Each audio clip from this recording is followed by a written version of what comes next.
5 is presented by DirecTV. If you call yourself a sports fan, you gotta get DirecTV. Brought to you in part by Verizon Wireless. Call more people. Use 0 minutes. Only on America's largest mobile-to-mobile calling family. Verizon Wireless. And by Interstate Batteries. Over 200,000 dealers nationwide. Find one at interstatebatteries.com. Let the horsepower begin. Let's go atop the Daytona Speedway and Mike Joy. Was that for real? Okay. I was listening to Artie for the first.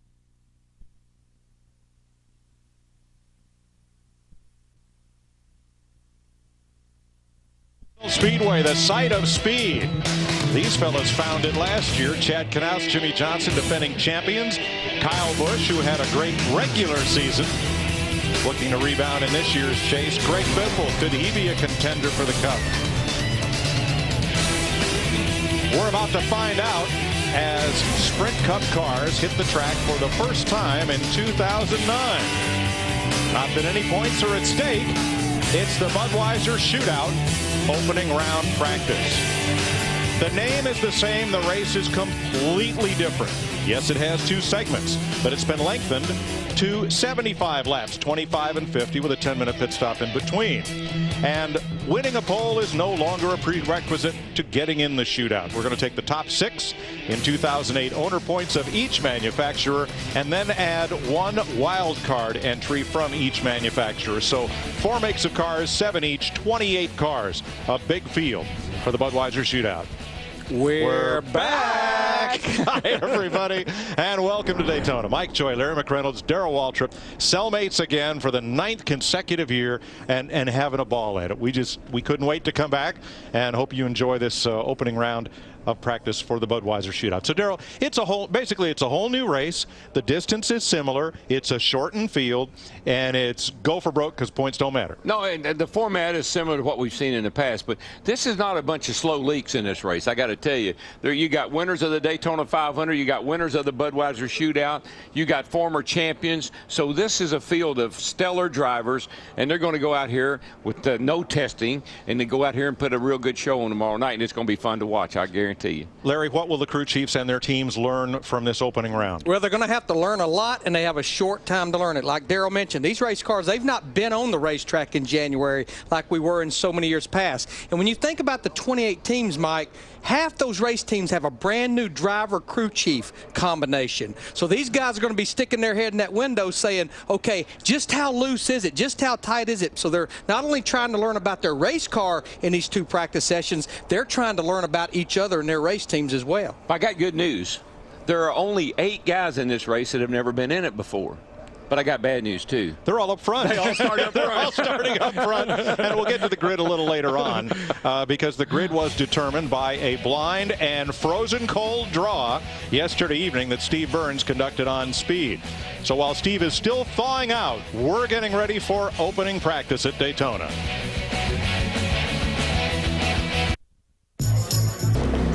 Everybody down! What's the hold up?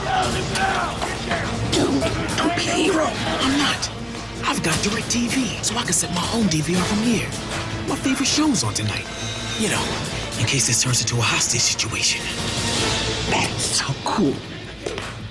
No cell phone. I got it. With DirecTV, you can easily set your home DVR from any cell phone or computer. Call 1-800-DirecTV. Heard about the problems we've been having? Nope. 3G dead zones all over. Internet slow here, non-existent here. Trent, show them where we've been losing emails. Here. We have Verizon. You've got 3G there. Oh. For coverage where you need it, get America's largest and most reliable 3G network, Verizon Wireless. And now get the Storm, the world's first touchscreen BlackBerry. NASCAR was born, and they came to race. You remember their names and every winning moment.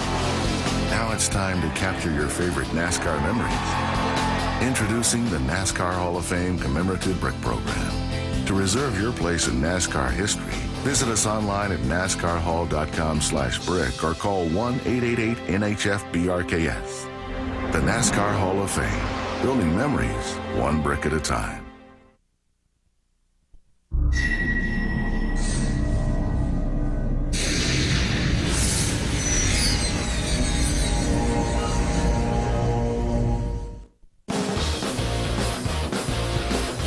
Welcome back to Daytona International Speedway for Joe Gibbs Racing. There's his senior driver. As Denny Hamlin pointed out at the banquet, he's now the oldest of that trio. There's the youngest, Joey Logano, about to come on track for the very first time in a Sprint Cup car at Daytona. You're going to need a chart to keep up with all the changes. We'll help you through it during this session. It's the warmest it's been all week.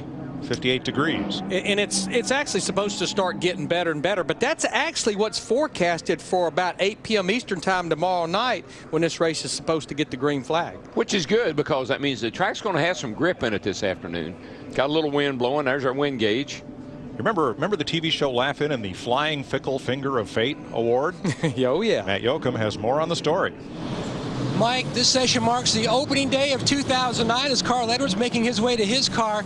Now, the lack of winter testing proved to be a great advantage for reigning champion Jimmie Johnson. At the Rolex 24 Hours 3 weeks ago, he sliced his finger on his left hand through the tendon, through the tissue, down to the bone, even hitting an artery.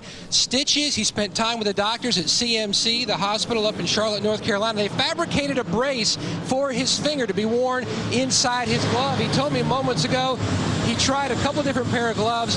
The brace just is not going to work. So this is going to be a great session for Jimmie just to see what type of issues that injury will pose for him as we begin the 2009 season. Now it's my honor to throw it across the garage to the editor of Speedway Illustrated, Dr. Dirt, Dick Berggren. Well, thank you, Matty. Tony Stewart's getting ready to go out on the racetrack. I'm in his garage.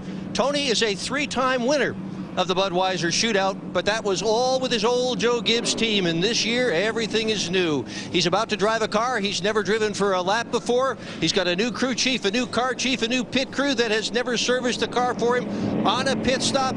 Everything is new for Tony Stewart. But he has driven for so many different teams and so many different kinds of racing.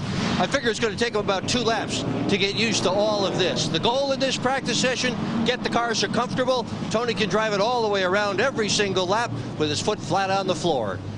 Dick, you're right as we have a look at Carl Edwards. New colors on his number 99 this year. But for one thing with Tony Stewart, he has never turned a lap in competition in a Sprint Cup car for anyone other than Joe Gibbs Racing. 10 years.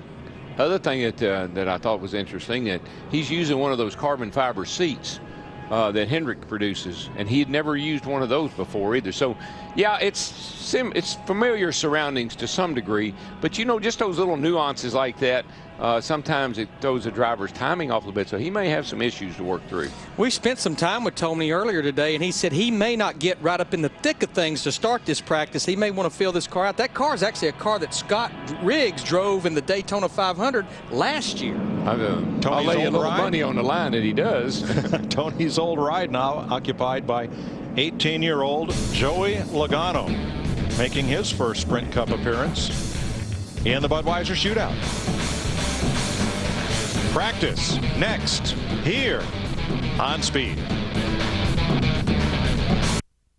Through the years, cars and drivers have changed, but fantastic racing and fun-loving fans have remained. Join Atlanta Motor Speedway's 100th NASCAR Sprint Cup race celebration, the Cobo Tools 500 weekend.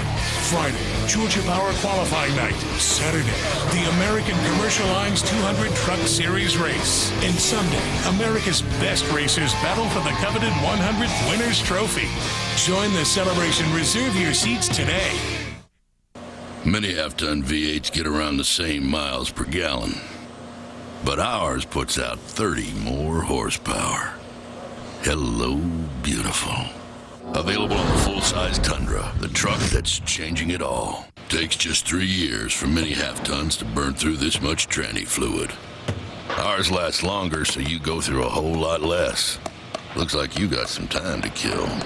Available on the full-size Tundra, the truck that's changing it all. If you're over... What you're about to see will change the way you look at weather. Presenting the revolutionary Rain-X Latitude wiper blades. Many traditional wipers have 6 pressure points that can create uneven pressure and cause streaking. Rain-X Latitude blades contour to hug the windshield for greater visibility and virtually no streaking. So it's like weather never happened. Get ultimate visibility with Rain-X Latitude wiper blades. Rain-X, outsmart the elements. This is it. Comcast's best price on high-speed internet service right now. Only $19.99 a month for 6 months. Do everything faster with Power Boost with up to 20 megabits per second. Surf safely with McAfee Security Suite and more. You won't get all this with dial-up or DSL. And you won't find a better price on Comcast high-speed internet right now. Only $19.99 a month for 6 months. Call 1-800-COMCAST today and get a free self-install kit. Hurry, limited time offer. Brick program. To reserve your place in NASCAR history, visit us online at NASCARHall.com/brick. Nice day in Daytona. Cloudless sky, but the temperature struggling to get to 60 degrees. 25 of 28 cars in line to get ready for practice. Now, last night they drew for starting positions, and most of the top 10 spots stayed till very late in the draw, which went sort of by point standing order.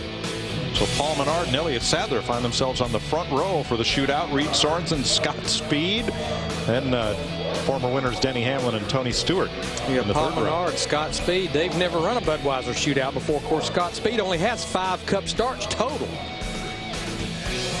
Carl Edwards, a spot in the 6th row. A couple more rookies, Allmendinger and Logano, rookies in this race, that is. There was Stremme in row 10. Jimmy Johnson, and look who drew the caboose spot, Jeff Gordon. And looking at this lineup, that may not be such a bad draw where he and Harvick start, should it? Pretty happy about that, actually. Yeah, it wasn't a good night for the Chevrolet boys for drawing because we only have 2 starting in the top 20. And there's Dick Berger next to Paul Menard's car. Yeah, he's just sitting here, Mike. He's just going to bide his time a little bit and wait for things to start to happen out on the racetrack before he goes out. And not to worry about Paul Menard starting on the pole in this race tomorrow night, because he has started on the pole here previously at Daytona. Did that last July. Everything worked out just fine. He's run 3 full races here at Daytona, so he should be just fine when the green flag drops. Well, he's the first of the changes we'll chart, because last year Menard drove a Chevrolet for DEI. Now he's in a Ford Fusion for Doug Yates, the Menard sponsorship, and Paul moved over to the Yates organization. And he had a whale of a Talladega race this last year when he and his teammate thought he won the race, but he didn't. And he ran great all day long, stayed right up front. Let's go to Matt with a familiar looking car with a new face behind the wheel. Mike, one storyline during the Budweiser Shootout weekend is veterans and rookies, and it's a combo platter here on the 20 team. They've gone to victory lane in the Budweiser Shootout 3 different times, and that was with Tony Stewart. Now with young Joey Logano in this ride. 12 years ago, he was just a rookie in quarter midgets at the age of 6. Now he's in what's going to be the biggest show of this weekend, an all-star race for the manufacturers. You know, he just came on the radio very quietly, just said, what do you want me to do, Zippy, during this session? You want me to start out and just drop to the back, or do you want me to try to go to the front? He goes, you do whatever you feel most comfortable. And I think probably the guy who's most excited about this session kicking off, his father, Tom, who's on top of the 20 hauler, getting ready to see his son begin his Sprint Cup career. You know, Mike, you asked me at the top of the show about what are these guys trying to achieve and try to learn during this practice session. And there you see Tom Logano. He's about the second from the left there with the headset on. There's been a slight change in the tire since we were here last year. So these guys, these crew chiefs like Greg Zipadelli, they want a good look at the tires. They want to see what the balance of the car is based on what the tire information gives them. The engine guys, they want to look at the tuning of these engines. There's a lot of things that happen in these 2 practice sessions. But I think the number one thing, and Darrell talks about a lot, and so do you, communication. We talk about Tony Stewart, his first drive in a Cup car for other than Joe Gibbs. This is the first time Greg Zipadelli has been a Sprint Cup crew chief for anyone but Tony Stewart. Now, he had a lot of experience, and there's Zippy, prior to coming to Joe Gibbs Racing as a crew chief, won a title in, what's it now, Camping World East. I think it was Busch North then. But it's his first time with this new driver, and so there's Zippy. There's a lot of these communication issues that need to be sorted out here as much as possible in this first session. We just heard it. Logano calls in and says, what do you want me to do? You know, I mean, that in and of itself is totally different than Tony Stewart calling in and say, let me tell you what I'm going to do. And while we're on the subject of communication, a lot of these guys have a different spotter, a new spotter. And trust me, the communication between that spotter and that driver is about as critical here at Daytona drafting practice as the communication between the crew chief and the driver. There's the spotters there atop the main grandstand. And doesn't that list of new spotters start right at the top of the Sprint Cup points with Jimmy Johnson? Yeah, Earl Barbin, who did spot for him at one point in time back in the day, but you got to get your feet wet back with each other. And Matt Kenseth's got a new spotter, so a bunch of some changes been made. He's got his new old spotter. Oh, well, back, he got his old spotter. Yeah. Track is open. And whether you feel the winter layoff has been a long one or a short one, it's over. There's cars on track at Daytona. And one thing that it's kind of neat about no testing, after the 24-hour race, once they had the 24-hour race, it seemed like every time we'd come back here to start this practice, the track would be totally different than what we had experienced in testing. They're not going to deal with that today. The track is exactly like it is. See Michael Waltrip in that 55 Toyota up there, and we were talking about this on our NASCAR live show. A lot of Toyotas down here, and of course the strength they showed last year at the restrictor plate racetracks. In fact, they won everything after we left the Daytona 500, both Talladegas and the summer July race here. Elliott Sadler is the first car in line. Back in the number 19, there was a little off-season intrigue concerning Sadler. For a while, it looked as if he might be out of that car. But everybody got their heads back together and agreed to agree. And Elliott Sadler returns in this car that'll be sponsored partly by Stanley and in some races by Best Buy. 14, Tony Stewart, 14 car there. It's got a little something kind of loose on the left, behind the left front tire there, flopping around. I don't know if it's a decal or a little something flopping around, I noticed.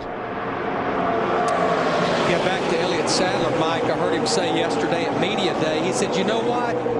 I needed a wake-up call, but I believe the race team needed a wake-up call. And when we got sideways on some things, that was the wake-up call for the two of us. You know what I think's happened to the 14? You can see up near the left front tire there, right at the bottom. I think that might be the valence of the side there that's these things will bottom out a little bit when they first got on the racetrack. You know what it is, Darrell?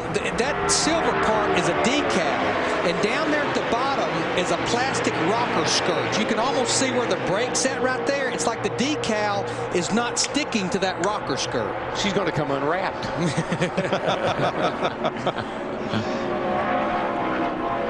Greg Biffle right behind Tony. And I like the way Jack Roush, and a lot of people like Biffle's chances this year. Just like Tony said, I'm going to go out and follow the back and see how it feels.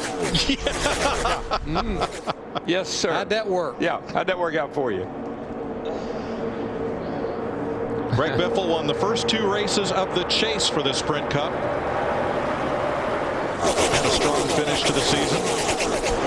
And, you know, speaking of Tony, and basically you're looking at it as a Hendrick race car. It's Hendrick power, Hendrick chassis, pretty much a Hendrick race car. And I remember what Dale Jr. said when he got over to Hendrick. He said, you know, after I drove their cars for a few laps, I realized how come they were so hard to beat. And I got a feeling that Tony Stewart's probably saying the same thing about now. I think that shot right there just shows us just how bumpy this racetrack is. The car never quits moving around this 2.5-mile racetrack. Now, Tony told us this morning they did go and do a little bit of testing this winter. They took a car down to New Smyrna Speedway, which is just south of Daytona Beach, where they're running modifieds and ASA late models all week here during Speed Week in the evenings. And they did a little testing to make sure that the seat and the steering wheel and that his surroundings were comfortable. But no super speedway testing, of course, as we look at Denny Hamlin. Look from Denny Hamlin's car. And he and Ryan both said that these cars drive a little bit different than the Penske Dodge did, and the boy, Joey Logano had his hands full there in that 20 car. Whoa, baby! That was a hold on and hope moment. That's him we're looking at right there. Want to see it again? I'm not sure. Watch the 20, middle of your screen, the orange car. I watched him a few laps before this, and it kind of did the same thing. It just did it a whole lot more that time.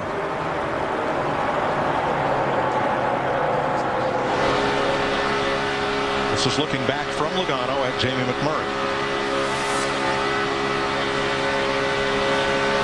didn't look near as bad from that view. Yeah, I was going to say, boys, I know y'all never have driven one of these things, but that was a non-event right there.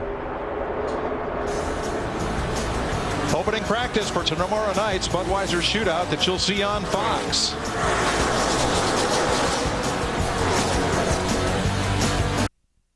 Bull Run is back, and it's only on speed. 12 teams compete for 200 grand in prizes, and I got 3,000 miles of highway that says they don't got the dice. Bull Run premieres Thursday, February 19th, exclusively on Speed. It might be a small ant problem, but I'd still recommend our total eradication package. Total eradication not guaranteed. Yeah, well. And this one seats 5 comfortably. This car doesn't even seat 5 legally. Legally.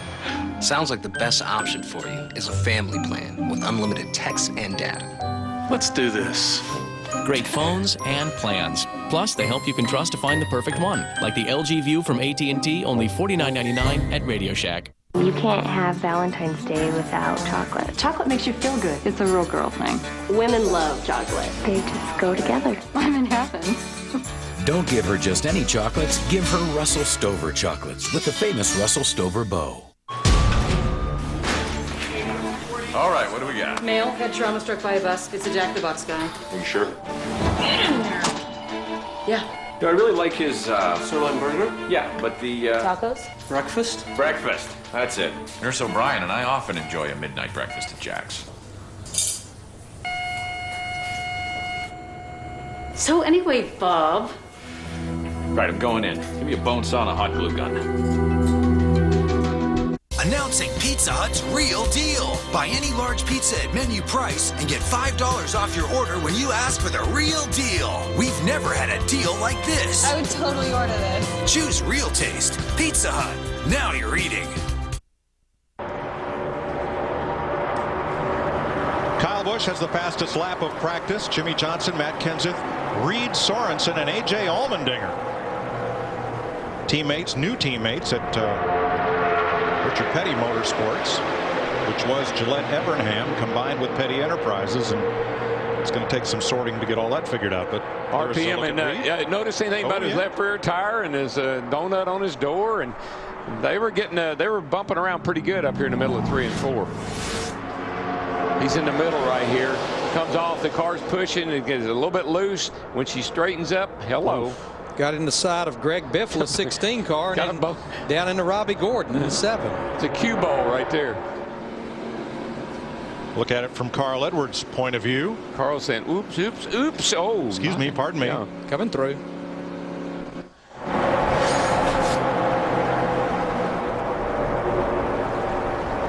Go in and do a little cleanup on the car. Kevin Harvick, Robbie Gordon, and also maybe even in the car.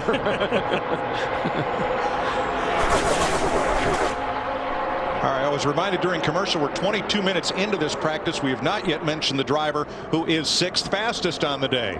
I guess it's about time. Dale Earnhardt Jr. in the 88. The winner of this race a year ago. Drafting off Brian Vickers. Kyle Busch just ahead.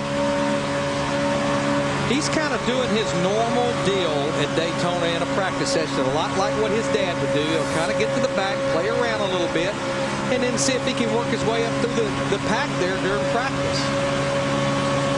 Looks like he's got a pretty good run on him right here. Kyle Busch drifting to the back a little bit while his older brother Kurt is in the garage. Dick Bergman's there. Yeah, the car is bouncing around a little bit on Kurt. It's a little bit loose as well, so he has brought it to the attention of his crew, which is a familiar bunch of people. Same crew chief, just a different car chief. So they're going to work on it now, try to make the car a little bit more comfortable. Matt Yoakum. Big same faces on the crew and driver here in the 29 garage of Kevin Harvick, who won the Daytona 500 back in 2007. Harvick pleased with his race car, said it's very good in the middle, free off of turn 4. And to go back to a comment that the guys in the booth, Mike, Larry, and DW were talking about, it looked like some cars experiencing some bounce issues, bump issues on the racetrack, and that's what Harvick said. He said there's a lot of movement with the back end of the race car, especially over the bumps in turn 4. Just remember, Larry, Mike, these guys have not tested here. They have not been in a race car. And how fast are they running here, Larry? 190 miles an hour going around here, 2 wide, 3 wide, for the first time this since November. Yeah. And at the front of the pack now, David Reagan. Once again in the Roush Racing number 6, new sponsorship. He duels with Jeff Gordon. And Gordon has Casey Kane giving him a little help down the short chute to turn 1. And you know, I'm not surprised to see David Reagan in that 6 car up there, because that car was fast every time we was at a restrictor plate race last year. He had a great race at Talladega, and seemed like they were strong every time we came to Daytona or Talladega. Larry, is it fair to say, if the number of teams you can have are 4, and Roush is got 5 right now, somebody in that crowd is going to have to be moving on. This is the last year that you can. They grandfathered Jack Roush Fenway in because of sponsorship commitments, but 2009 is the last year he has to be shaved back to 4. So if you're David Reagan or Jamie McMurray, who have sort of been odd men out, I guess you'd say, they're probably both working pretty hard to save their jobs this year. Well, I'd say especially considering he just re-signed Greg Biffle, Carl Edwards, and Matt Kenseth to contract extensions last year. NASCAR mandated a cap on team ownership. 4 teams is all you can field, but for the one exception due to honoring an existing contract. And here's how Roush Fenway Racing sorts out in the early going of this practice. Tell you what, watching Joey Logano on that 20 car, here's what I think Greg Zipadelli told him that he wanted him to do. Start running when you see the green and quit running when you see the red and the black flag. Nothing like seat time. Kyle Busch, Jimmy Johnson are still quickest in the opening round of Budweiser Shootout practice at Daytona. Get fired up. NASCAR's back. Speed brings you the Gatorade Duel at Daytona. Thursday, starting at 2 Eastern. Live in Speed HD. NASCAR on Speed. Be there. The bright lights of Vegas. The thrill of NASCAR. A pair that can't lose. NASCAR. Biggest baby, the fastest weekend of the season. In the most exciting city in the world. It's Once, twice, 3 times. Let it roll. With NASCAR's top stars in Vegas. Call 800-644-4444. Why let heartburn stop you when you can stop heartburn? Just one Zantac with a cool mint sensation can knock it out all day or all night for strong, lasting relief. Heartburn? Attack it. Zantac. It's the AutoZone Rewards Card, and it's free to every AutoZone customer. It's simple. The more you shop at AutoZone, the more rewards you earn. So get your free rewards card today. It's our way of saying we're proud to have you as a customer. Get in the zone. AutoZone. He's a leader. He is, Dad. Still talking about the military? Non-stop. You still against it? I've moved to open-minded. Really? Well, he can be convincing. So, what next? I keep listening. I'm impressed. With both of you.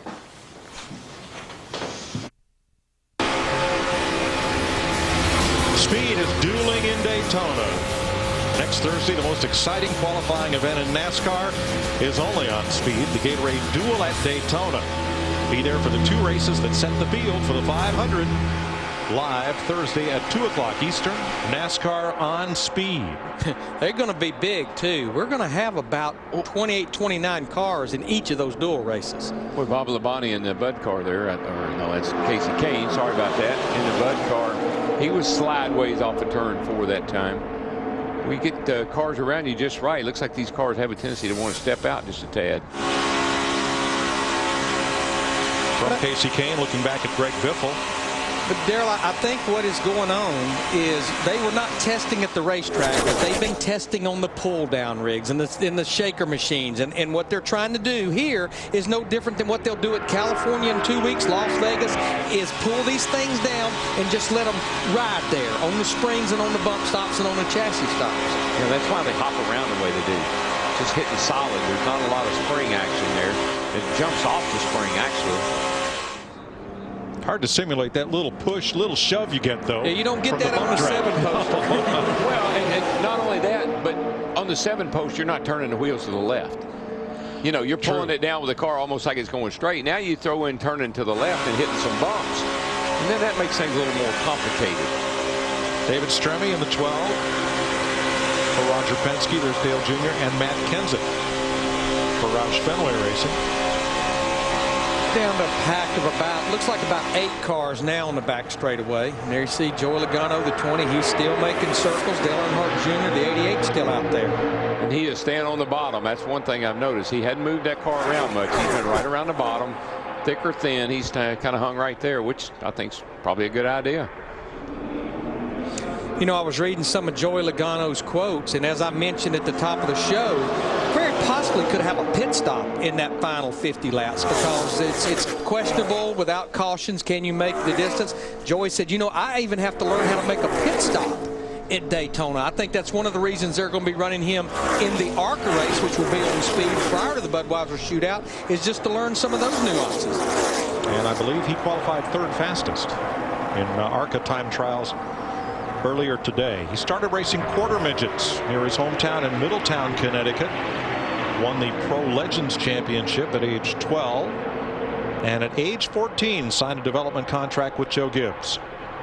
And he'll be the youngest driver ever to start the 500. I was racing go-karts when I was 12. I was racing go-karts when I was 18. But Darrell, this is a tricky racetrack to make a green flag pit stop. I mean, you have to be on your game. Oh, yeah, that's part of it. And particularly if there's any chance you want to take 2 tires. If the driver smokes it down there and slides the tires, then you got to change 4.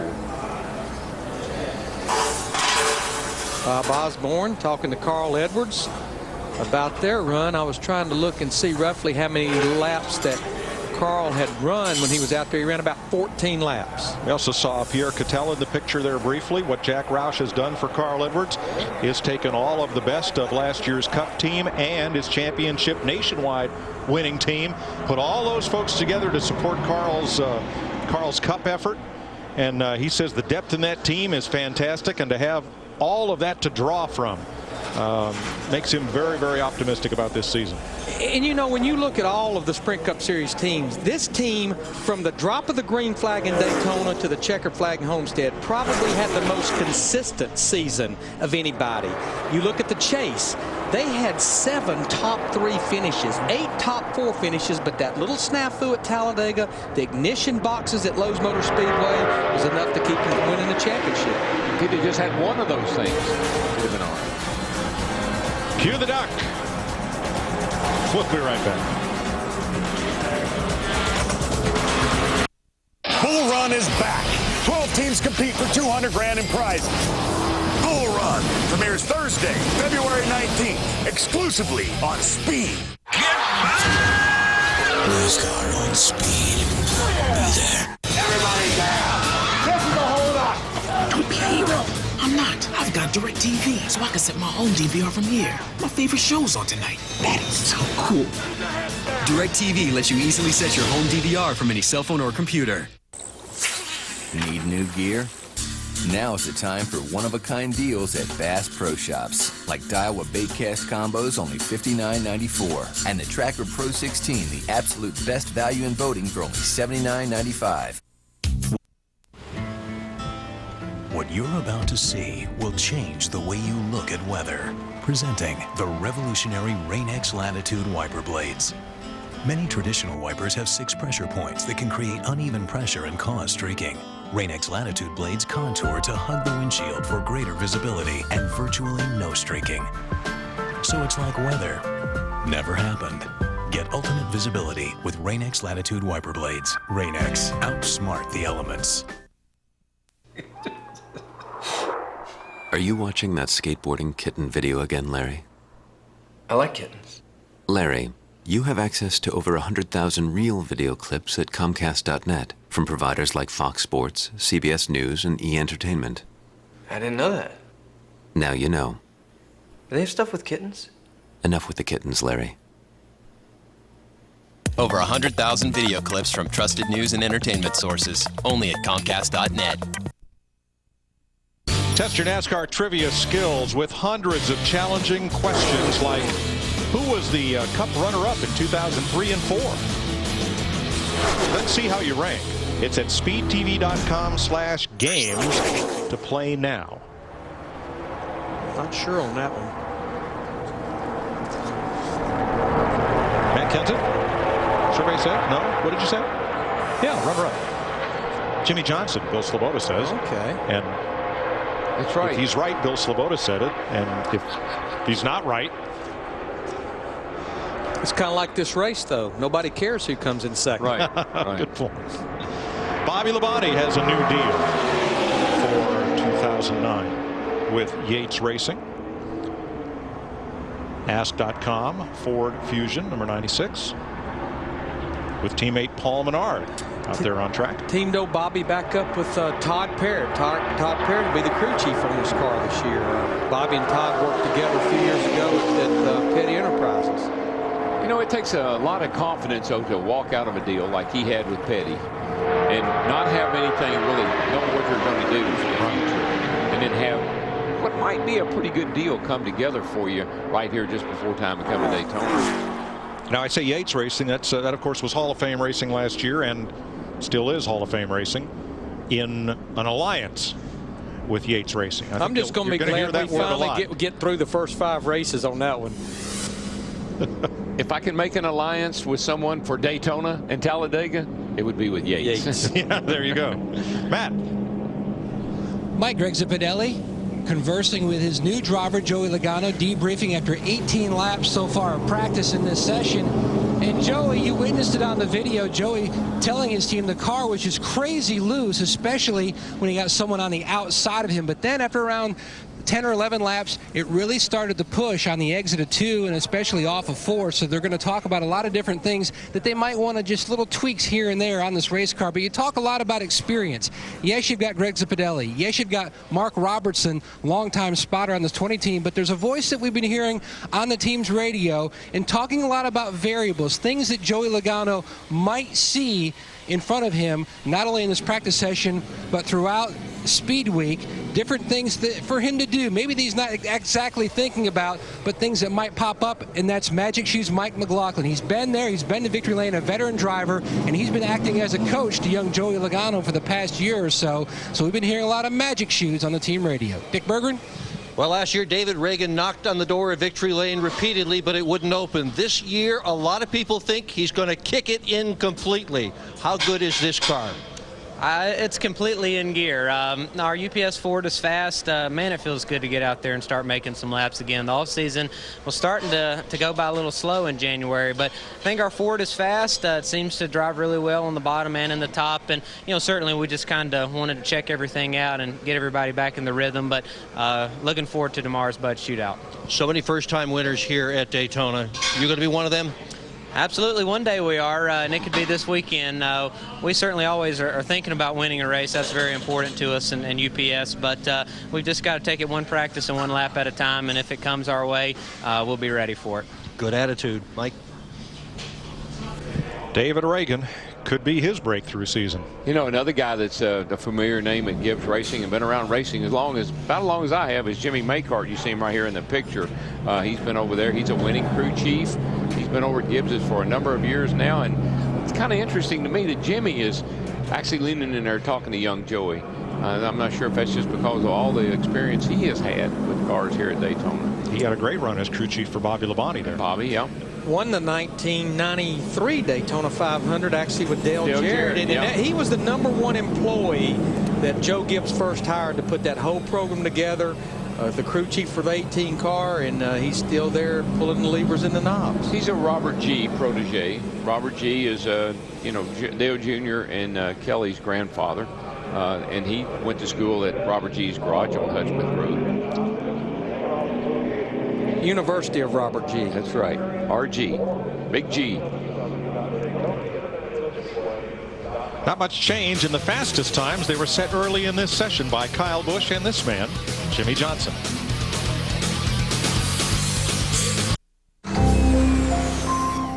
Heard about the problems we've been having? Nope. 3G dead zones all over. Internet slow here, non-existent here. Trent, show them where we've been losing emails. Here. We have Verizon. You've got 3G there. Oh. For coverage where you need it, get America's largest and most reliable 3G network, Verizon Wireless. And now get the Storm, the world's first touchscreen BlackBerry. I love to receive chocolate. It just makes a woman so happy. I'd love to have a box like this for Valentine's Day. It's just not complete without a box of chocolate. It's just tradition. Don't give her just any chocolates. Give her Russell Stover chocolates with the famous Russell Stover bow. Nobody gives you more power than Interstate Batteries. And we have a national warranty program with over 200,000 dealers to back it up. How do we make them so powerful?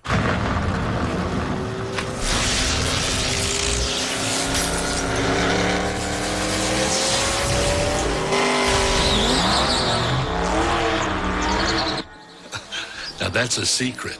Get the battery with more power in it and the most power behind it. Interstate Batteries, outrageously dependable. Ground control, we have a problem. Switching to lithium power. I feel better already. Energizer Ultimate Lithium, the world's longest lasting AA battery and high-tech devices. Energizer, keep going.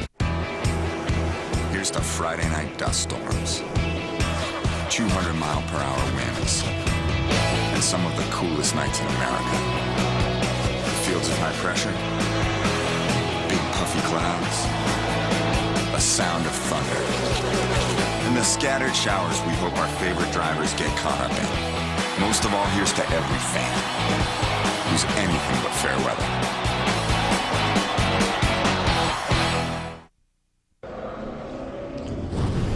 This February, a high school rivalry gets settled on the track.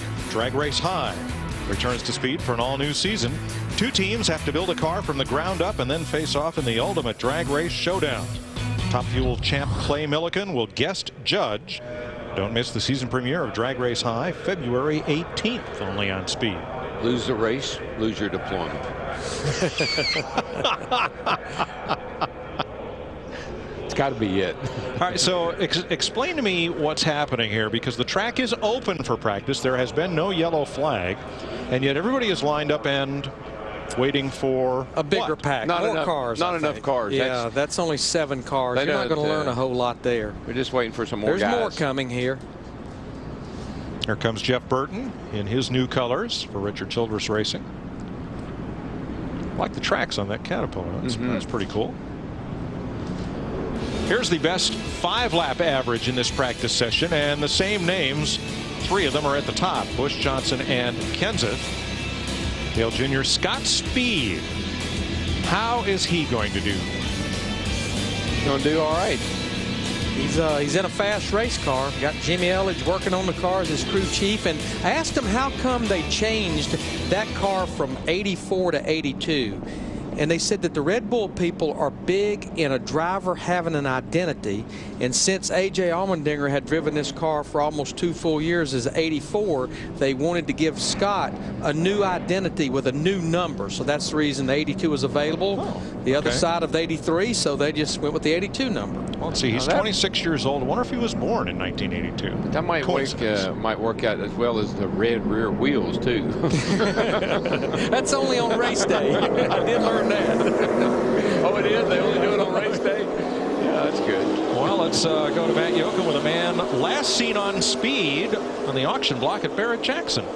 And Mike, a few moments ago, talking to the fans high above us in the fan zone, Rick Hendrick, the owner, beginning his 26th season in NASCAR Sprint Cup Series competition. So many great memories here, and you are so excited to see you walking down to all the different teams under the Hendrick Motorsports banner. You're excited to finally get the season underway. Boy, you know, at the end of the year, we'd like to take a break.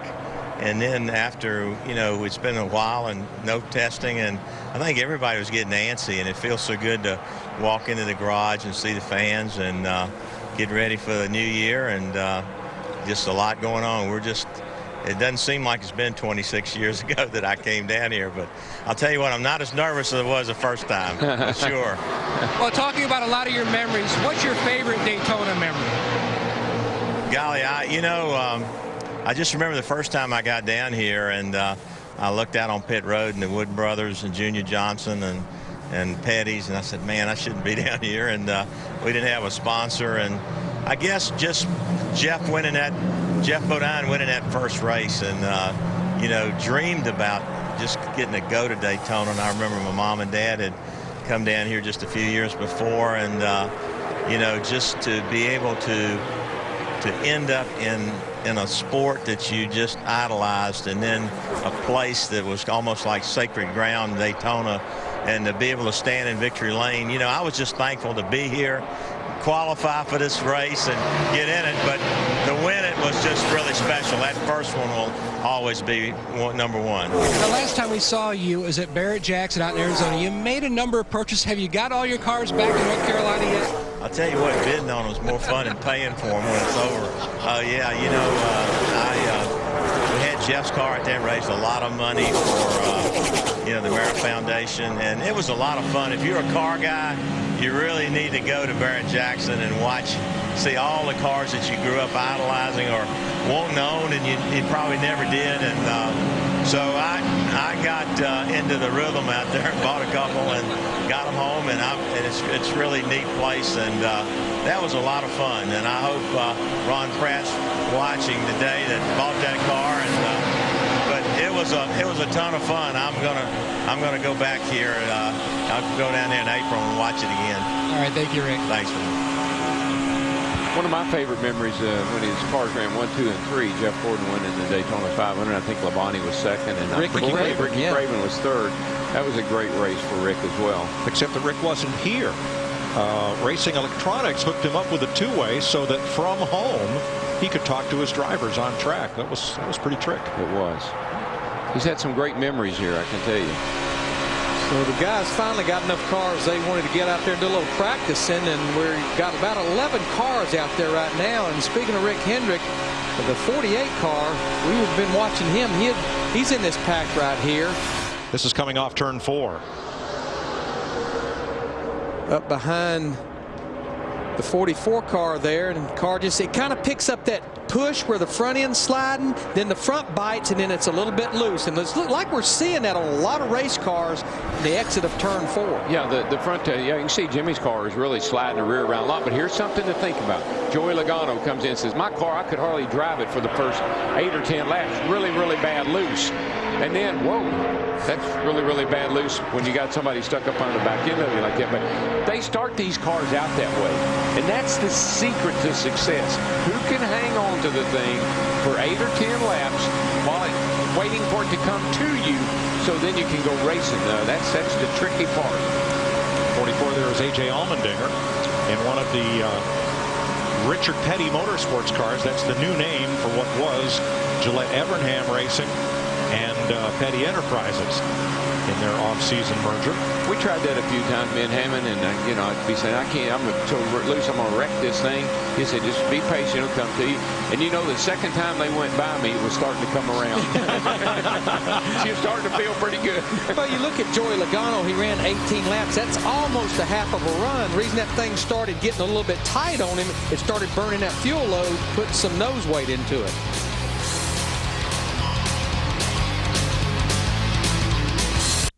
It's the first race of the season, and the thunder will be felt in Daytona. Don't miss the NASCAR Camping World Truck Series from Daytona next Friday, 7:30 Eastern, live in Speed HD. NASCAR on Speed. Be there.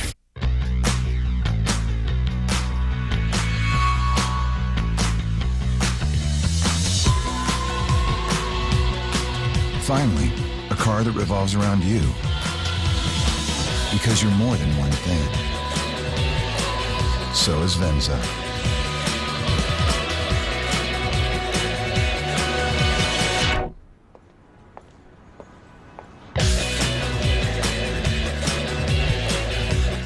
Hi. Working with Comcast, it has always been a very rewarding experience. We've been advertising on Comcast for the past 3 years. The people involved have always been very helpful to the small business. We get a lot of comments about the commercials. In fact, newly elected mayor of Oakland commented on how it resonates with the community. To target your customers in one or more of our 21 local zones, call 1-888-SPOT-TV1. Guess what, big companies? This small business just got internet with Microsoft Communication Services, only from Comcast. Now these productivity titans can share documents, back up files, and update calendars just like you. Now they've got your tools, and they're coming for your customers next. Booyah. Comcast Business Class. Turn your office on. Call now to get Comcast Business Class Internet and TV for $59.95 a month. Brick Program. To reserve your place in NASCAR history, visit us online at NASCARHall.com/brick. The Hall of Fame is taking shape in Charlotte, North Carolina. It will open in 2010. And here in Daytona, Stock Car portion of Speed Weeks is up and running with the opening round of practice for the Budweiser Shootout. All 28 cars have been on track for at least 5 or more laps. Kyle Busch has run 22 laps. That's the most, or rather second most of any driver. Matt Kenseth's run 24, Casey Kane 23.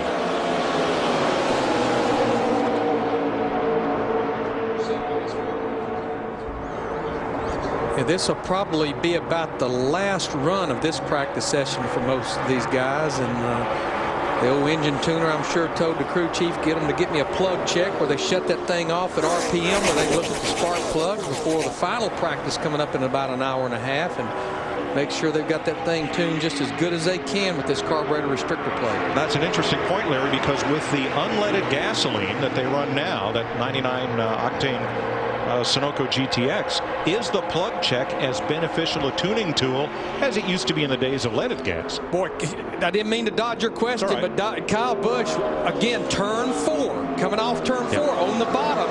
We were almost looking at his right door that time. Let's take a look at this again. He was on the bottom, just coming off of turn 4. Car 18. Second car right there behind the 6th car. It hits those bumps, and then he gets on that late exit and just gets in that little bit of slide. Now that's when I'd have been heading right on back down pit road right there, but he never even lifted. He just stayed right in it, held his position, and that's what he is so good at. But you know, Mike, back to your question, yeah, I think it's still important, but I think with the tools these guys have today at the shops, they almost know exactly how they want these things tuned when they get here. The only thing that they have to adjust to then is possibly the weather. And plus, they can take a borescope light and look down inside and look at the top of the pistons and the cylinder walls, and they do a lot of sophisticated things that we just usually did simple things like cut it off and get a plug check. Usually, yeah, you'd take those spark plugs over to Earl Parker from Champion, and he'd read them and tell you what you needed to do. Exactly. You know, NASCAR was so much simpler. Oh, it was, yeah. NASCAR has worked so hard to do everything they can to help the owners with the cost of doing business in this sport. That's one of the things that led to the no testing, because it almost cost as much to go test as it would to go race. But one thing they really worked hard at this winter, pretty happy with where everything was at in 2008. There was essentially no rule changes, because every time they make a rule change, trust me, it costs the owner money. No matter if it's long-term or short-term, we essentially had no changes for 2009. And it's really a lot easier to adjust the plate size with the engine combination we got now. The engines that we had before were so restrictor plate specific that if you made a minor change in the plate, it changed their camshaft, rocker arms.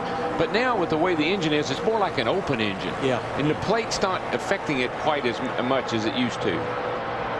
Let's have a look at what happened to Carl Edwards here last time off turn number 4.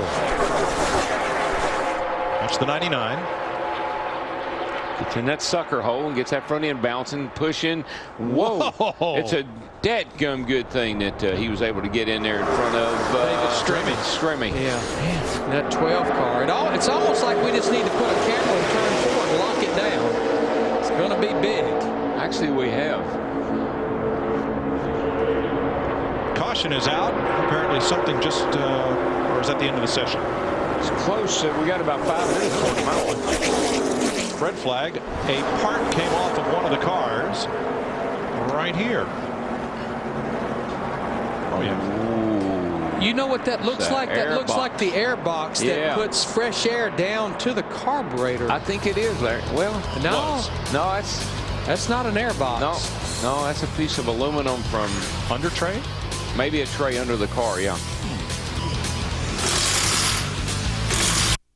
The bright lights of Vegas. The thrill of NASCAR. A pair that can't lose. NASCAR. Vegas, baby. The fastest weekend of the season. In the most exciting city in the world. Once, twice, 3 times. Let it roll. With NASCAR's top stars in Vegas. Call 800-644-4444. Everybody down. This is a hold-up. Don't be a hero. I'm not. I've got DirecTV, so I can set my own DVR from here. My favorite show's on tonight. That is so cool. DirecTV lets you easily set your home DVR from any cell phone or computer. 100% real juice. May or may not contain actual fruit. Totally free checking. Minimum balance required, limit 5 checks per month. So it's a flexible, no-contract mobile phone. Use a lot of minutes or just a little. It's up to you. And there's no credit check. I got nothing. We'll take it. Buy a no-contract phone with confidence. No strings attached. Like this Go phone from AT&T, only $29.99 at Radio Shack. All right, what do we got? Male, had trauma struck by a bus. It's a Jack the Box guy. Are you sure? Yeah. I really like his sirloin burger. Yeah, but the Tacos? Breakfast? Breakfast. That's it. Nurse O'Brien and I often enjoy a midnight breakfast at Jack's. So anyway, Bob. Right, I'm going in. Give me a bone saw and a hot glue gun. It's the AutoZone Rewards Card, and it's free to every AutoZone customer. It's simple. The more you shop at AutoZone, the more rewards you earn. So get your free rewards card today. It's our way of saying we're proud to have you as a customer. Get in the zone. AutoZone. This copyrighted telecast may not be reproduced, retransmitted, or used in any form without the authorized written consent of NASCAR Broadcasting. NASCAR would like to thank all of our loyal fans for your continued support, and we hope you enjoyed today's broadcast. Welcome back to the stock car portion of DirecTV Speed Weeks. Here in Daytona Beach, Budweiser Shootout practice, and we have found the source of the piece of debris that flew up on track out from under the nose of the 00 David Rudiman. Front car in line. Look right here. There it is. It came and there loose, it goes. Started dragging, and then they're out from underneath the car. And so what we used to do, Mike, that we were talking off there a minute ago, was we used to put aluminum pans under the nose of the car to create downforce. That pan under there will cause the front end to be sucked down. They may have stuck something under there just to try it. Maybe they didn't have it in there as good as it needed to be, and that piece fell out. Let's go to the garage and join Dick Bergman. With Jamie McMurray, who has just come in off the racetrack. What's it like out there? Just typical Daytona. It seems like, you know, the cars handle really well for 10 or 15 laps, and then as the tires wear out, it gets excessively greasy. So Crown Royal Ford Fusion is it's pretty good, though. I felt like, you know, we won here a couple years ago, and last year these are two of the races that we struggled at. The car had pretty good speed, but we didn't do a very good job of making it drive well, and I didn't do a very good job of drafting. So yeah, but you're back with your old crew chief now. You got Donnie Wingo there. What's it like to reunite? I'm very excited about having Donnie back. Really, we went to the Phoenix tire test, and it was so weird getting in the car for the first time, you know, and saying, "You got me, Donnie," and having him do his 10-4. So it's really good to have him back. And Lauren Reniers is spotting for me again this year, who spotted for me all my years at Ganassi. And it's so weird, you know, to hear those guys' voices back on the radio, but it's also very comforting for me. So I'm looking forward. I'm really excited. The way we ended last year, and I feel like we've only made our team better. Good for you. And he wants to put the car back to where it was when he first started the practice session. So a lot of going back to the beginning. Mike, we just had Carl Edwards in the 99 car as well as Paul Menard in the 15. What we watched there, Darrell and I were talking about it not that long ago, is trying to hit pit road under green flag conditions. That's exactly what Carl Edwards was trying to get back in a rhythm to, is trying to get through 3 and 4, stay up to speed as much as possible, then hit pit road, don't give up anything, but don't slide those tires, and B, to the 55 miles per hour by the time you get to pit road speed. He was just trying to get back in a rhythm. Now here's Logano and Harvick, and we'll show you what Larry's talking about. You hear him, he's in the gas, in the gas. Let's see how far around here he comes before he... Going to turn 3. He's in the gas. Coming in. Still in the middle of 3 and 4. Off of 4, still in the gas. I mean, that's all the way off turn 4 onto the short chute. And just remember, that was over 190 miles per hour. Yes. 3 and 4. Down to 55 miles an hour. The red and black flags are in the air. We will be back with you at 6:30 p.m. Eastern Time in about an hour and a half with final practice for the Budweiser Shootout. Kyle Busch has won the opening round of practice with a lap of 191 miles an hour. Jimmy Johnson, Matt Kenseth, Reeve Sorensen, and A.J. Allmendinger, the top 5. Now we're going live atop the fan deck, just astride the Sprint Cup garage area for NASCAR Live with Dave Despain. We'll see you in about 90 minutes. Cars coming off the track at Daytona International Speedway. Note the long shadows. For the history of this racetrack, that meant the racing day was over. But this is 2009. And ladies and gentlemen, we're just getting started.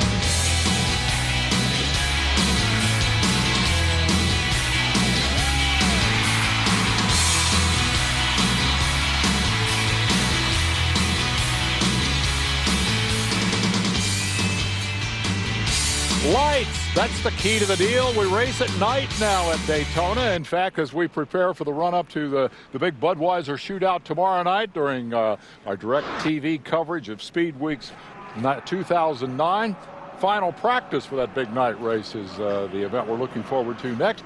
I'm Dave Despain, happy to join you alongside my old colleague, Ken Squire. It makes me feel old to think how many years I've been coming down here, and I'm a kid compared to you. Oh, sure. It's not true that you called the first beach race. No, it's not true. 1965, Lorenzen. Remember the year it rained? Mm-hmm. Yeah, that was then. And there was nothing like this here at that time. It was just one little victory lane, and it was a big, stark expanse, like a giant prairie in this infield.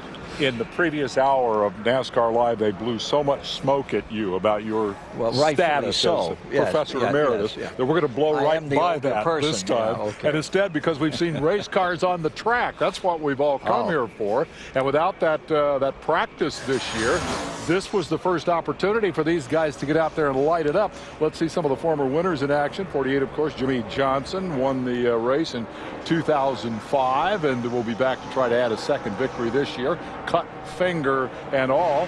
Denny Hamlin, remember 2006? Who's this guy? Who's Denny Hamlin? Comes out of the late model ranks, takes number 11 to victory, and will be coming back for a second attempt at that this year. Jeff Gordon has won it twice, but not lately. 94 and 97. Is he ready to turn that around? Hasn't won anything lately. Whole last season, 0. And he'll appreciate you pointing that out. And, of course, Dale Earnhardt Jr., 2003. And, again, last year, your defending champion in this big go, which will happen tomorrow night. Perhaps the most interesting story in terms of former winners, it's got to be the 14 car. It's now Tony Stewart. He won it in 01, 02, and 2007, but he's in as a wild card entry this time with the new format because he's jumped from Toyota to Chevrolet. What do you think about Tony as a prospect? I think wild card's a great title anytime for Tony Stewart. Look for him to be strong. No question about it. He's going to be formidable here for the Daytona 500 and for the Budweiser Shootout tomorrow night. 3 wins for Stewart, exactly half the total of the all-time great great Dale Earnhardt with 6 victories here. As we look at the previous winners of the race in terms of their stats, tell me what made Earnhardt and this race such a great match. He was so perfect for this track. He could read the wind, and it made the big difference. Remember, he always had the open helmet. Really think it had something to do with his success, particularly in this Budweiser Shootout. But against a 28-car field tomorrow night, I mean, this is the practice round. 185.5 miles, David, towards this big race a week Sunday. It's really a shakedown like we haven't seen before. Well, you made a great point. I thought the right race for the right time in the previous hour. These guys need this practice way more so than they did for all the previous years when they came down here and tested and tested and tested. No question about it. But when it came to Earnhardt, any distance, any time, he was great. He struggled here at this track in the Daytona 500, but everything else, he was the dominator. Let's go to the rest of our team that will help cover the action here during this hour of NASCAR Live. We've got Bob Dillner standing by down there, I believe, and Randy Pemberton and Wendy Venture. Well, look, they're all there. They've all checked in. Let's start with Dillner. Bob Dillner, what's on your mind down in the garage area? Well, Dave, mostly calm, cool, and collected during that practice session for the Bud Shootout, but I say mostly because there was a little bumping and banging going on. Check this out. This is the side of Robbie Gordon's number 7 car, and there's a big donut mark on the side there. That is courtesy of Reed Sorensen. So a little activity in the draft there, and Robbie Gordon always very good when it comes to restrictor plate racing, one of the best guys on the restrictor plate tracks last year. But how about this Bud Shootout practice? Was it wild? And how was that deal with Reed Sorensen there? I'm not going to say it was wild, but we got 3 wide down there in the middle of 3 and 4, and I don't know, I think he tried to steal a little bit of my beam. He took part of the M away from it. So, you know, our car's good. We ended up 10th quick. You know, this is just cosmetic stuff, not a big deal. We're trying a different gear for the next session, and I feel good about it. You know, we're running a Dodge here in the shootout with the Ernie Elliott motor. Heck, Reed finished 2nd or 3rd last year with one of those motors. So I'm excited about the possible result here and getting this season rolling. My guys have been working hard. We got a bunch of really good new cars, and I'm pretty confident about the season. Robbie Gordon running the Dodge in the shootout. He will be going to the Toyota for the 500. He was 10th quick in that practice session, Randy Pemberton. Well, Jeff Burton was out there shaking down his 31 Caterpillar Chevy. And your thoughts about your first practice session of 2009? How was the car? Well, I think we learned a lot. We came here with some different stuff. You know, that's what this is all about, trying some stuff. And, you know, we didn't drive quite the way we wanted to, but I didn't see really anybody driving the way they wanted to. This is going to be a really exciting race tomorrow night. I think it's going to be get crazy pretty quickly. So looking forward to that. And we got to work a little bit. But we feel like we're learning, and I feel like we can apply the things that we think we understand what we're learning, and that's really important. Okay, Jeff Burton getting ready to go back out and practice here. Wendy Venturini's got more. Wendy? Well, thanks, Randy. I'm with David Stremme, who ran the 2nd most laps of this short practice session so far, but nonetheless, cars on racetrack. David, this session pretty much it was to see, just shaking the car out, see if anything's loose, and we did see one car lose some debris out there. So how is your car right now? The Penske Dodge Charger's pretty good. We were tight, but you got to be careful. The track's real green. One of the things you could see when everybody left pit road at the start of practice, they were just kind of moping out there, taking it easy. So this next one will tell a lot more how guys are running and how they feel about their cars. How much are you paying attention to the other cars right now? Just trying to get a feel, everybody in their new cars, some of the rookie drivers you may have, maybe some possible partnerships already forming this early in speed weeks? Well, one of the things I have to do is I didn't get to run this new car here last year. I only got to run the Talladega race. And there were some characteristics a little different here. So I learned that right off the bat. But in all, I mean, I doubt any partnerships will happen. I mean, you can say they will in practice. That all goes away in the race. So right now, you know, we just got to get our car handling a little bit better, but I think we'll be pretty good. All right, thanks, David. And crew chief Roy McCauley said he will make this car a little bit looser for that next practice. Johnny?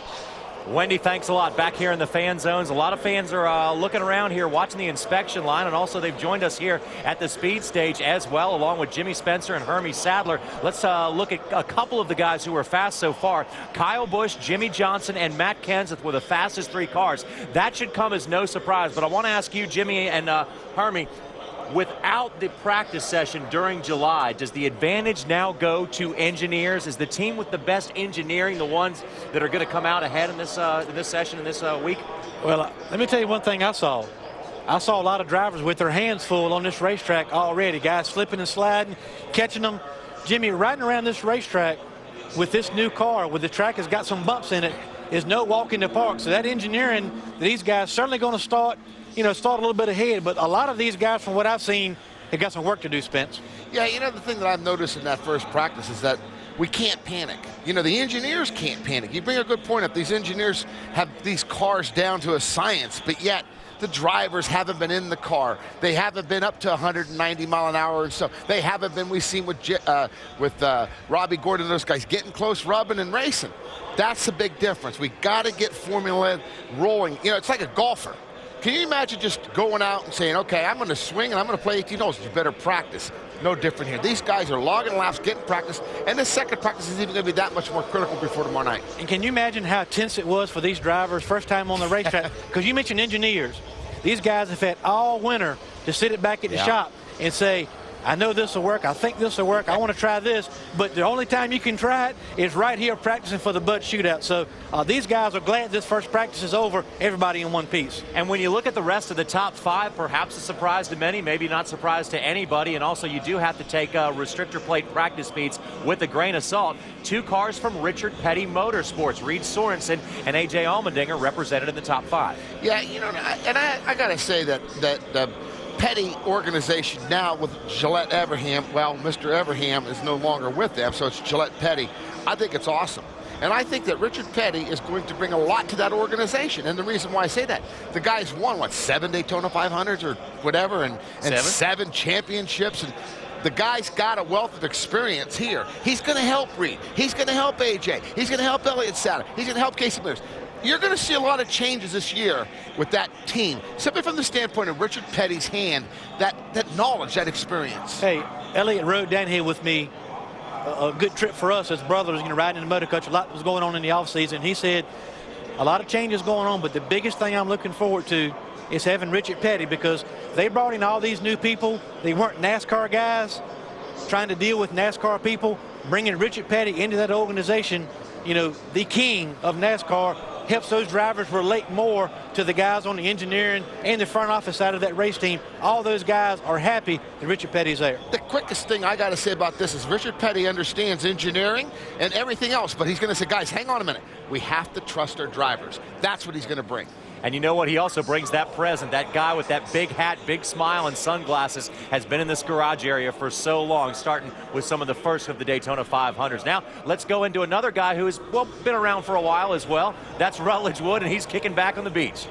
Thanks, John. I'm enjoying, first off, these fantastic Adirondack chairs that our very own John Roberts built, but I'll have fun with that later. Now, one thing that I love is getting to be in Daytona, sitting here on Speed Beach. I got Lake Lloyd behind me, but I didn't know what Lake Lloyd was from. I didn't know what it meant. None of that until last year when I saw Dave Despain on assignment here in Daytona. What I learned was that a lot of the sand, a lot of the dirt around here, they said is like a ball bearing. It doesn't have the consistency. So when they wanted to build the high banks of Daytona, they had to find something better. Well, Sax Lloyd, who was a friend of Bill France Sr.'s, said there is a great deposit of stuff here. They had a guy named Mr. Moneypenny who knew that there was a huge deposit of a dirt that was a lot more like clay. They called it marl, I believe. And they dug out Lake Lloyd. That was their plan, to dig it out and use that to build the 31-degree banking. Sax Lloyd, being Bill France's friend, they said, we're going to name it after Sax Lloyd. He had a Buick dealership in town, was their friend, hence Lake Lloyd. I believe at one time was jokingly referred to as Lake Elsinore. No more. It is always Lake Lloyd. And as I learned when I had my skiing lesson here, Dave, when I was in the water, I was a little bit afraid I was going to drown. Some 15-year-olds jumped in to save me, and when they got close enough, they told me to just stand up. And it's about 5.5 feet by the dock. That's what I learned from watching your special, Dave. I think you did a reasonably good job of taking notes last night, Rutt. Nice work. What do you think? Did you get it pretty well right? Well, some facilities have pools or fountains. Where else but Daytona is the symbol, the lake. Lake Lloyd here in the infield, where they once actually raced boats years ago. One other thing to keep in mind there, Rutledge, and I want to hear more about the lake later. Bill France actually used to punish misbehavior by credential holders by throwing them in the lake. That's not a fact true. that You made Mr. that Wood up. might want to No, remember. you made that up. We need to take a commercial break as the preparation continues for the big Bud Shootout coming up tomorrow night. final practice, nighttime practice, will be coming up at the top of the hour. Don't go anywhere. We'll be right back with much more of NASCAR Live. NASCAR Live is presented by DirecTV. If you call yourself a sports fan, you gotta get DirecTV. Brought to you in part by Toyota. For the latest Toyota racing information, visit toyotaracing.com. Toyota, moving forward. And by Old Spice Swagger, the scent that makes a difference. Get fired up. NASCAR's back. We're dueling at Daytona. Thursday, the Gatorade Duel at Daytona is only on Speed. 2 races that decide who makes the Daytona 500 and who's going home. Speed brings you the Gatorade Duel at Daytona. Thursday, starting at 2 Eastern. Live in Speed HD. I can't wait. NASCAR on Speed. Be there. A cast iron V8 block makes your truck weigh more. You want the aluminum one that lets you tow more. That's having your cake and eating it too.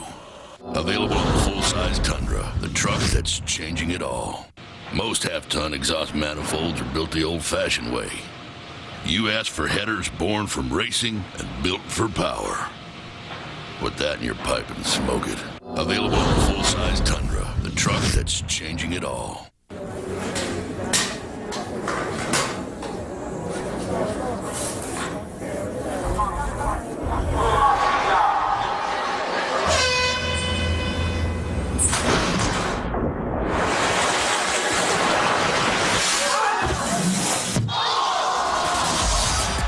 Schick Extreme 3, the only disposable with 3 flexible pivoting blades and 2 conditioning strips that contour to your face for an extremely smooth, comfortable shave. Schick Extreme 3, free your skin. Here's to Friday night dust storms, 200-mile-per-hour winds, and some of the coolest nights in America. Fields of high pressure, big puffy clouds, a sound of thunder, and the scattered showers we hope our favorite drivers get caught up in. Most of all, here's to every fan who's anything but fair weather.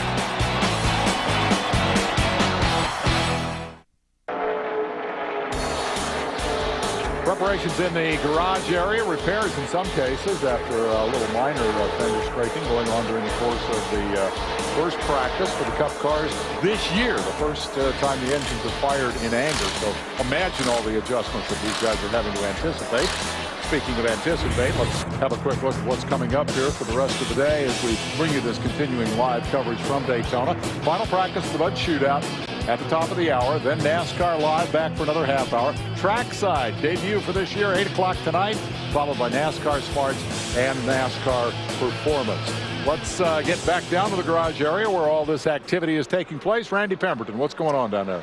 Well, thanks, Dave. Caught up with Kevin Harvick. You've been out there shaking down your car. Give me your first impressions as you got out there for a Bud Shootout practice. Well, I think our shell Pennzoil Impala has driven fairly well. It's a little bit loose up off the corner, but a lot of that's just coming from the movement from the back of the car. But speed seems to be decent, and everything seems to be okay right now. Okay, now great qualifying draw. Starting 27th, the largest field we've ever had, 28th. Can you get there from the back of the pack? I hope so. I mean, you never know what's going to happen in this deal.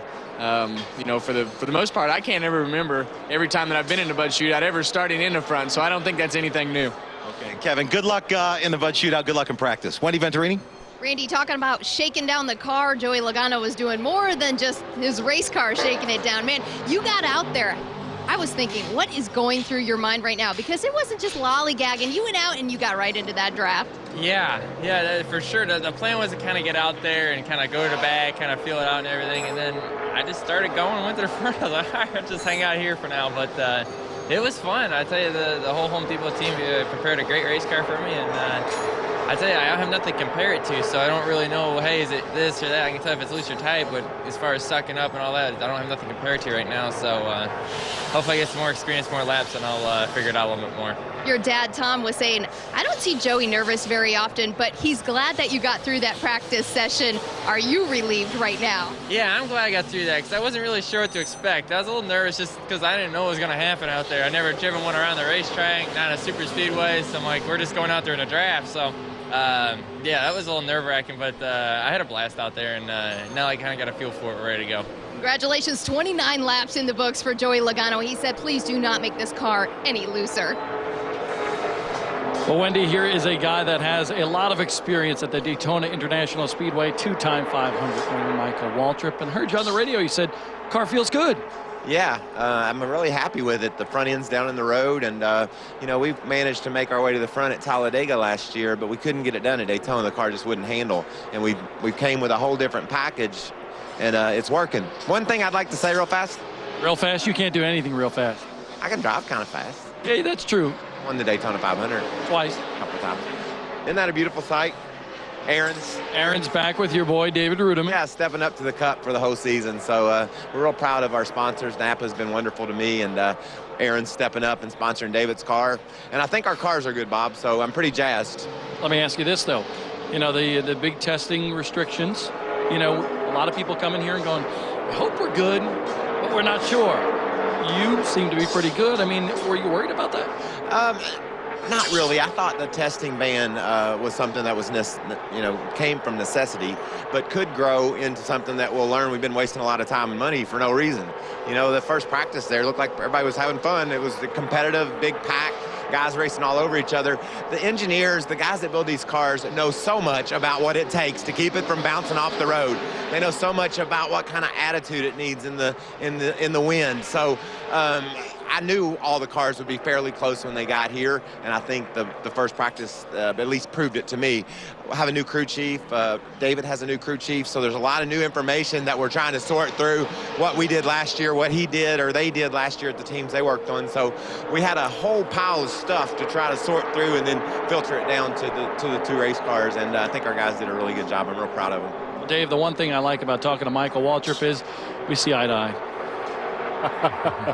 All right, Michael Waltrip and Kevin Harvick, a couple of Daytona 500 winners, sandwiching young Joey Logano, and I thought it was telling that his orders were go out there and just get some seat time in, and he immediately goes out there and goes to the front. Which he's done in everything he's ever raced. This Logano, if there is such a thing as a natural, then he's pretty close. And imagine, 18 years old, Connecticut Yankee in King Richard's Court, and he's the one they say has got the thrust, and he's got the ability, that innate sense, that balance, that, you know, that marks the great skiers, the great racers of any kind.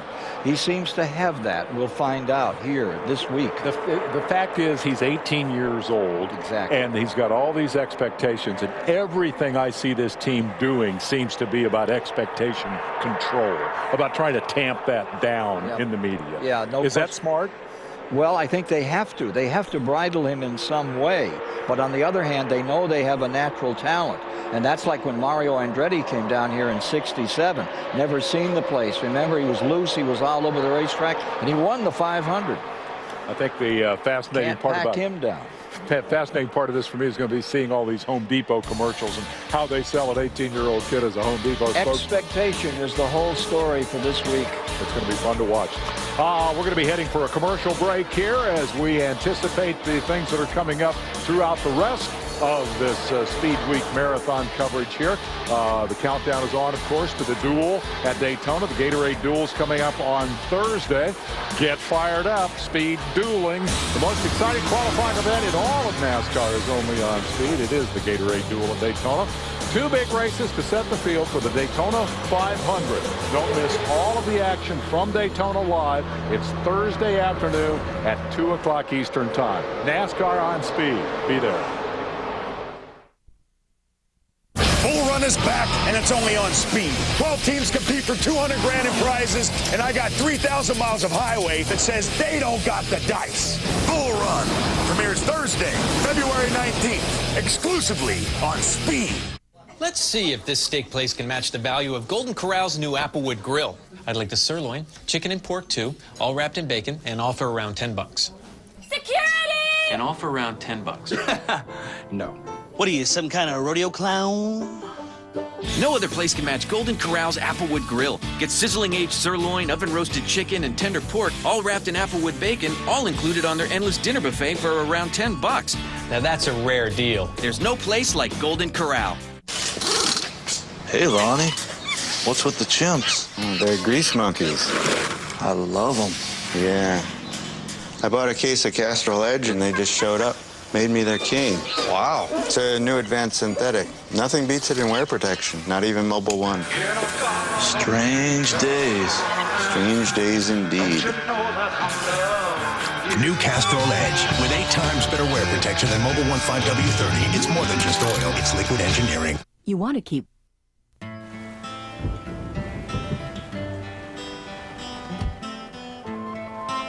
What you're about to see will change the way you look at weather.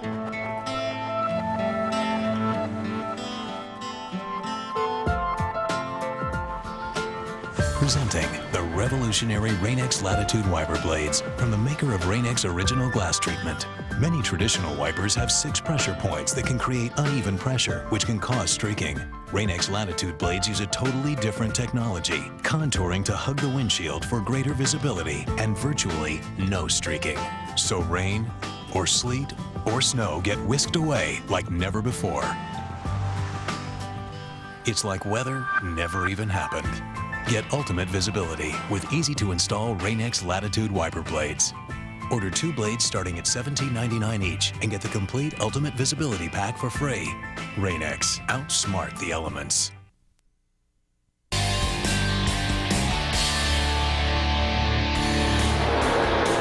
It'll be the 30th anniversary of what was born as the Busch Clash back in 1979, that pivotal year in the history of stock car racing when Ken Squire called all the action live for the first time ever on live national television. Mike Skinner, one of a lot of names from all around the NASCAR world who have turned out for this very interesting Daytona 500 week, run in the middle of some of the most difficult economic times in a lot of years. That means opportunity for some. Let's get back down to the boys. We got John Roberts, and let's see, we got the Herminator, and we got Mr. Excitement. What do you guys want to chime in on here? Well, right now down in the fan zone, this is another very cool thing about Daytona is the inspection is wide open, and the fans down there just seconds ago were looking at Jeff Gordon in there as his car went through tech. He also had to weigh in. We're going to have more on that in just a moment, but right now, let's take a look at the shootout draw. The Budweiser Shootout grid is set by luck of the draw. You saw it here on Speed last night, and it was Paul Menard who was able to win that pole position by drawing the exact right bottle on from the top of the there you go. There's the guys, Kenny Wallace and Steve Burns bringing it to you. And Paul Menard drew the pole position for his newly formed Yates Racing team. So that's a great start for that new team. Let's take a look at the flow grid. It's Menard and Elliott Sadler in row number 1. And you know what's interesting, guys? Look at this. Reed Sorensen with the Petty deal. Has Scott Speed. He's never been here before. Denny Hamlin, ex-teammate Tony Stewart. Brian, this is incredible. We've got a lot of inexperience mixed up there with experience. Going to be interesting. Dale Earnhardt Jr. was your defending champion of this race last year. Edwards and Kurt Busch are side by side in row 6. Robbie Gordon and Casey Kane in row number 7. Yeah, and a lot of guys that you look through, Michael Waltrip, A.J. Allmendinger, David Stremme, Joey Logano, every one of these teams has got a new combination trying to put it together. And some great drivers here at Daytona will be starting in the back of the pack. We heard from Kevin Harvick a moment ago. He's won the Daytona 500. Jeff Gordon has won the Daytona 500 3 times. And Greg Biffle has won the July race here at Daytona. Jimmy Johnson. Great drivers in the back of this pack. But you know what? So much is focused on the drivers here, no matter what we're doing, whether it's the shootout, whether it's the Daytona 500. But Hermie, one guy who is in the hot seat this year is Greg Zipadelli with his young driver, Joey Logano. After what he's done and accomplished with Tony Stewart, now he has a brand new driver in the seat. Well, it's a lot about the drivers. In the case of Joey Logano, has made a lot of headlines, being 18 years old. But can you imagine the range of emotions that Greg Zipadelli's been through from basically breaking up with Tony Stewart after 10 years and 2 championships? They throw in this 18-year-old kid. But somewhere along the line, Spence, and you know Greg Zipadelli as well or better than I do, he's got to be getting excited a little bit, because this is going to tell you a lot about what kind of person and what kind of crew chief Greg Zipadelli is. To put expectations aside, bring in Joey Logano. He's going to have more to do with the success of that team this year than Joey Logano will. The thing I think, Hermie, you bring a great point about the success that him and Tony had. And Zipadelli knows more than anything. This kid's got as much talent as anybody that's come into the sport in a while. But he's going to have to control this kid. This kid's got to learn this sport, respect this sport. Zipadelli, Jimmy Makar, he couldn't ask for any better position to be in. Hey, look at last year, JR. Jimmy Finnick and David Reagan. Yeah. How that relationship really helped David Reagan mature. Well, Zipadelli's going to have to do that times 10 to get Joey Logano up to speed and not try to overdo it, but kind of build as we go. Greg Zipadelli's got a big chore ahead of him, but I think he'll come out of this a better crew chief. And Jimmy, what a start to this new Yates Racing look, the new look for that Yates Racing team. Paul Menard in the number 98. Bobby Labonte's affiliated with the group now through the 96. And they start out with the pole position, the Bud Shootout. Well, and they pulled it. They pulled it, I know. Means that four-letter word, luck. Richard Petty. I'd rather be lucky than good. But I will say this. Doug Yates and Roush, not the combination they needed last year. So what does Doug Yates and Roush do? They move Larry Carter over, as Jack told me this morning, the DNA, so to speak. You're going to see a big difference in Yates' organization this year. Simply from the standpoint, you're going to see a lot more emphasis put on that organization. You're going to do what what Jack Roush has done. Let's face it, Jack's had a lot of success. Doug Yates can have it too, but he's got to feed off of Roush. And Doug Yates deserves a lot of credits for really, in some ways, going against the wishes of his dad as far as team ownership. Doug Yates comes in and says, I want to carry this Yates Racing banner into the future. They persevered a lot last year with inconsistent sponsorships, but they persevered, and this is a chance for them to really get their feet in the mud and kind of get settled up here. Now, fans, if you wonder where our friend Kenny Wallace went, he went down to drive his dirt car down at Volusia Speedway. Hey, he flipped it last night. Well, he's hoping not to flip it again tonight. You can't hurt him. You can't hurt Kenny Wallace, and he'll keep on driving the dirt as long as he can walk. Let's go down now and check in with Wendy Venturini. Thanks, Johnny. In between these Bud Shootout practices, we're going to get a little bit of a feel for what these crew chiefs are going through. We're joined by Bob Osborne, Todd Barrier. Bob, first off, it was a little bit chaotic out there. I was surprised drafting so quickly, but basically just a shakedown of everyone. Pretty much. The drivers haven't been behind the wheel for quite a while, and we haven't had these cars on a racetrack yet, so everybody's going out there and feeling around, seeing what they got for setup, seeing what they have for cars, and the drivers getting back to used to turning that wheel and mashing the gas. It's almost been kind of comical to listen to this radio in that first practice session, just the drivers getting back into their routine. Did Carl experience anything in that first practice session? Nothing crazy. You know, he likes the car real loose, so it was pretty tight for him, but I don't know if it was really as tight as he thinks it is, so we'll have to wait and see, do another practice and see how he feels it out. And Bob Osborne, I'm sure, will look over those notes good between these practice sessions. Todd Barrier, who also joins us here. And Todd, I got to ask you about Kevin Harvick, his race car, because Kevin's usually a mouthful of words during their practice session. I know a lot of these rookie drivers just wanted some laps under their belt. Yeah, I think, you know, a lot of paint scheme changes, a lot of different people in different cars, you know, jumping out here to draft right out of the box like we did. I think, you know, it's interesting for them trying to get used to who they're racing around and all that stuff. And, you know, Kevin made a comment, man, I forgot how much fun this really was not doing it for so long. So, you know, they're out there just brushing it off right now, trying to get used to it. Now, the reason we have these two crew chiefs together, these are the 2009 Whitehall Crew Chief Club of the Year, basically. So, Todd, explain to me, what does this mean for you two crew chiefs here in Whitehall?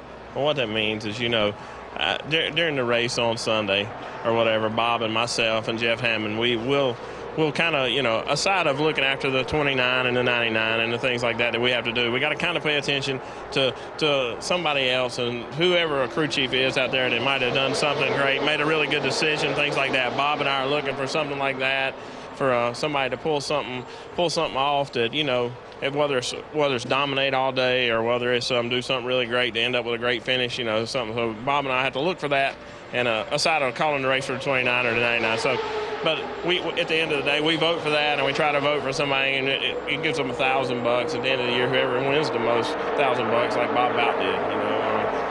You know, he was close. He was trying to work a deal we were going to split some money, but we didn't quite pull it off. But I mean, whoever wins the most at the end of the year will get like $50,000. So that's pretty cool. That is pretty cool. Todd Barrier, Bob Osborne, and Jeff Hammond, a very elite crowd, I might add. And guess what? The crew chief of this weekend's race, the Daytona 500 race, $5,000 donated to Victory Junction. That is very cool, Johnny. Wendy, thanks a lot. That is cool. If you compare the driver to the quarterback in football, the crew chief is the head coach, and he can go from hero to zero pretty quick. Now, you decide if our friend Rutledge Wood is a hero or a zero. Driving on the track is no day at the beach, but Rutledge is spending the whole day at the beach. So you decide. Look for the official NASCAR hologram whenever you're shopping and earn free stuff every time you deposit your hologram code online at NASCAR.com/hologram. It's the first race of the season, and the thunder will be felt in Daytona. Don't miss the NASCAR Camping World Truck Series from Daytona next Friday, 7:30 Eastern, live in Speed HD. NASCAR on Speed. Be there. That's the money you could be saving with Geico. What?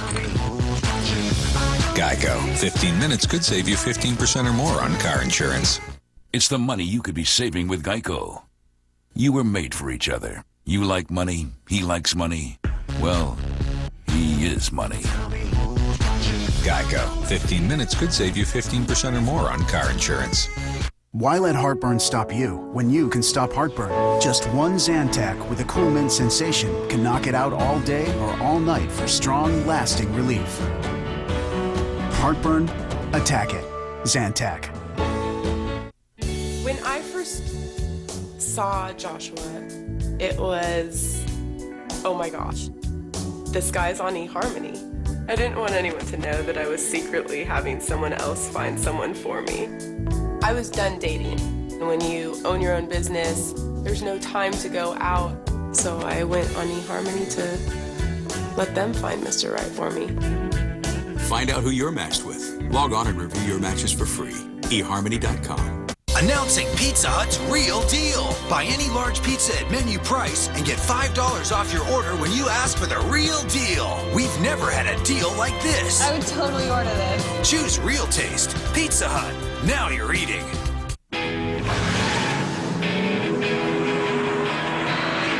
Lots of people are talking about us.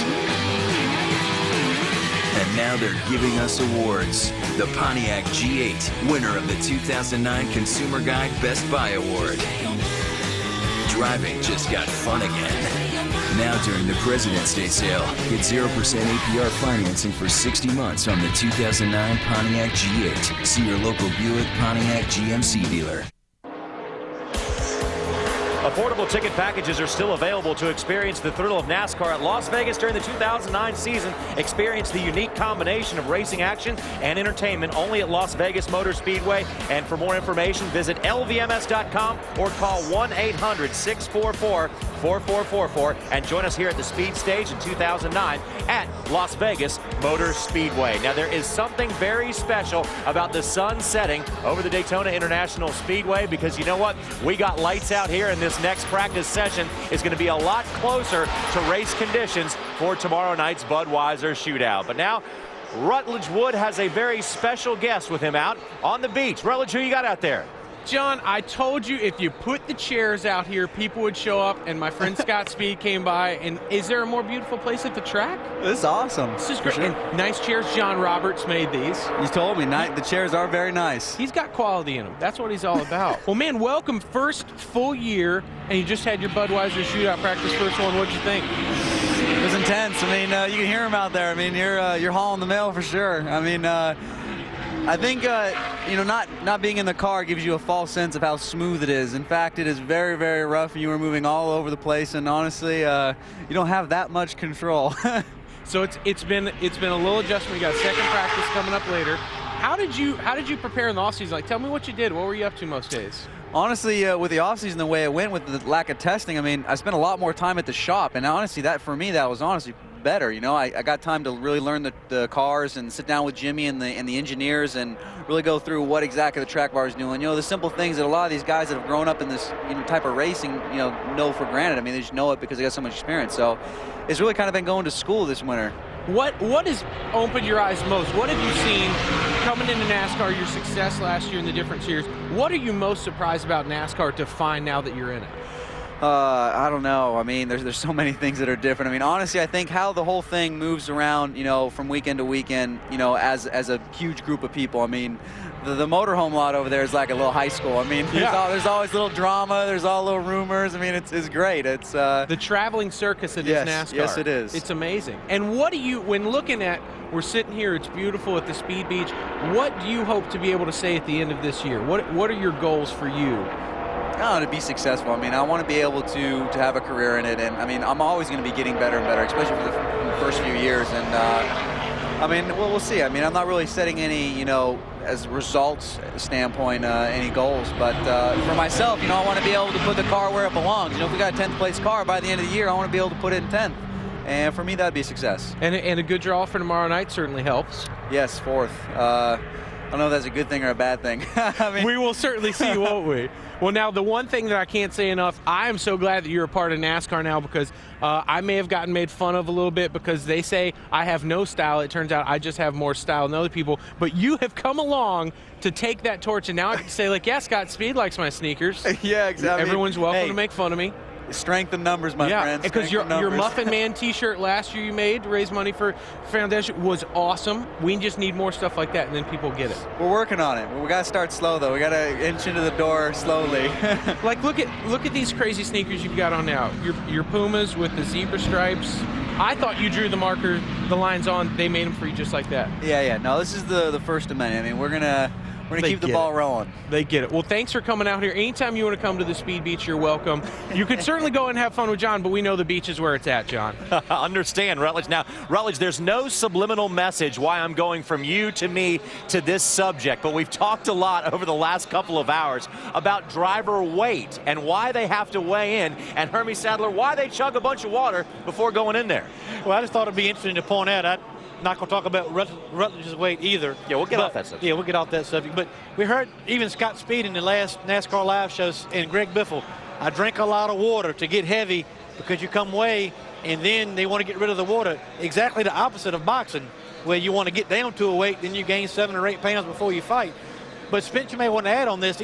NASCAR adds weight to the cars based on the weight of the driver. For instance, if the driver is 170, the car may weigh 3,400. If the driver weighs 180, you can take weight off the car if your driver is heavier, and it goes in 10-pound increments. So these guys are drinking water, trying to tip that scale as much as possible, because it could allow the crew chief to take 10 more pounds of lead out of a car, and that 10 pounds could make a difference. And what about guys shoving in Twinkies last night, last couple of weeks? That's what happened to me. They told me. They could have got Spence to go weigh for Scott Speed. I ate myself out of a car. They could have got Spence to go weigh for Scott What Speed. you're saying, they put no weight in your car, Jimmy? Oh, No extra weight. no weight at all. And that on number 7? I weigh as much as I've ever weighed, 16 ounces to the pound. I ain't going there, man. But look, let me save y'all from this. This ain't good. Yeah. They changed it. They changed the weight from 200. Yeah, well, it used to be they weigh with the car and the driver, and then they said, well, we got to have, you got to equal this thing out. So they adjusted it by the weight. So these guys are trying to put on weight today and take it off tomorrow. And there is no truth to the rumor that some people call this the Jimmy Spencer rule. It's just not a true rumor. Anyway, we're going to take a quick break. The countdown is on to the Gatorade Duel. The only place to see it is live on Speed, and it sets the field for the 51st running of the Daytona 500. Stick around, everybody. The bright lights of Vegas. The thrill of NASCAR. A pair that can't lose. NASCAR Vegas, baby. The fastest weekend of the season. In the most exciting city in the world. It's Once, twice, 3 times. Let it roll. With NASCAR's top stars in Vegas. Call 800-644-4444. Heard about the problems we've been having? Nope. 3G dead zones all over. Internet slow here, non-existent here. Trent, show them where we've been losing emails. Here. We have Verizon. You've got 3G there. Oh. For coverage where you need it, get America's largest and most reliable 3G network, Verizon Wireless. And now get the Storm, the world's first touchscreen BlackBerry. Batter's up, and so is Jones, checking the sign to the men's room. Oh, not the first time. He's going over and over. Now Johnson's rounding the corner, heading for the men's room. Going urgently. You bet. Carter steps out. He was in there a long time. Stopping and starting. These guys should see their doctor. Good point. Could be male urinary symptoms due to BPH and enlarged prostate. For many guys, prescription Flomax reduces their urinary symptoms due to BPH in 1 week. 1 week. Only your doctor can tell if you have BPH, not a more serious condition like prostate cancer. Avoid driving or hazardous tasks for 12 hours after your first dose or increase in dose, as a sudden drop in blood pressure may occur, rarely resulting in fainting. If considering cataract surgery, tell your eye surgeon you've taken Flomax. Common side effects are runny nose, dizziness, and decrease in semen. Ask your doctor if Flomax is right for you. Call 877-4FLOMAX to see if you qualify for up to $40 off Flomax prescription. For many men, Flomax can make a difference in 1 week. Need new gear? Now is the time for one-of-a-kind deals at Bass Pro Shops, like 20% off qualifier tackle systems and Danner Gore-Tex hikers for under $60. Your adventure starts here. February 15th, get fired up for the Daytona 500. Don't you leave your seat. It all starts with NASCAR Race Day, built by the Home Depot. February 15th, 11 Eastern. NASCAR on speed. Be there. While the weekend is just starting for many NASCAR fans, NASCAR crews are hard at work inside the Sprint Cup garage as they get ready for the Budweiser Shootout after their first attempt at competitive racing out on the track during this practice session that just ended a while ago, and they're getting ready to go right back out again. Now, we're going to toss it down right now to Randy Pemberton, who is down in the garage. And Randy, this is just a little teaser, a shameless plug right here, but your name was actually used in a trivia question in tonight's NASCAR Smarts program. So tune in and find out. But now, take it away with your other subject.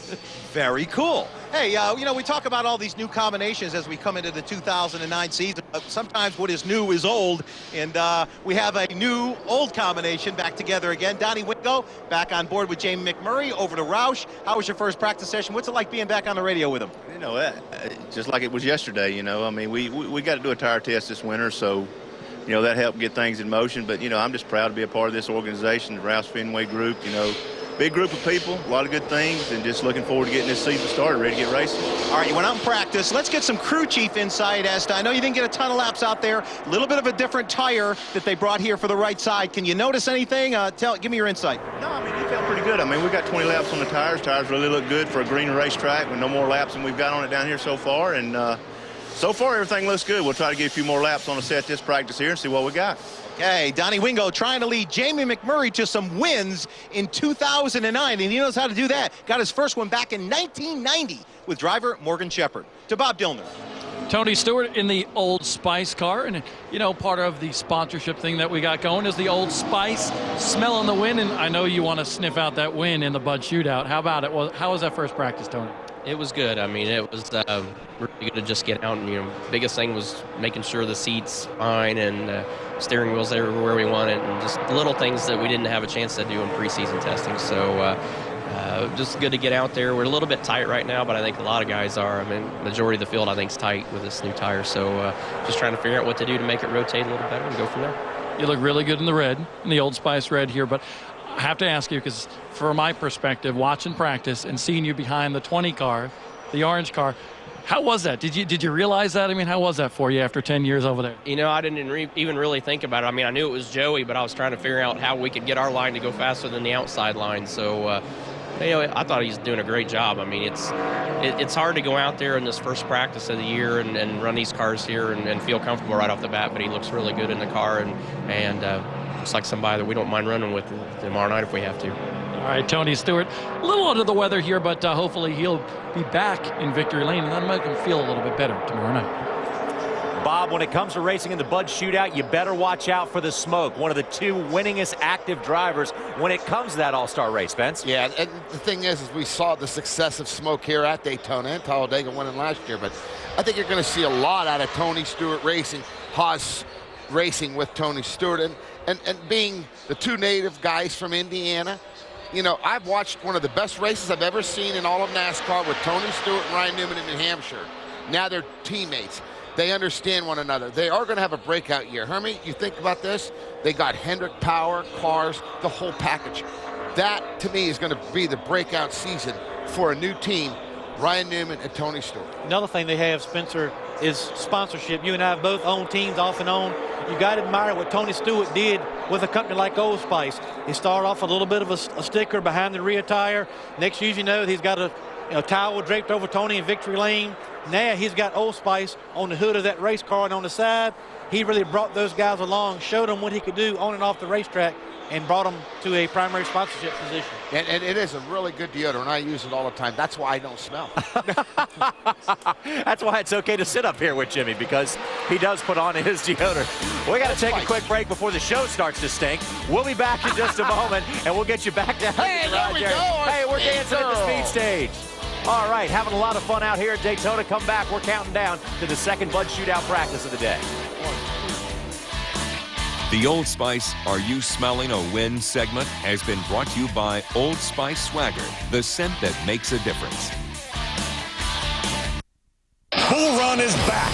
12 teams compete for $200,000 in prizes. Bull Run premieres Thursday, February 19th, exclusively on Speed.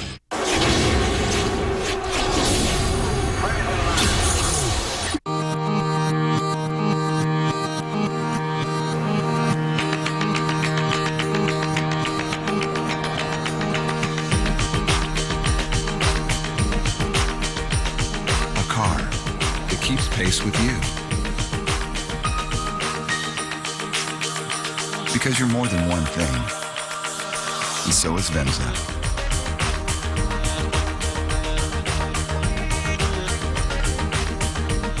Hi, it's pretty easy to see what draws me to Esurance. With my family, a job, and a pretty long commute, it's hard to find time to take care of things like auto insurance. Let alone how much it can cost. I chose Esurance because they save me money in no time. With quote-by-print convenience, you can start saving in minutes. And with hassle-free automatic payments, that's one less bill that piles up. Get your fast quote today. And get animated about your auto insurance with Esurance. Are you one? Emmett, your gray facial hair has put you in a rocking chair. Your beard is weird. Just for Men Gel gets rid of gray in 5 easy minutes. His edge is back. He scores! Just for Men. Keep your edge. Dry, itchy skin you can't ignore needs a lotion that does more. Gold Bond Lotion's medicated itch fighters relieve itch on contact, plus intensive moisturizers provide lasting relief. Look for the healing seal, Gold Bond Medicated Lotion. Stop itching, start healing. Are you watching that skateboarding kitten video again, Larry? I like kittens. Larry, you have access to over 100,000 real video clips at Comcast.net from providers like Fox Sports, CBS News, and E! Entertainment. I didn't know that. Now you know. Do they have stuff with kittens? Enough with the kittens, Larry. Over 100,000 video clips from trusted news and entertainment sources, only at Comcast.net. On the International Speedway, live on Speed. A quick reminder that tomorrow the ARCA REMAX Series kicks off with a bang at Daytona. Veteran drivers along with NASCAR's future stars trading paint, pushing the limits in pursuit of a win in one of the world's most storied tracks. You don't want to miss the race. Coverage beginning at 4 o'clock Eastern time only on Speed. And the sound you hear in the background is final practice for the ARCA cars as they make their way around this 2.5-mile tri-oval. If you're just getting home from work on this Friday afternoon, we welcome you to our continuing coverage. We're glad you're here. We're heading up to the final practice for tomorrow night's Budweiser Shootout. That'll be coming up at the bottom of the hour. Let's go back down to the garage area. Randy Pemberton. Oh, he's got one of the wheels with him. Yeah, I do. You know, as the sun sets here, the work keeps going on. I'm standing near the inspection area here. Cars been rolling through this place all day long. I have Sprint Cup Series Director of Competition, John Darby. John, these guys, your inspectors, have done a heck of a job here. 85 cars will have gone through here by the end of today. That's true. Now, fortunately, we get to split that over 2 days. We did knock out the 28 shootout cars yesterday, but the critical cars are the ones we're doing today. Those are all the entrants to the Daytona 500 for Sunday's race, and qualifying's a big day, so everything's got to be right. The fortunate part of it, the good thing is there's no saws, no grinders, no Mondo flying all over like Daytonas of old. It's a couple of hammer swings here and there and a tap here, and for the most part, everything's gone really smoothly. And that opportunity was given to these teams by virtue of they all have this template virtually in their race shop. They build their cars to this template, so when they show up, it's not like it was 15 or 20 years ago when they try to squeak by with something. They really can't do it today. Well, the huge majority of them do. you know, we've got a lot of brand new teams here, and a lot of those teams have just come to life within the last 30 days. So they may not be as completely equipped as some of the big teams or the experienced teams, and they rely on us to help them actually get their cars right. So the cars we're doing now are the end of the line, if you will, and the process is a little slower as it takes a little more explanation, a little more show and tell and things like that. But overall, everything's gone real good all day long. It's been absolutely interesting back here watching these guys push these cars through inspection. And, you know, there's so many points down here that they can't slip a dime underneath them, or they have to push that car back through or work on it a little bit. But been very, very interesting. To Bob Dillman. Whenever you come to Daytona, you always talk about speed. 6 quick for Elliott Sadler during that practice session, but I know the speed charts really don't tell the real story. How was your car? Actually, the Stanley Dodge is pretty good. We want to make it a little bit better. You know, we've had some pretty good success here in the last couple of years, and just need to turn a little bit more. And, you know, we're going to work on some things. We want to run good in the Bud Shootout because Bud's a big sponsor of Richard Petty Motorsports, but just want to work on some things for the 500 too. So we're going to try some different some shock stuff this time, and some different front end package, and see if we can get it turned a little bit. But all in all, I'm very happy the way the car unloaded. You know what? It looks like everybody's so excited to be down here. I mean, not much testing in the off season. How did you get acclimated to all the other cars out there? Was it tough to figure out who was who? Yeah, it's a little bit different. It is tough because everybody's either a different number or a different paint scheme. So it was weird to look in the mirror and go, all right, who's that pushing me now? But it's cool to get back and get racing. You see it on everybody. You know, we were all talking about it last night for the Bud drawing. Like, man, we just can't wait till tomorrow. Let's get back on the race car. You know, let's get back on the racetrack. Let's do some things, because winter testing is usually when you knock the dust off and the rust off, and you can go after it. So it's pretty cool. Everybody was feeling each other out in first practice and moving around a little bit, and I'm sure it'll be twice as exciting in second practice. Elliott Sadler on the outside of the front row for that Bud Shootout. He's got a new crew chief in Kevin Buskirk. The perspective of a guy who drives the cars and also the guy who's responsible for inspecting the cars. Well, today was interesting. A lot of speculation there would be problems since they didn't have all that training and time down here prior to. I had all 35 of those cars that are in the show all inspected by 2:30 this afternoon. Now the issue are the other 20, and I think there's still some work going on those. Those are the outsiders. Those are some of those older cars that have been purchased from teams. How that went could take some time. Darby makes the point, though, in comparison to the way that it used to be with the clouds of Mondo dust, it's a whole different world. We're going to take a commercial break. We're going to come back to Daytona International Speedway. The clock, of course, is ticking toward the live running of the Gatorade Duels at Daytona. And you know what? Did you hear about this, Ken? You're going to see it on Speed. Hope you'll tune in. No. Wow. It's the first race of the season, and the thunder will be felt in Daytona. Don't miss the NASCAR Camping World Truck Series from Daytona next Friday, 7:30 Eastern, live in Speed HD. NASCAR on Speed. Be there. The bright lights of Vegas. The thrill of NASCAR. A pair that can't lose. NASCAR. Biggest baby, the fastest weekend of the season. In the most exciting city in the world. It's motorsport. Once, twice, 3 times. Let it roll with NASCAR's top stars in Vegas. Call 800-644-4444. This is my accounting system. Unpaid invoices on the purple ones. Still evolving. Our sales figures, they're all right here. I designed my own spreadsheets. Nice, right? No? There's an easier way to manage your business. With Intuit QuickBooks software, you can easily create invoices, track sales, and manage payroll all in one place. Intuit QuickBooks. Get back to business. Try Simple Start for free at QuickBooks.com.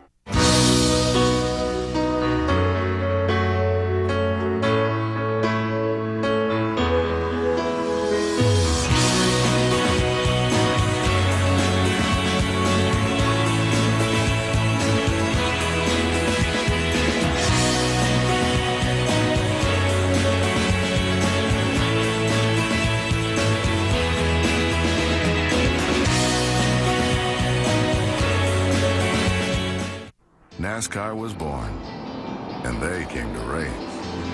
You remember their names and every winning moment. Now it's time to capture your favorite NASCAR memories. Introducing the NASCAR Hall of Fame Commemorative Brick Program. To reserve your place in NASCAR history, visit us online at NASCARHall.com/brick or call 1-888-NHF-BRKS. The NASCAR Hall of Fame, building memories one brick at a time. Introducing the NASCAR Hall of Fame Commemorative Brick Program. To reserve your place in NASCAR history, visit us online at NASCARHall.com/brick. The Budweiser Shootout will fill a good many of these seats tomorrow night here at Daytona International Speedway. The race born back in 1979, as Ken Squire pointed out earlier today.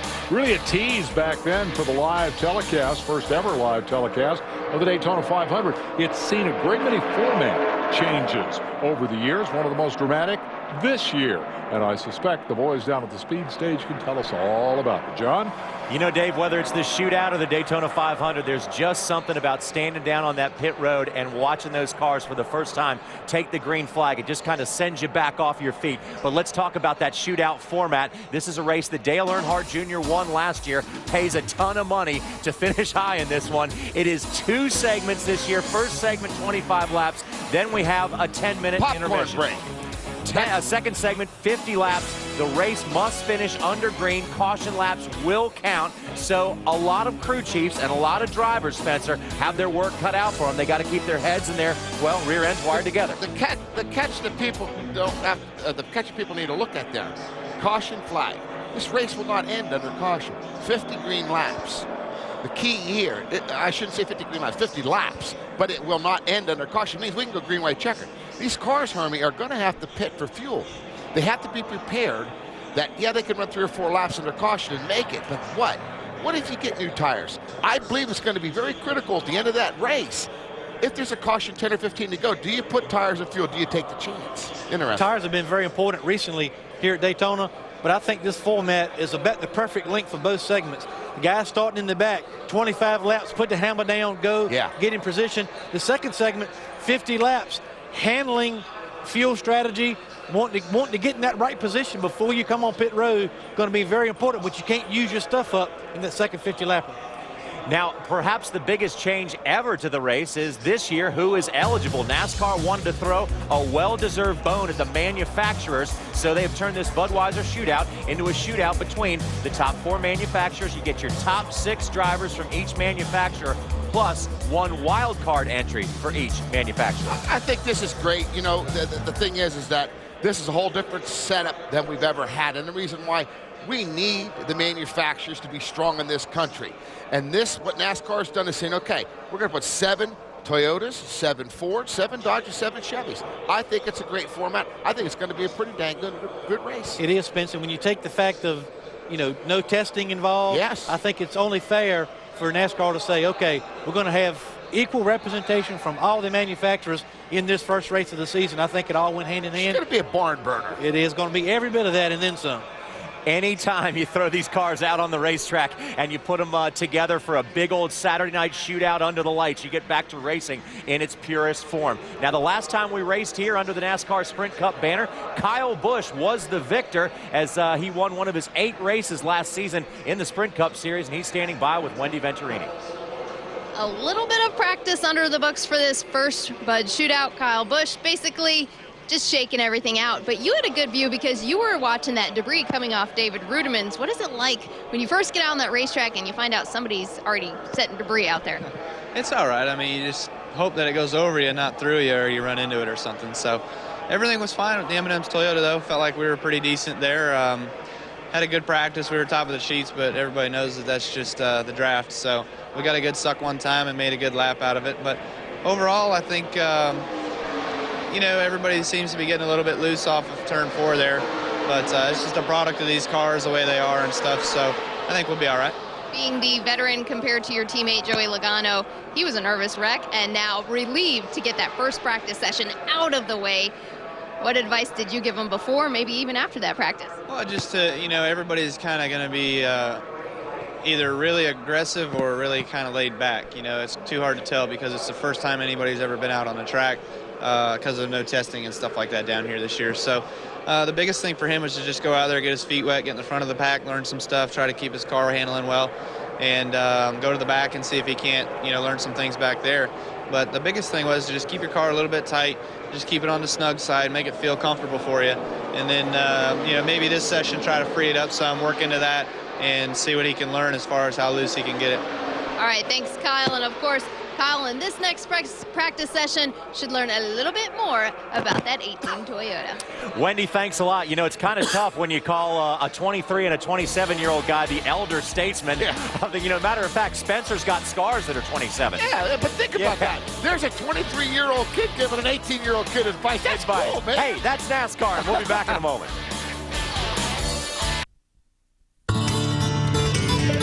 Rise and shine. Get your motor running. Weekend mornings. Wake up to the Castrol engine block on speed. Cars. Bikes. Trucks. The Castrol engine block. Saturday and Sunday mornings beginning at 7 a.m. Eastern. Only on Speed. Brought to you by Castrol GTX. Stop sludge in its tracks. This Valentine's Day, there's only one gift guaranteed to get women to take their clothes off. A pajamagram. Spoil your wife or girlfriend and give her what she really wants. We've got all the top brands of pajamas and lingerie, over 100 styles, from comfy to sexy. A pajamagram is the perfect Valentine's gift. She'll think of you every time she puts them on. Every pajamagram is delivered in a hat box she'll love, along with a lavender sachet, a gift card, and a Do Not Disturb sign, all free. We have great bath and body gifts too, all that spa stuff women just love. Call or shop online at pajamagrams.com. It only takes minutes, but she'll think you spent weeks planning it. Overnight and Valentine's Day delivery is guaranteed, so call now or shop online at pajamagrams.com. It's a gift you'll both love. Are you one of... It's about being smart with your hands. It's definitely my passion. It's always a new adventure. Nothing's really ever the same. But I didn't know how to get into the industry. They teach it all to you right there. It was just unbelievable. They had all your tools that you could play with. You can get your hands dirty and actually do what you're learning in class. They help you get ready for the next step. It definitely opens a lot of doors. My name is Steve. My name is Pierre. My name is Rolando. My school is Wyotech. Get on the fast track to a career. Train with Wyotech. 1-800-875-0157. Guess what, big companies?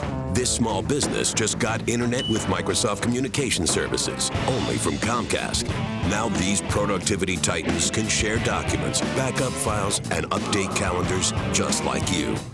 Now they've got your tools, and they're coming for your customers next. Booyah. Comcast Business Class. Turn your office on. Call now to get Comcast Business Class Internet and TV for $59.95 a month.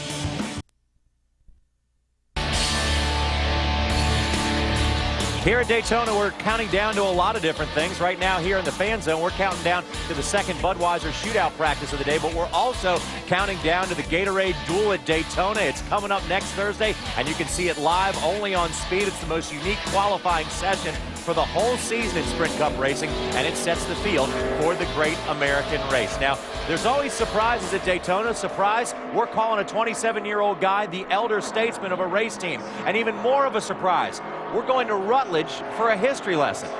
Thank you, John. It is a nice, convenient change of the tables, isn't it? Well, here's my second history lesson of the day, and I again get to thank Dave Despain for his knowledge, because without him, I wouldn't know it. Now, I'm sitting here safely on the Speed Beach, and as some of you know, especially the guys on Speed, I am not the daredevil that many of these NASCAR drivers are. So you know I wouldn't be sitting here if it wasn't a safe spot. Well, thanks to Tommy Irwin, this is now a safe spot, because Tommy Irwin drove his 59 T-Bird into Lake Lloyd. Not on purpose. They were in a qualifying race. It gets a little sideways, all of a sudden ends up in the water. There was a really long caution. Part of that was because Tommy couldn't find the crank handle on the window. This was when a stock car was primarily a car from the dealership taken, stripped, and raced. So he had to look around in the floor of the car once he got in the lake, finds a crank handle, rolls the window down, gets out. Now, A guy that I didn't think is very funny would be Mr. Tiger Tom Pistone, who I don't know whether it was a logistics move or a PR move.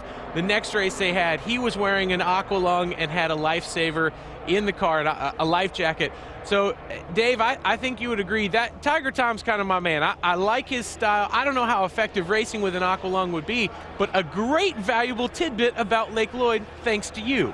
I can tell you that Tiger Tom did not do that as a PR stunt, Rutledge. He was scared to death of drowning. Then I'm with him, too. I want to go back to Rutledge's interview with Scott Speed earlier. Best quote I've heard so far. Scott Speed, in reaction to Rutledge's compliment on his 4th starting spot for the Budweiser Shootout tomorrow night, said, I don't know if that's a good thing or a bad thing. Here's a guy some people say don't belong. It does not belong in this race because he hasn't got any experience here, starting 4th in a field that's got a lot of new names. Yeah, 28 guys in this race, 8 of whom are first-time Budweiser runners. Now, some of them have a lot of experience here at Daytona, and others, and Scott Speed's a good example, starting 4th, Menard up on the pole. He's new to this race. And so, for that matter, is Sorensen, who starts in 3rd. Now, the fastest man in practice has been Kyle Busch at 191.453. He's sequestered back here in the 10th starting position for tomorrow's race. Other of the newcomers into the event, you've got Robbie Gordon. He's a bit of a veteran. He'll be coming out of 13th. And you've got David Reagan, young Reagan, coming from 15th. And you've got that Joey Logano, 18 years old. He'll be starting 18th. And so it goes through the field until you get to the very back. And then you've got 2 really great traffic drivers, 27th and 28th, Harvick, and the 2-time winner, Jeff Gordon. It's going to be a fascinating first couple of 3 laps tomorrow night as the Budweiser Shootout rolls at Daytona. We need a commercial break. Let's take a quick moment here to mention some of the other things coming up. Next Friday, Sparks Flying Camping World Truck Series returning to speed. Perfect storm of danger and speed, it says here. Don't miss the NASCAR Camping World Truck Series live from Daytona. It's a thriller. 7:30 Eastern next Friday night.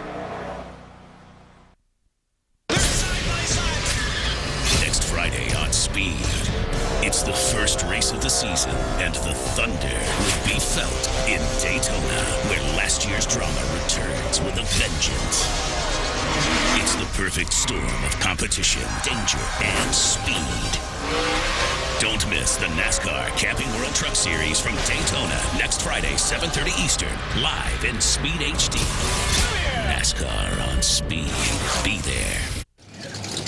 It's amazing what these guys can do with these cars. They don't have sponsors, they don't have flash, they don't have tons of money. What they do have is determination and some of the toughest, most reliable auto parts in the industry. On this show, I ask them to do one thing: go all out. They need parts they can count on to do the same. Napa, get the good stuff.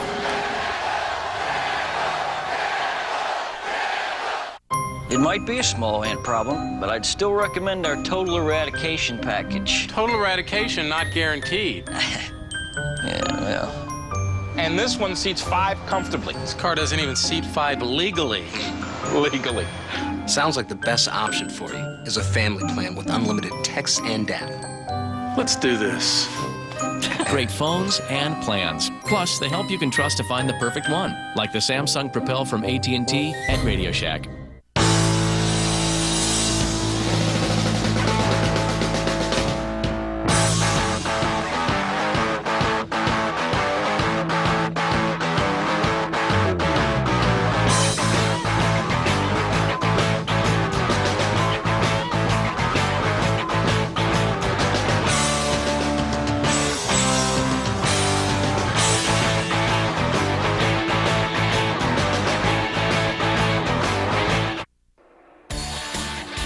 Welcome back to Daytona International Speedway, where Bill France Sr. made the debut of his Super Speedway back in 1959, 50 years ago. Now with the lights on, preparing for a $1,200,000 night race tomorrow night.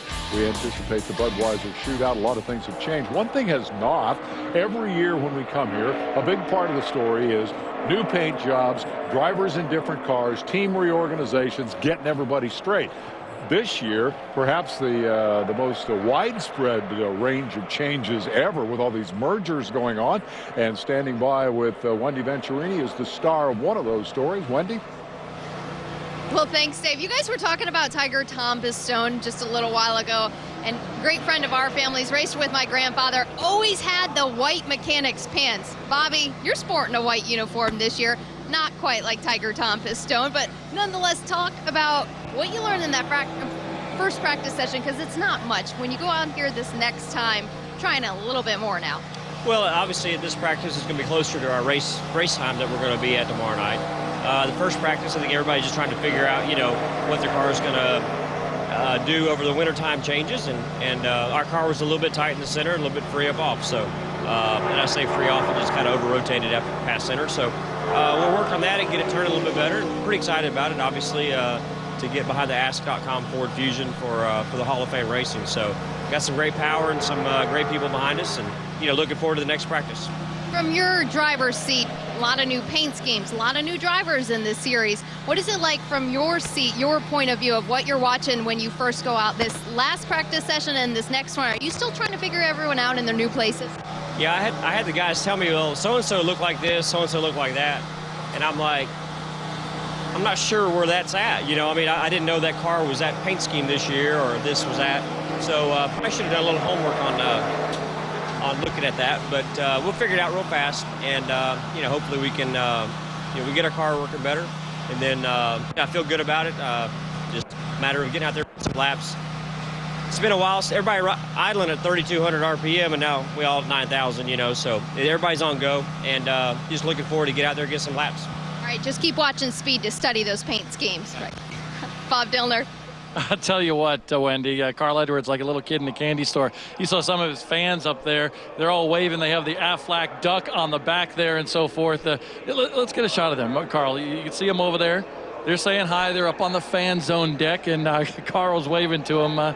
Excited, pumped up to get going here? I see all your fans are. Yeah, man, it's cool to be back in a race car.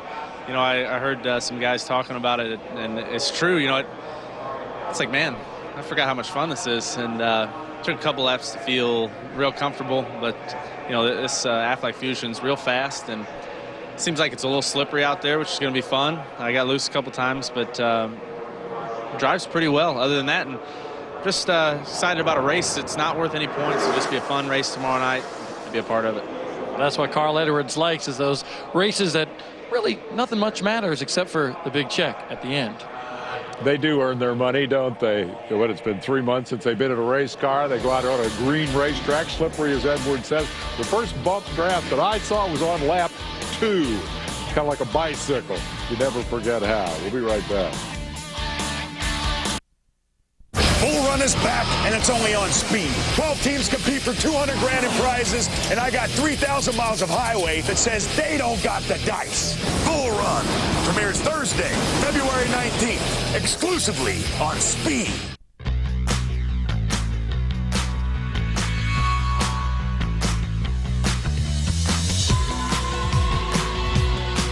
Finally, a car that revolves around you. Because you're more than one thing. So is Venza.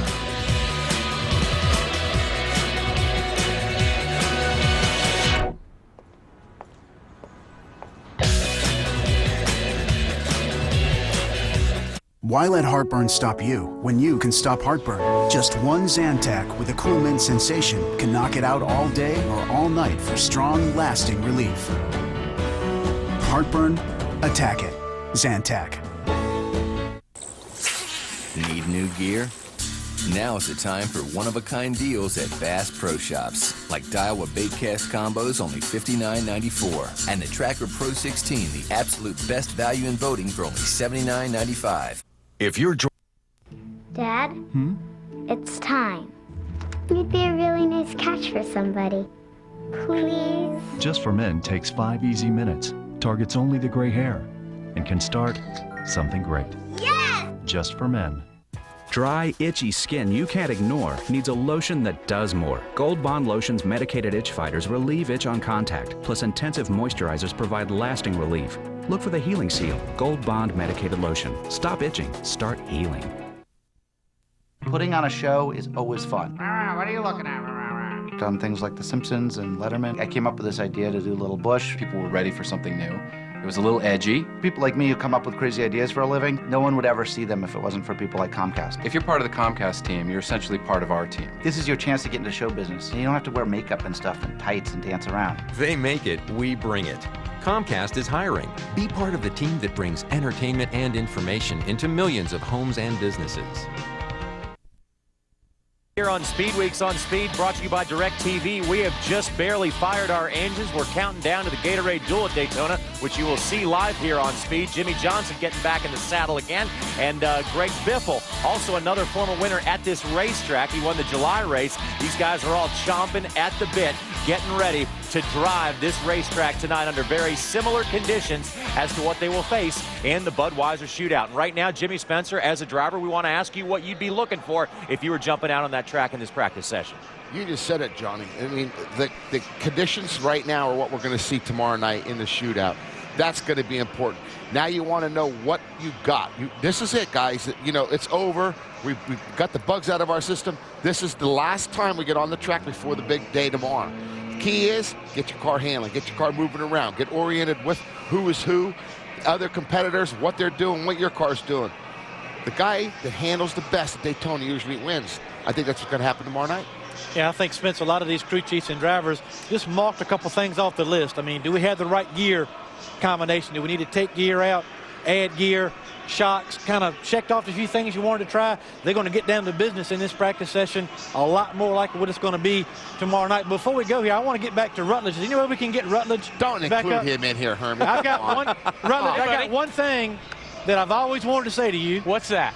Why don't you go jump in a lake right now so everybody can see it? It's warm. Come on, Rut, beautiful. do it for us. Rut, come on. Come on, Be Rutledge. a team Come on, player. Rut. Be a team player. I tell you what. I don't want to do that. It's too cold for that. Do this. Do this for our viewers. Just roll your pants leg up a little bit and dip your toe in it. Will you do that? If you come down here with me, we can both jump in right now. Come on. Yeah, if you want to go, we'll go do it. All right. We still love you, Rutledge. Anyway, now we're going to get you down in the garage area once again with the guy who's won here at Daytona before, but not in the 500. Greg Biffle standing by with Randy Pemberton. Well, the next practice session for the Bud Shootout cars coming up. Greg Biffle, how's your day been so far, buddy? It's been good. It was nice to get in there and get the rust off. 3 and 4 Fusion running pretty good. The guys did a good job getting these cars ready, but just felt awkward getting in there and first time out of the garage being, 2 and 3 wide up to speed. So we're ready. Well, tell me what you think the comparison will be between this car and perhaps maybe one that you have on the trailer and the one that you're going to use in the 500. Obviously, your 500 car has got to be the best one. Yeah, we think the 500 car is the best one, but you got to keep in mind, no testing. We don't know whether the Bud Shootout car or the 500 car, which one's better. Normally, we find that out preseason testing. Whichever one goes faster and we like that drives better, we'll pick that one for the 500. So this year, it's kind of roll the dice, but we think the 500 car is better. Okay, Greg Biffle getting ready to start his 5th Budweiser Shootout. Good luck. Randy, thanks a lot. The Biff might be a good guy to pick for that shootout. I don't really. Are we sticking with the Biff already? I think it would be a good idea. I'm not saying anything yet. Let's face it, man. He hauls the mail. Hey, Despain and Squire, they have T-shirts that say "Stick with the Biff" if you guys want one. Yeah. I want to go back to the business of the cars. Shootout car, 500 car, and a backup car. That's a big change from the way it used to be. Yeah, I guess it was. You came with the car. Yeah, exactly. And if you had something go wrong, you called back to Charlotte, North Carolina, and they rustled around and got something ready to bring back out. That was what it was like then. Today, all kinds of additional equipment supporting every one of these super teams. But the interesting thing is we're back to the 60s and 70s with these independents. We've got a lot of them here. There may be some surprises before this Daytona 500 is over. Love those independents that work their way into the field. Haven't seen that for a while. 57 cars in the garage area. 14 aren't going to make it, but as we talked about earlier, economic difficulty for some creates opportunity for others, and we'll see how that story plays out when we set the final starting lineup. That, of course, is going to be later in the week in the Gatorade Duel here on Speed. We're going to take a commercial break as the guys start to climb back in their cars and get ready for final practice for the shootout. NASCAR Live is presented by DirecTV. If you call yourself a sports fan, you got to get DirecTV. Brought to you in part by Verizon Wireless. Call more people. Use 0 minutes. Only on America's largest mobile-to-mobile calling family. Verizon Wireless. And by Interstate Batteries. Over 200,000 dealers nationwide. Find one at interstatebatteries.com. Get fired up. NASCAR's back. Speed brings you the Gatorade Duel at Daytona. Thursday, starting at 2 Eastern. Live in Speed HD. Oh, yeah. NASCAR on Speed. I'll be there. Heard about the problems we've been having? Nope. 3G dead zones all over. Internet slow here, non-existent here. Trent, show them where we've been losing emails. Here. We have Verizon. You've got 3G there. Oh. For coverage where you need it, get America's largest and most reliable 3G network, Verizon Wireless. And now get the Storm, the world's first touchscreen BlackBerry.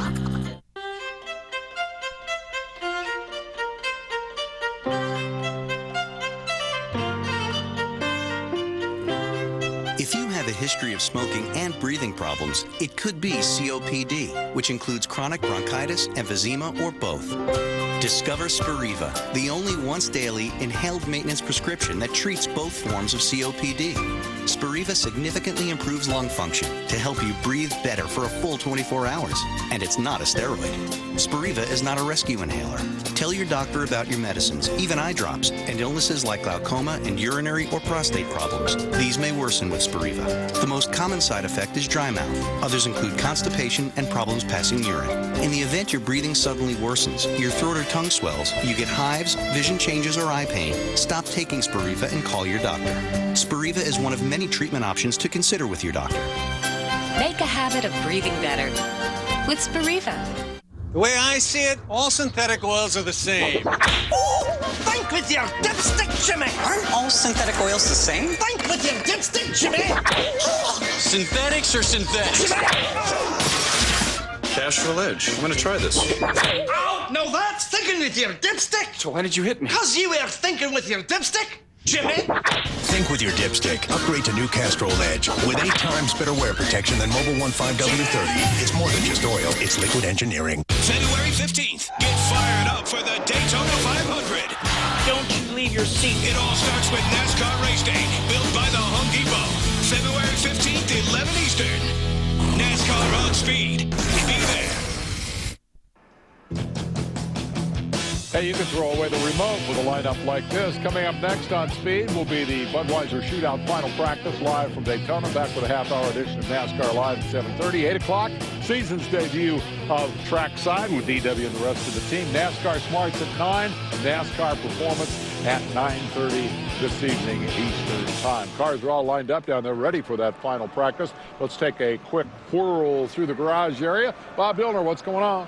Well, Dave, last year, if we can recall this, the Blue Deuce of Kurt Busch, Tony Stewart, many others involved in a wild wreck in the final moments of final practice for the Bud Shootout. And that sent everybody in the garage area scrambling. So right now, a lot of emotion in this garage area. High anticipation for this practice session. They're trying to get the speed. They're trying to get the balance out of their race cars. But anything can happen at any time. And right now, a lot of these teams, like Kurt Busch's, are on pins and needles here in the garage area with the final laps before the Bud Shootout. Wendy? Thanks, Bob. A lot of teams that want to be in line but are waiting a little bit more. There's one guy here, David Ruderman, that had that caution in the very first practice from the piece of debris that flew off from the underside of David's car. The crew is still working. The car is still on jack stands. You actually see his father, Buzzy, talking to David in the window right now. They had to add that piece of aluminum to the underside of the car. They feel the car is back in good shape, but spirits are up here at the 00 team. So all is good. They're just waiting to fix it up, final tune on the car, and get in line for this final practice session. Randy?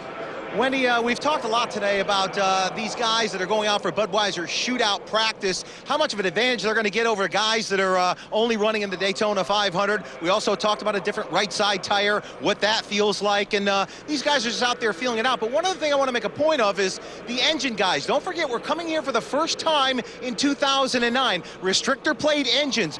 These guys have worked and worked and worked trying to produce extra power, and the one advantage that these guys may have in the Bud Shootout, don't forget, they'll only run 187 miles. This is a great opportunity for all the engine builders to try some new parts and pieces, see how they stand up, and hopefully infiltrate that into the regular engines that'll go 500 miles later in the season. Back to Dave Despain. A terrific race, born in 1979 as a made-for-TV preview of the big live telecast of the Daytona 500. How things have changed over that 30 years. Yeah, in 79, this was a wow. This was the way it was to open on CBS in that great telecast.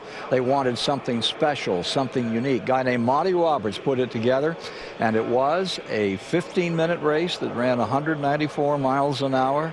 Buddy Baker and that great number 28 just put it down, and he put it on and won the thing. And he set the format for years to come after that. Now this year we change it. 187 miles because it is the shakedown for the Daytona 500 a week Sunday. It really is a race of consequence here in 2009. And most importantly, it's a chance for you fans to finally see NASCAR cars on the track in competition again. They'll be out there for final practice momentarily. Mike Joy, Darrell Waltrip, and Larry McReynolds, I hope, are prepared to tell us all about it. Thanks, Dave and Ken, and welcome back to Daytona International Speedway. We're somewhere up there just below the O. See the bright lights? Well, that was us. It's 54 degrees, just a little light breeze, clear and cool. Not exactly Chamber of Commerce weather, but horsepower-making weather for this final practice session for tomorrow night's Budweiser Shootout that you will see on Fox. 27 of the 28 cars lined up, and just now heading onto the speedway for this final practice. Welcome back, everybody. Mike Joy, Larry McReynolds, Darrell Waltrip with you once again, and we found out what we needed to know in that first practice. We found out those cars were a handful. I know, they bounce around all over the place, and Darrell, they're loose. Yeah, but they'll be better now. Because, really? Yeah, even as cool as it is, even this joint, when the sun goes down, it picks up grip. And so the car will drive a little bit better. Plus, you got to remember something. That was the first time a car's been on the track. They'll go in, they'll tweak them a little bit. We'll see some real action in this practice. Now, we say nobody wins practice, but Kyle Busch, Jimmy Johnson laid down the quickest laps. Does that mean anything? Well, not really, because as we say every time we're doing practice sessions at Daytona and Talladega, not to overrate or underrate what the speed charts show, you're going to run as fast as a group you're running with catching another group. So it means that those guys were probably in the perfect scenario to run that quick lap, but we know those guys will have fast race cars. Because they also had the fastest 5-lap average. Yeah, they did, and it's such a confidence booster to put the car out there and for it to be fast. That means you did your homework. You came here prepared. That's confidence for the driver and the team. All right, let's get down to the garage area. Chris Kubota.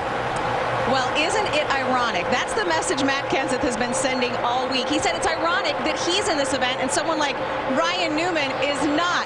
Matt Kenseth's not exactly known for his qualifying efforts, but with the new format, the Bud Shootout, not just about pole winners. And you know, Matt Kenseth in his entire career has only been in this event twice before this year, but he has the best average finish of all the Roush drivers. So an old slow guy, as he calls himself, could actually win this Budweiser Shootout. Now let's go to a guy who is not old, is not slow, Steve Burns. Thank you, I think, Krista. But hey, in 2006, Mark Wahlberg starred in a movie called Invincible, a true story about a 30-year-old bartender in Philadelphia who essentially walked on to the Philadelphia Eagles football team back in 1976 and against all odds made the team. In fact, he wore jersey number 83. Well, a couple of weeks ago, back in Mooresville, North Carolina, the guy that runs this team, Jay Fry, had a surprise screening of the movie for the race team, and after the movie, guess who came out? Vince Papale, the guy who made that team against long odds, and the team called it incredibly inspirational. Vince Papale will be back here Thursday for the dual races. Thanks, Steve. Caution on the speedway quickly. as Jeff Burton's car goes into the garage in a plume of smoke that started up in turn number 4. Watch that 31 at the front of the pack going up in smoke. Yeah, he's trying to get down out of the way. Did a really good job. So did everybody around him, but that looks terminal. Yes, it does. Oh, that doesn't look like an oil line. It looks like it's coming out from everywhere. That looks like an oil pan. Yeah, I'd say they know exactly what their plan's going to be here. It's going to be to put a new power plant. You can see they're already backing it in the garage area to change engines in that 31 car. So they may have all the laps they're going to have to get ready for the Budweiser Shootout. As Krista pointed out, this race is no longer about qualifying. It has the same name, but it's a whole different format for getting into this event. We'll explain after this.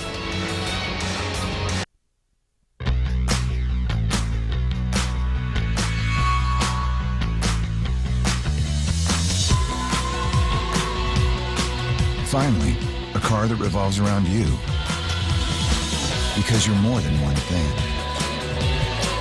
So is Venza.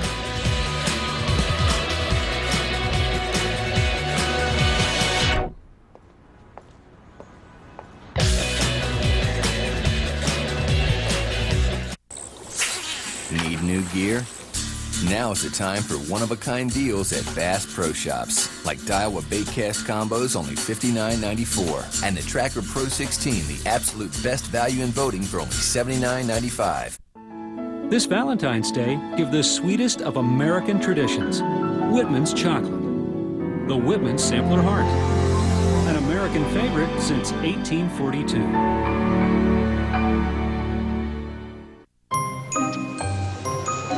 100% real juice. May or may not contain actual fruit. Totally free checking. Minimum balance required, limit 5 checks per month. So it's a flexible, no-contract mobile phone. Use a lot of minutes or just a little. It's up to you. And there's no credit check. I got nothing. We'll take it. Buy a no-contract phone with confidence. No strings attached. Like this track phone. Just $29.99 at Radio Shack. Let there be goosebumps. Let there be goosebumps and pre-race jitters and fingernails bitten down to the nub. Let there be underdogs and alpha dogs. Let there be real-life action heroes, non-stop chase scenes, and bragging rights that change hands with every lap. Let there be simmering rivalries and burning rubber. And let there be just enough goosebumps to tide us over until the next green flag drops.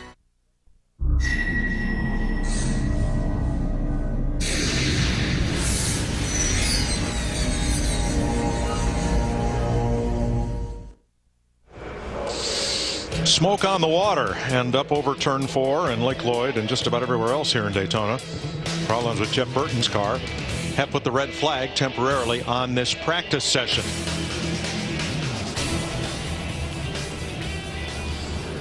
We mentioned that it's the same name but a whole different game for the race that is known as the Budweiser Shootout. Again, we'll run it in 2 laps, but this time it's 75 total, 25 and 50 with a 10-minute break in between.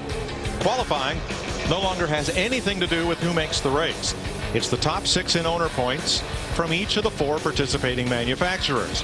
And then a wild card position has been added for each manufacturer for the most recent champion driver or the next driver highest in points. That puts a whopping 28 drivers in this field. As Ken Squire said earlier, the original clash, Busch Clash of 79, 7 drivers took the green flag for 20 laps.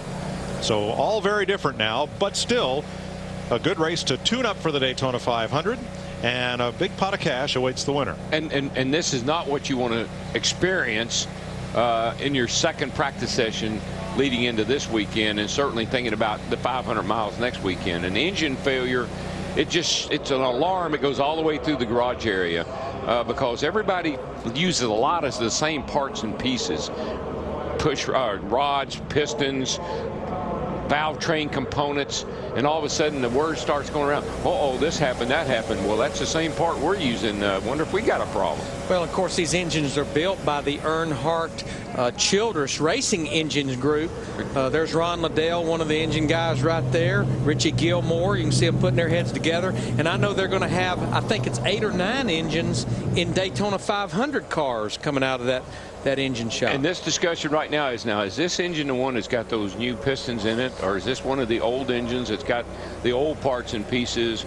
I mean, they're discussing what kind of inventory that engine had in it. Now, is it significant that Kevin Harvick and Casey Mears now, two other Richard Childress cars, just pulled out of the practice line and back to the garage? Not at all, because I guarantee you what these boys have put their heads together, and I would have bet Richard Childress is right there with them, is they want to find out exactly what they anticipate happen to that 31 engine. They want to make sure it's not a common denominator or a common thread that will be in that 07 or that 29. One of the things that you do, and particularly if you're going to make a short run and for qualifying as well, you will drop the oil pressure down in the engine. It'll make a little more horsepower because there's not as much oil circulating through the engine. They may have dropped the oil pressure in this engine, and all their engines may be way too low, and they want to come back in and check that and maybe turn it up a little bit. Cleanup continues up in turn number 4 as the Jets land at Daytona Airport behind us. Through the years, cars and drivers have changed, but fantastic racing and fun-loving fans have remained. Join Atlanta Motor Speedway's 100th NASCAR Sprint Cup race celebration, the Cobalt Tools 500 weekend. Friday, Georgia Power qualifying night. Saturday, the American Commercial Lines 200 Truck Series race. And Sunday, America's best racers battle for the coveted 100th Winners Trophy. Join the celebration. Reserve your seats today. Everybody down! This is a hold-up! Don't be a hero. I'm not. I've got DirecTV, so I can set my home DVR from here. My favorite show's on tonight. That is so cool.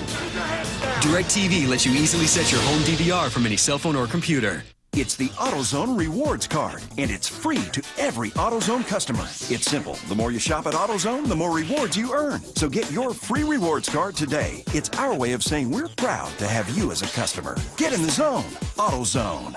Is it different?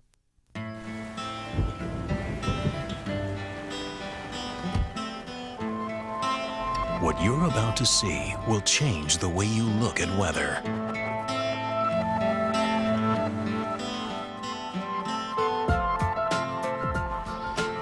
Presenting the revolutionary Rain-X Latitude wiper blades from the maker of Rain-X Original Glass Treatment. Many traditional wipers have 6 pressure points that can create uneven pressure, which can cause streaking. Rain-X Latitude blades use a totally different technology, contouring to hug the windshield for greater visibility and virtually no streaking. So rain or sleet or snow get whisked away like never before. It's like weather never even happened. Get ultimate visibility with easy-to-install Rain-X Latitude wiper blades. Order 2 blades starting at $17.99 each and get the complete ultimate visibility pack for free. Rain-X, outsmart the elements. Getting ready to resume practice. Right of your screen, Kevin Harvick's car coming back onto the speedway. So whatever the Childress team wanted to check, they have completed that, and he is going back out into the practice line there behind David Stremme and the rest of the field. Let's check with Krista. Well, one of the reasons the RCR teams are checking things is because of what happened with Jeff Burton's car. You're back there talking with Richard Childress, with your team engineer. DW's up there saying they're always fastest right before those kind of things happen. Is that the case? It was in this case. You know, I'm proud of my guys. You know, you come to this race full tilt, not worrying about reliability, and that's what our guys are doing. You know, they're putting 100% effort into winning races and doing everything we can to go fast this year. And you know, I don't care if we blew up. The only thing I hate about it is we missed some practice. But you know, I'm proud of them for going full tilt and trying to make something happen. All right, you heard it. Going full tilt, so they'll be back out there, and looks like he's going to go for it all. Now, the rules for this race are the same. Because of having to change the engine, they will have to go to the rear of the field, but they were starting all the way back in 23rd as it was. Here's something new, I think. I mean, here's the Ford Fusion of Bobby Labonte, one of the Yates racing cars. And look down here below the bumper where we see a couple of these little decals. They are decals, and it looks like they are made to simulate the fog lights and the lower grill area on the real Ford Fusion. I don't recall seeing those before, do you? I don't either, and I think we saw them on a Toyota too. Yeah, I think about every make has something like that. It's a little more brand identity. Yeah, it probably is, and I'm assuming they're not functional for any reason. It's just just like the headlight and the grill decals. It's got to be, because I was thinking maybe they had allowed them to use those for some purpose, but they don't look functional. No, it looks like just a little more brand identity. There's the front end of the Dodge Charger. Don't see them on the Charger. No, definitely the Camrys, and my gosh. Yeah. There's a moon out tonight. What a shot. Wow. Full moon. No decals. Probably the only thing here that's not sponsored. Bull Run is back, and it's only on speed. 12 teams compete for $200 grand in prizes, and I got 3,000 miles of highway that says they don't got the dice. Bull Run premieres Thursday, February 19th, exclusively on Speed. Heard about the problems we've been having? Nope. 3G dead zones all over. Internet slow here, non-existent here. Trent, show them where we've been losing emails. Here. We have Verizon. You've got 3G there. Oh. For coverage where you need it, get America's largest and most reliable 3G network, Verizon Wireless. And now get the Storm, the world's first touchscreen BlackBerry. Why let heartburn stop you when you can stop heartburn? Just one Zantac with a cool mint sensation can knock it out all day or all night for strong, lasting relief. Heartburn? Attack it. Zantac.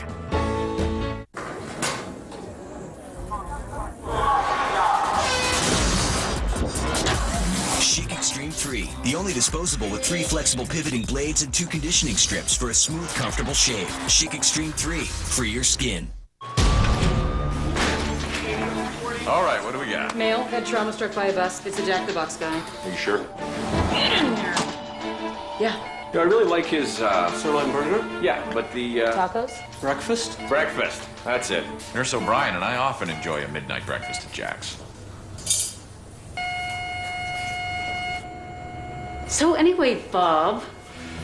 Right, I'm going in. Give me a bone saw and a hot glue gun.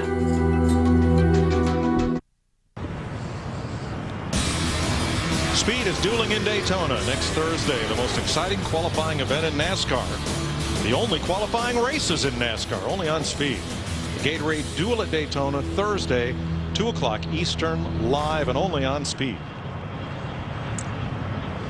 Tomorrow night, the Budweiser Shootout airs live on Fox in high definition. And the starting lineup was determined by a blind draw last evening. And the first former winner in the field there is Denny Hamlin in 5th, aligned with his former teammate Tony Stewart. See Scott Speed making his very first start at Daytona International Speedway. You know, Larry, I really think he and Logano, I think that's going to be a pretty good little rookie battle, to tell you the truth. Yeah. I know Logano might have a little leg up there with maybe the experience of the Gibbs team, but I tell you, Scott Speed's been impressive to me every time I've seen him race with us in the truck or in the Cup cars. I think, look at the back part of the grid. I think your winner's back here somewhere at the start. There's some horsepower back there. Kenseth, Biffle, Burton, Harvick, Jimmy Johnson, Jeff Gordon.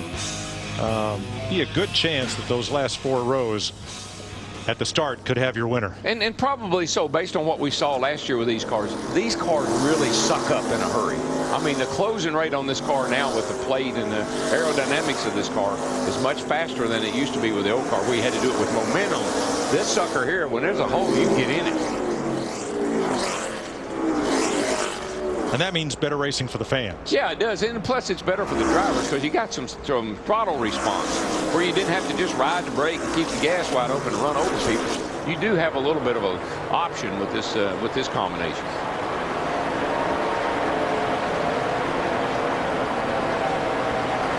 Have a look at Kurt Busch. We've been talking about the new nose that was approved for the Dodge teams, and here's going to be one of them coming right at you. This is the new Dodge Charger nose. And it looks like the bumper area looks a little fatter, and the grill area looks like it might be a little more laid back and a little less pronounced than on the former nose approved by NASCAR for competition. When you look at that the bumper area where the Charger decal is, that looks like it's been made. It's a little bigger, which has allowed them, maybe, I can't tell for sure without looking at it closer, has allowed them to lay the headlights back just a little bit more, maybe even the grill. So it's got a little more sloopy top and a fatter bottom. Now, his teammate David Stremme also running the new nose on the 12. Now, to my understanding, that is the only bodywork change in Sprint Cup racing for 2009 is the new nose for the Dodges. Yeah, you know, they needed a little bit of help, I guess, in different areas, and they're working on the new engine. Maybe if they get a little bit better aero package with the car and then they get their new engine, they can win some races.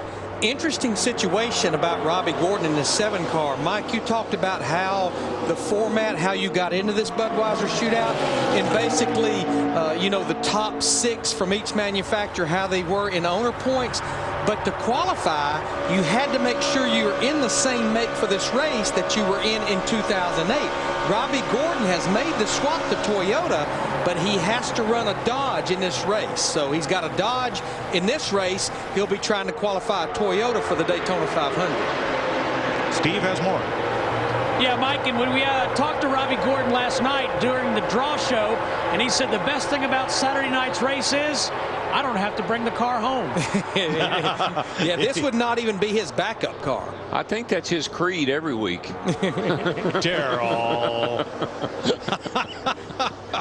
I don't know what to bring his thing home. All right, we all thought it. You said it. That's okay. I love the guy. He's fun to watch. He sure is. Jeff Gordon and Carl Edwards were doing a little bump drafting down the front side. NASCAR says bump drafting's okay, just don't do it in the corners. One thing you notice, if you watch the cars from the first practice, if you happen to be with us, look how much smoother these cars are riding now. That first practice, they were hopping around, bouncing around, jumping around, and I'm telling you, the cars have got a lot better look to them in this practice. Guys have been able to adjust on them, get them look at where they ride a little better.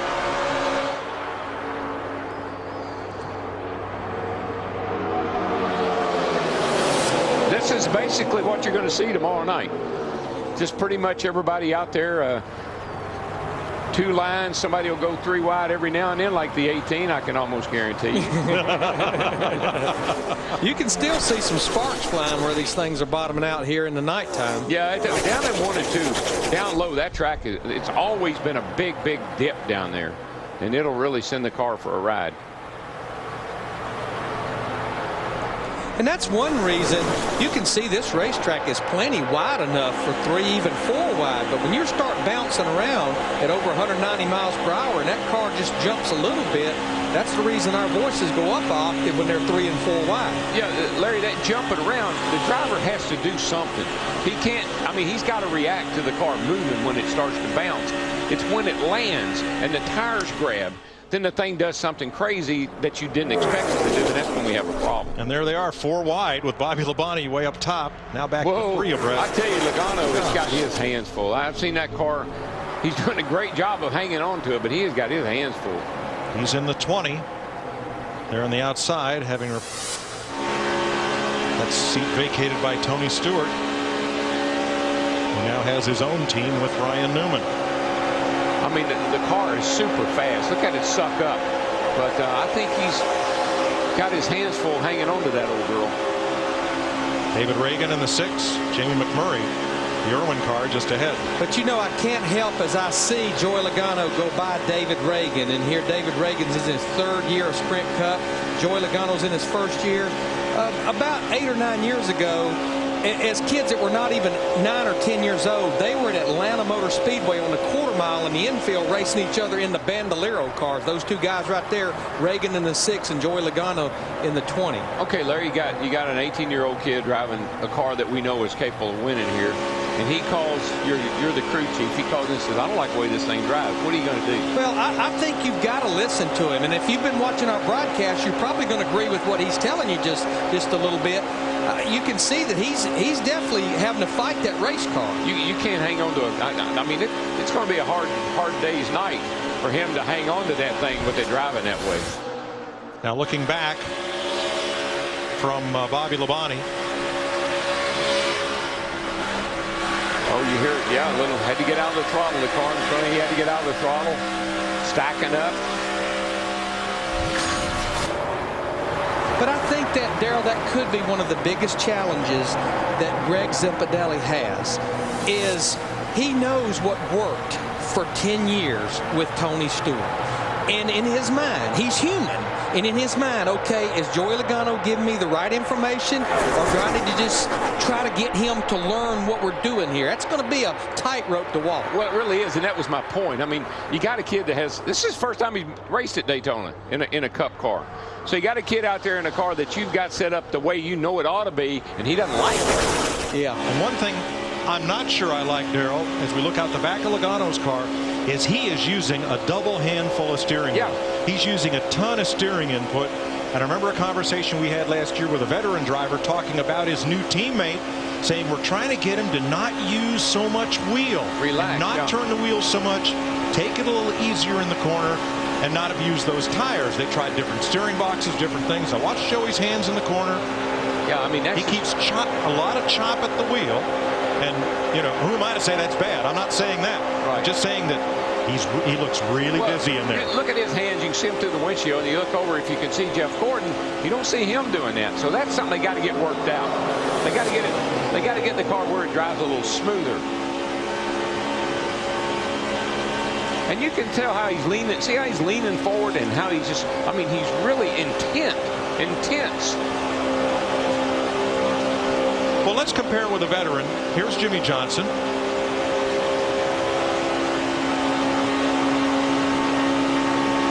Easing down the straightaway. But even Jimmy is, I mean, he's not just sitting there cruising.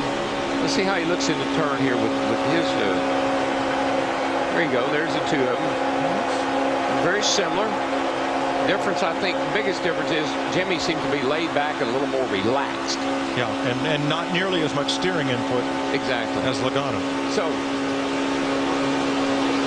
now, could be different steering box, could be different steering geometry, could be just different driver. I do know that everybody has gone to really, really fast steering boxes in these cars to make them drive a little bit. The one thing I do see that I kind of like, he doesn't turn it to the right very often. That's right. That's a good thing. That is a beautiful thing. That's a good thing. But they seem to be doing about the same thing with him that they were doing in the first practice, is just get as many laps as possible. Right now he's working on lap 13 in that 20 car. It's like producer Sam Flood used to say, cars turn left, we talk about them. Cars turn right, we show them a lot. Talk about them a lot. Get fired up. NASCAR's back. Speed brings you the Gatorade Duel at Daytona. Thursday, starting at 2 Eastern. Live in Speed HD. NASCAR on Speed. Be there. Oh, 3 o'clock. You guys know what happens at 3 o'clock? Our brewmasters sample the Budweiser. They actually taste all the different batches from 12 breweries. I guess it's a way to ensure that perfect balance, you know, of... I don't really want to make it mine. The bright lights of Vegas. The thrill of NASCAR. A pair that can't lose. NASCAR. Biggest, baby. The fastest weekend of the season. In the most exciting city in the world. It's motorsport.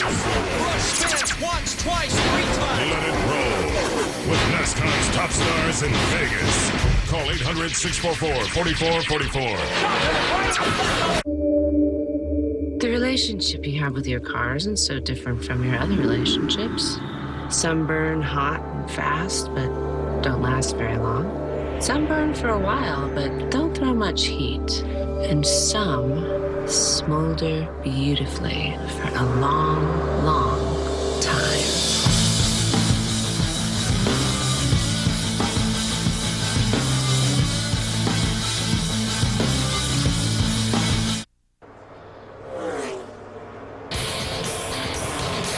It's coming to speed. Our buddy Bill Goldberg takes 12 teams on the ultimate high-stakes road trip. They might make it through the desert in one piece, but they'll need to make it through his challenges to collect $200 grand in cash and prizes. Bull Run with Bill Goldberg premieres February 19th, only on Speed. We got to running with the Bulls here. And it's not Pamplona, it's Daytona. Ah, yes. First, watch the 20.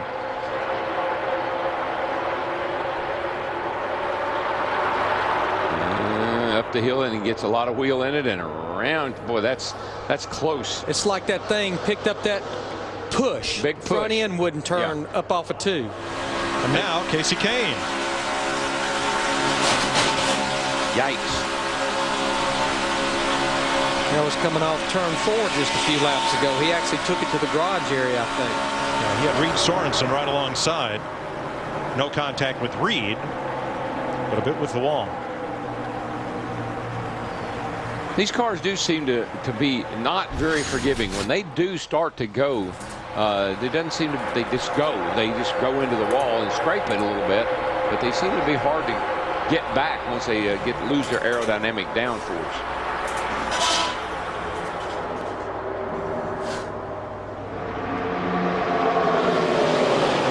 A lot of faces in new places like Reed Sorensen in the 43.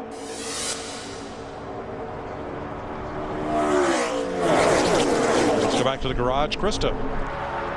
Well, not a new face or a new place. Kyle Busch, he was leading the pack. You saw him slide to the back. That was Kyle's call. He said while he was leading the pack, it was tighter. He did not like the car. In fact, his exact quote, "It's tighter with this package. I don't like it." Steve Addington said, "You're driving away from him. Go ahead and slide back and see what you can do." Steve?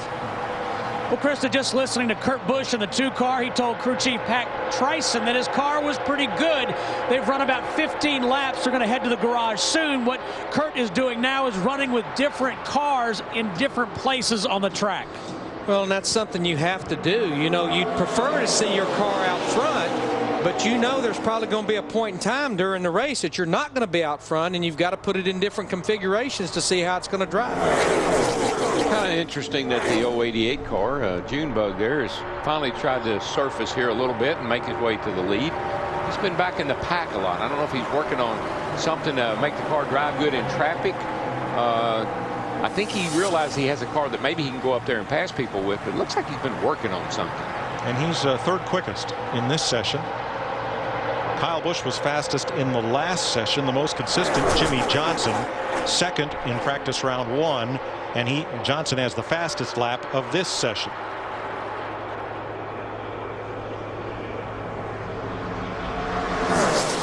Steve Burns is down by Casey Kane's car. Yeah, Mike, and the team's looking at the damage to the right side of that number 9 car, and he just did graze the wall. Here's Casey's report. He says the car is tight in the center, but loose off, and I'm really tight trying to turn in traffic. And that's exactly what happened. That car just picked that push up off of turn 2, and then you run out of racetrack over there. And you can let off the gas and it'll still hit the wall. They just pick up that push. It's almost like I've told the guy before. It's like my front wheels are off the ground. And that's the tendency you fight here. That's the tough thing about it, Larry. You know this. You try to set the car up so loose in those first 8 or 10 laps, depending on those new tires, to give you some security, so that when it starts to balance out, that you're not pushing the front tires off of it. Tony Stewart up pushing Brian Vickers at the head of the pack. Stewart's new number this year, 14. You know, Steve Burns talked about Brian Vickers in the 83 car at the top of the show, and a lot of people have been asking me during the offseason is who's going to be the next team to really jump out there and make some noise. And you know, the 3rd year of this Red Bull team, Brian Vickers, he has Ryan Pemberton over there with him now. I believe this possibly could be a breakout year for Red Bull Racing, especially Brian Vickers. I think the other one on the radar is David Reagan in that 6 car, who almost made the chase this past season. But I tell you, this little Brian Vickers, 3rd year with this group, they could make a little noise. Think about him. I think about Charlotte. It seems like Lowe's Motor Speedway. That's a race that he really broke out in 2 years ago. Yep. It's also a race that he broke the wheel in this last year, where I thought he had the car to beat. Yeah. Just had a tough time closing the deal. Yep. Jimmy Johnson fastest, then A.J. Allmendinger, Dale Earnhardt Jr., and Casey Kane. Bull Run is back. 12 teams compete for $200,000 in prizes. Bull Run premieres Thursday, February 19th, exclusively on Speed. NASCAR on Speed. Be there. Valentine's Day and chocolate go together. When they want that big heart box of chocolate. If I don't bring home the chocolate, you're in the doghouse. I gotta give her the chocolate. Don't give her just any chocolates. Give her Russell Stover chocolates with the famous Russell Stover bow. Announcing Pizza Hut's Real Deal. Buy any large pizza at menu price and get $5 off your order when you ask for the Real Deal. We've never had a deal like this. I would totally order this. Choose Real Taste. Pizza Hut.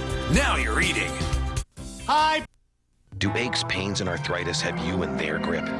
Break the grip with new Aspercream Heat Gel. Extra strength medicine delivers penetrating heat relief without embarrassing odor. Fast pain relief that keeps you going for hours. Aspercream, break the grip of pain. Irritated skin itch? Get the Quick Fix. Dry, patchy skin? Get the Quick Fix. Gold Bomb Anti-Itch Cream works on itch and irritation fast. Got an itch? Look for the Healing Seal. Gold Bond Medicated Cream. The Quick Fix for almost every itch. Put it there, I just got free HD. Sorry? Yeah, new Comcast HD triple play. Really excited about it. It's all faster internet, unlimited calling, and the most HD. Anytime I want. Really? Yep. Cool. Yeah. You off? Okay. Hey. Get triple excited. Free HD. I just got it. The most HD with no fees, faster internet, unlimited calling. The new Comcast HD triple play is here. Brick program. To reserve your place in NASCAR history, visit us online at NASCARHall.com/brick. Welcome back to Daytona. Final practice for the Budweiser Shootout. Jimmy Johnson, A.J. Allmendinger quickest. Matt Kenseth, 23rd on the board out of the 28 cars that will start this race tomorrow night on Fox. You know, hard to believe Matt has only had 2 starts in the Budweiser Shootout, but he's never been known to be a pole sitter. And of course, this format this year, the way you get in, got Matt right in there. Wasn't he the one that said it's funny he's in it and Ryan Newman isn't? Right. Newman had that stretch of winning a pole once in every 4 qualifying attempts. Yeah, he was on it there for a while. And I mean, it wasn't just winning the pole. Most time it's track records. Yeah, right. Week in and week out. Now, Matt, I talked at the top of our first show, a lot of different driver crew chief combinations going on. And I might add, a lot of crew changes, even the 48 team.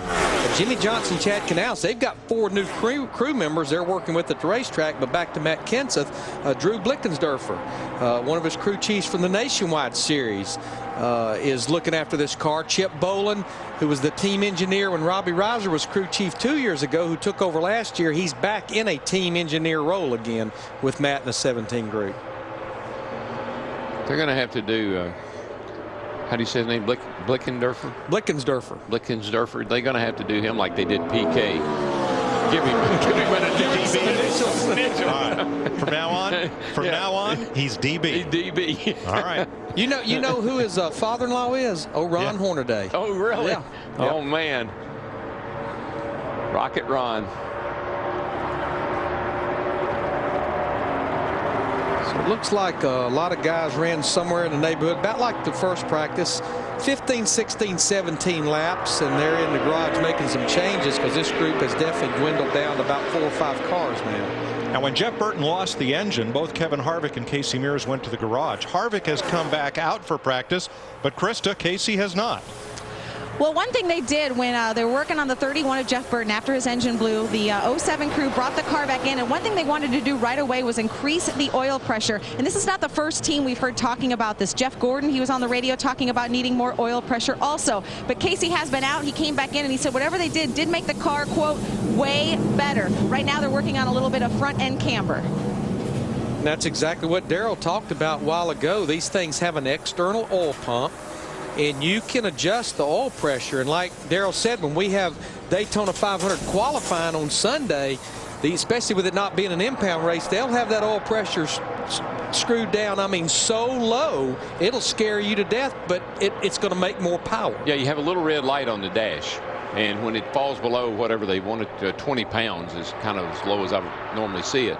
But actually, when you fire the engine at idle, it could be idling with 10 pounds of oil pressure. And as you rev it up, you'll get up to maybe the 20 or 30 pounds that you're going to run it at. But that's so different than back in the day. Back in the day, the rule was for every 1,000 RPM, you had to have 10 pounds of oil pressure. So theoretically, if you're going to turn an engine 9,000 RPM, you needed 90 pounds of oil pressure. Now that's come down through the years because of better materials and better oil and everything else. But that was the rule back in the day. In the bottom line, when you have too little bit of oil pressure, I mean, you're going to lose the bearings and things in the engine, which is very well what happened to the 31 car. Let's check with Steve. Well, Mike, we're down here in the 2 pits. Kurt Busch has brought his car in. He said at the end of the run, it got just a little bit loose in, especially in turn 3. They're going to make a left front spring change. New car chief on this car. Guy's been around a long time. Jeffrey Thousand worked with Rusty Wallace for a long time. Well, and that's one of the things that these teams all do something different. Some of these teams coil bind the right front. Some of these teams let the right front have a little movement in it, and they coil bind the left front. And it's I guess it's crew chief preference more than anything. And I'm going to tell you what, and that's Jeffrey Thousand that Steve Burns was talking about right there that was changing the left front tire.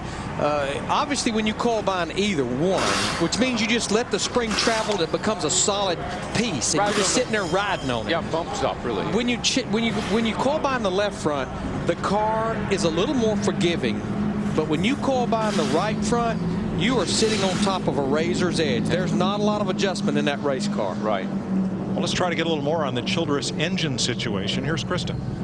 Well, we saw after the incident with Jeff Burton and their engine, we saw Richard Childress move his way down from the 31 to the 07 down to the 29 and Kevin Harvick. How is your car? Any issue with you guys after what happened with your teammate? I tell you, our Shell Pennzoil Chevrolet is really, really fast. The car is handling really good. It has good speed. Hopefully it was just something fluke on the 31. I know they're trying some stuff, and this is the place to try it, and I commend our engine shop for everything that they've done on these super speedways. They've done a great job.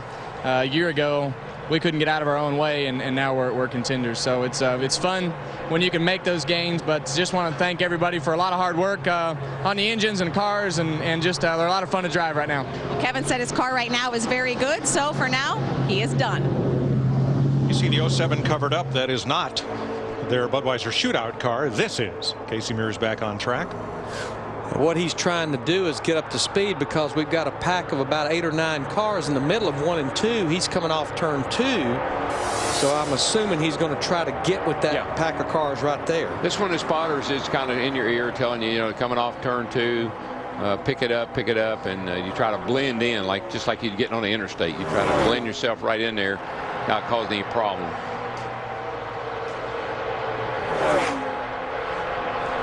The most laps that's been running this practice session, Brian Vickers in the 83, Reed Sorensen in the 43. Both those guys, they've run 24 laps so far in this practice.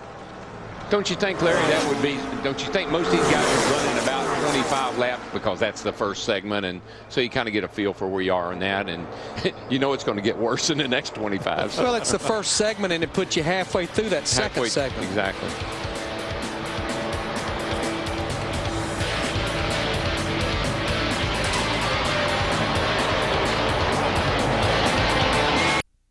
Many half-ton V8s get around the same miles per gallon, but ours puts out 30 more horsepower. Hello, beautiful. Available on the full-size Tundra, the truck that's changing it all. Takes just 3 years for many half-tons to burn through this much tranny fluid. Ours lasts longer, so you go through a whole lot less. Looks like you got some time to kill. Available on the full-size Tundra, the truck that's changing it all.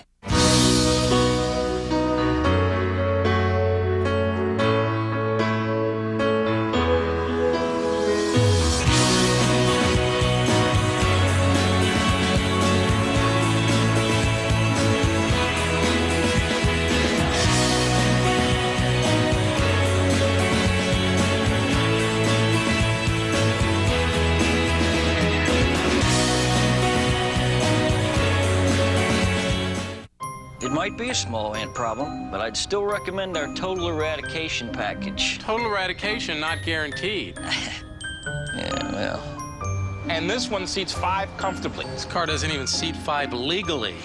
Legally. Sounds like the best option for you is a family plan with unlimited text and data. Let's do this. Great phones and plans. Plus, they help you can trust to find the perfect one, like the LG View from AT&T, only $49.99 at Radio Shack.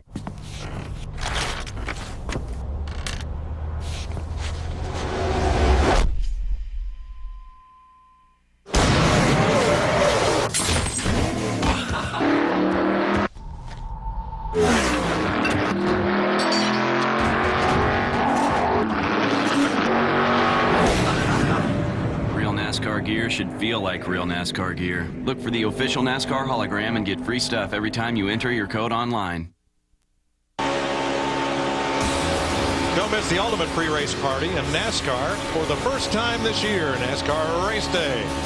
Live from Daytona before the Budweiser Shootout. John, Jimmy, Kenny, and Wendy gets you ready for the first on-track action of 2009. Big crash up in turn 2. There's Paul Menard and the Scott 98. Speed. Yeah, when you were reading that promo, we could see Paul Menard in the 98. He was like sideways up at the top of the track. I believe it was a right rear or something, because it looked like the car just started to get just all at once. Well, let's have a look, Darrell. It's right here going into turn 1, and about right along in here, it just starts. I believe it was the right rear rear tire. It appeared to be. Scott Speed just couldn't stay off him.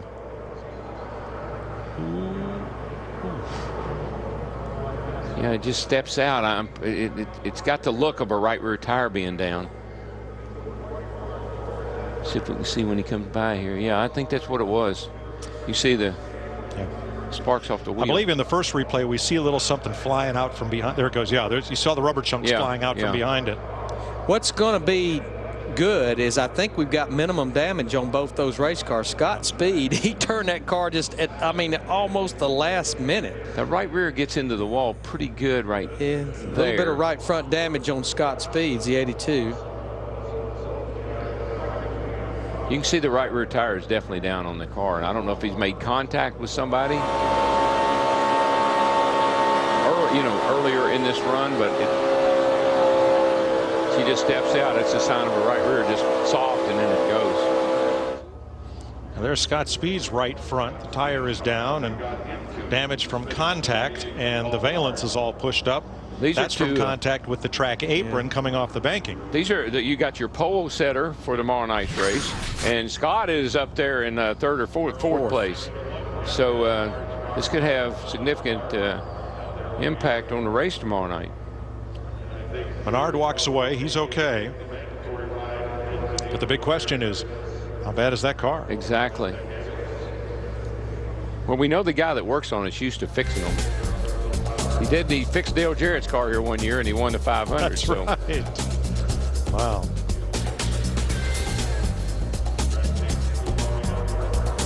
It's the first race of the season, and the thunder will be felt in Daytona.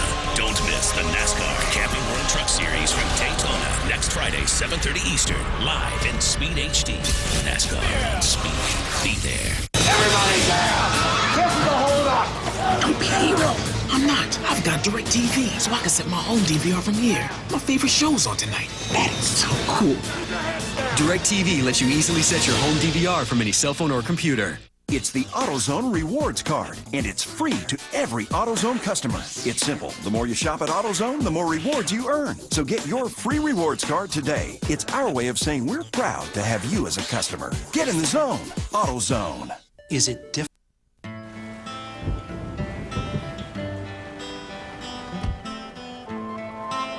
What you're about to see will change the way you look at weather.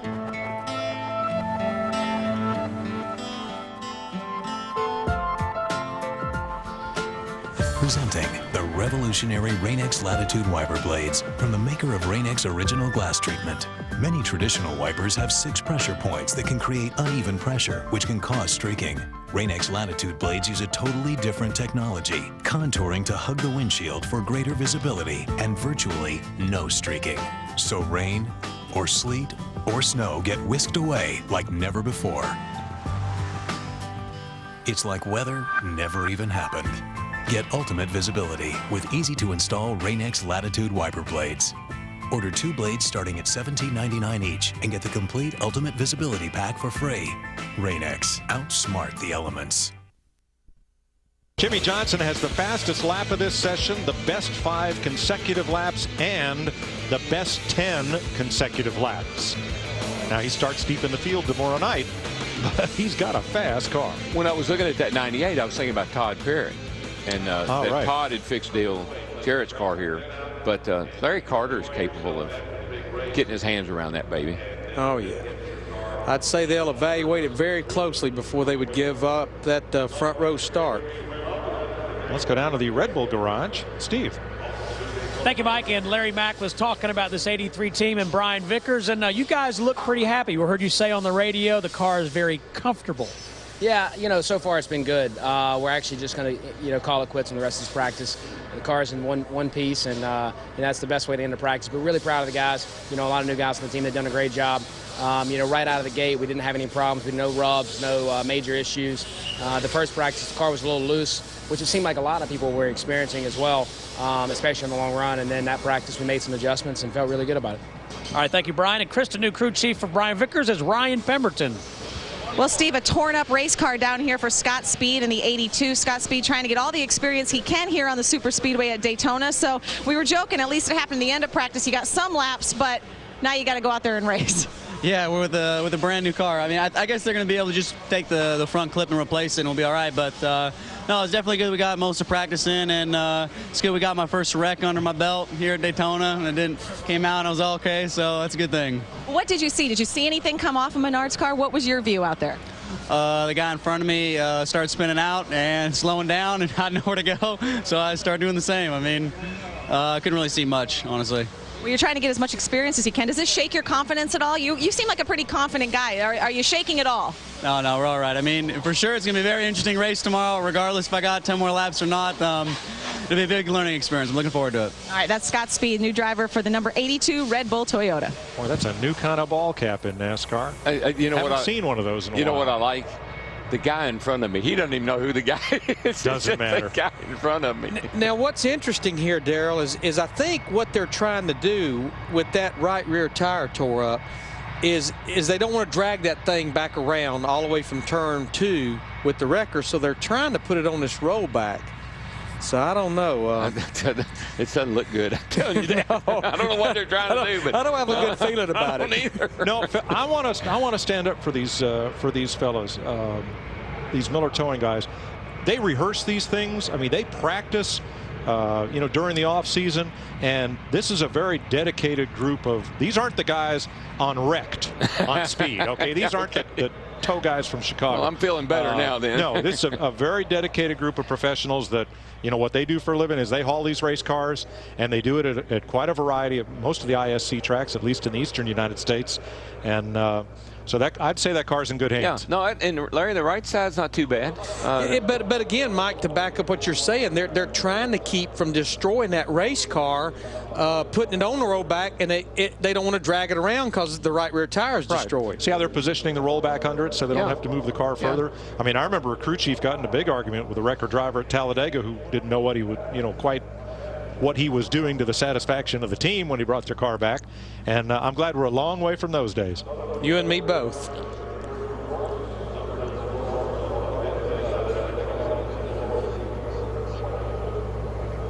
Here's what's coming. All Eastern times on speed. Tomorrow, Sprint Cup practice, 10:30 a.m. and 1:30 p.m. And tomorrow night on Fox, 8 o'clock Eastern, live coverage of the Budweiser Shootout. Sunday at 1 p.m. Who will sit on the front row for the Daytona 500? You'll find out on Fox. The track is dark Monday and Tuesday and returns to action Wednesday with Sprint Cup and NASCAR Camping World Truck Series practice. That's it. We're getting used to saying that. So a lot of practice Wednesday from 11 a.m. to 3 p.m. Eastern time here on Speed. Yeah, the good thing about our qualifying session on Sunday, you know, when you think about most of our restrictor plate races in the Sprint Cup Series, They're the impound procedure, where the top 35 guys really can't unleash them because they're qualifying their race setup.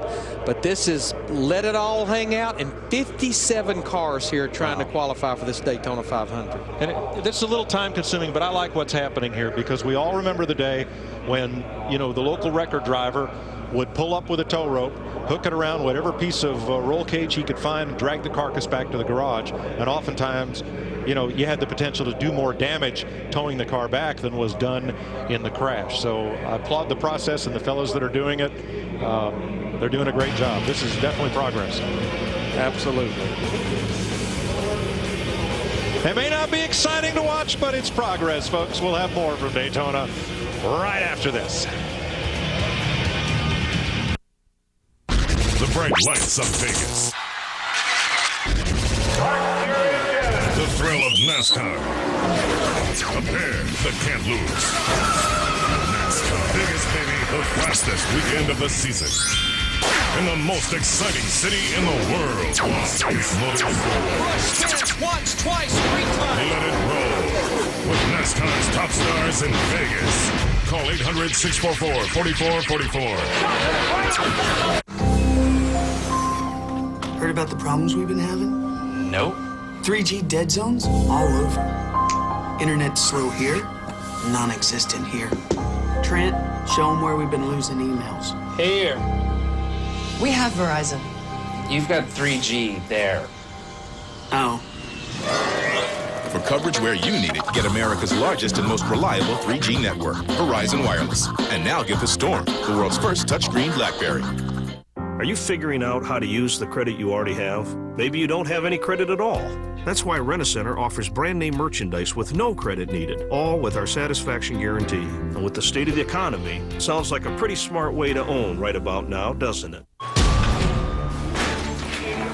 All right, what do we got? Male, had trauma struck by a bus. It's a Jack the Box guy. Are you sure? Yeah. I really like his sirloin burger. Yeah, but the Tacos? breakfast. Breakfast. That's it. Nurse O'Brien and I often enjoy a midnight breakfast at Jack's. So anyway, Bob. Right, I'm going in. Give me a bone saw and a hot glue gun. Need new gear? Now is the time for one-of-a-kind deals at Bass Pro Shops, like 20% off qualifier tackle systems and Danner Gore-Tex hikers for under $60. Your adventure starts here. This copyrighted telecast may not be reproduced, retransmitted, or used in any form without the authorized written consent of NASCAR Broadcasting. NASCAR would like to thank all of our loyal fans for your continued support, and we hope you enjoyed today's broadcast. Cars back on track. This practice session extended several minutes by NASCAR to make up for the red flag time. So we will stay with it and offer you a little bit of bonus coverage of final practice for tomorrow night's Budweiser Shootout on Fox. Well, I tell you one thing I'm seeing. 2 cars hooked up on the outside can pass a whole lot of cars. Just saw Denny Hamlin and Tony actually. Man, they hooked up and they went sailing by the cars down on the inside. And you know, Darrell, we saw that last year, especially at Talladega. Yeah, there's a big bunch of speed up high with 2 cars hooked up. And that was so contrary to what we'd seen in the past, where the short way around was the fast way around. Tell you one thing, Joey Logano has gotten himself some really, really quality practice time. Because now you see him out front here, which he hadn't been all night. They've had him kind of back in the pack, working traffic, and now they've got him up here where maybe he'll be a little more comfortable.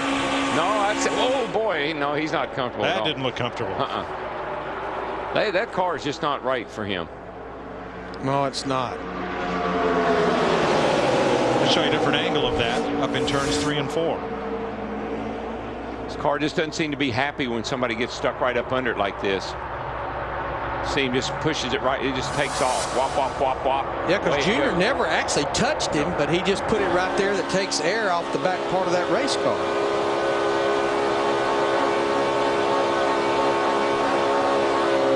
You hear him out of the throttle. I think what they're going to have to do maybe is Zippy's going to have to realize I'm going to have to give up some speed for some comfort. Ooh, contact with Kyle Busch there on the right rear.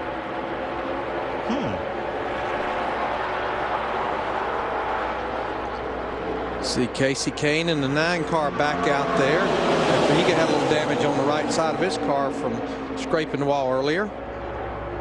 That's pretty significant on the right rear of that 18 car. You see it all buckled up back there.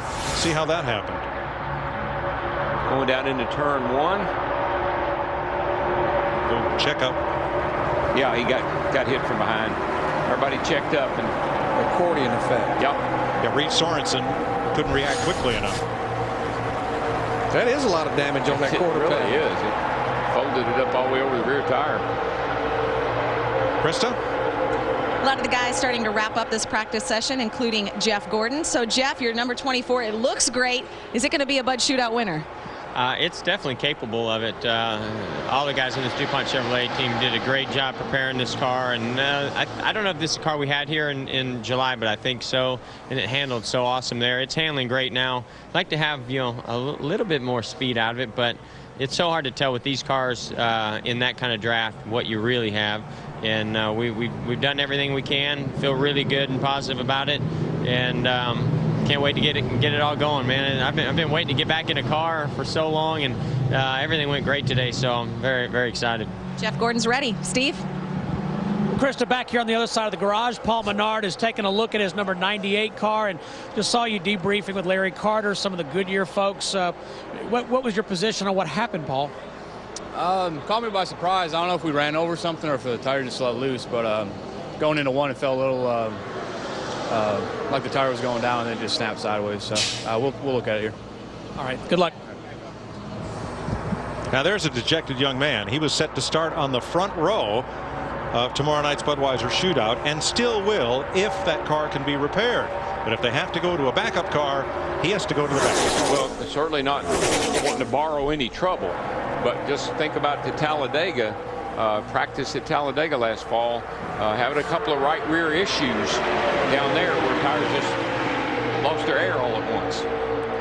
Yeah, because Paul, if indeed this was a fresh set of tires when this practice started, he had run 23 laps, so really right at a half of a fuel run. And just like Jeff Burton's engine, it only takes one tire failure, it only takes one engine failure to set off a great big red flag.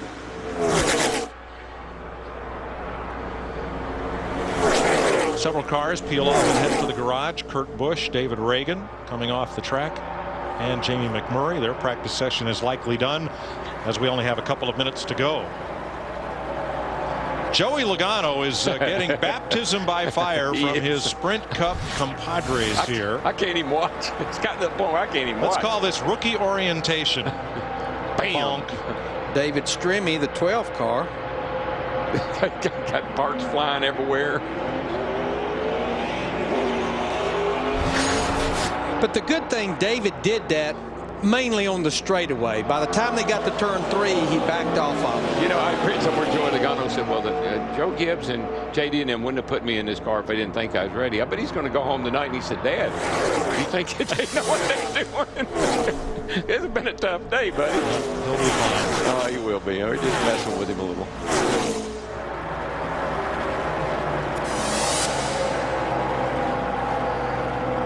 "29 laps for Tony Stewart, and for Kurt Busch is the most laps on the board. Oh, Reed Sorensen, 32 laps, excuse me.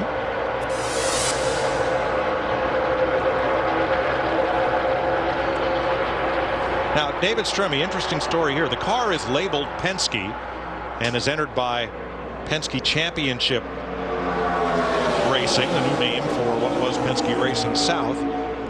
Alltel was the sponsor of that car last year. Alltel was bought by Verizon Wireless, and because of the NASCAR rules regarding sponsorship, they are not allowed to transfer that name over to Verizon. So the release from Penske indicated that Verizon, which was Alltel, is still sponsoring the car. They just can't appear on it. So the car is branded Penske, and we'll see the Verizon name on Penske's cars in the Nationwide Series this year.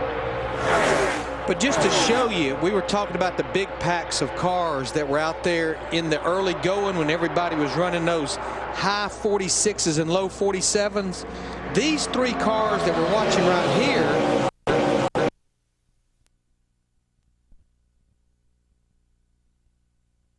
even though 2 cars can hook up and they can go, those big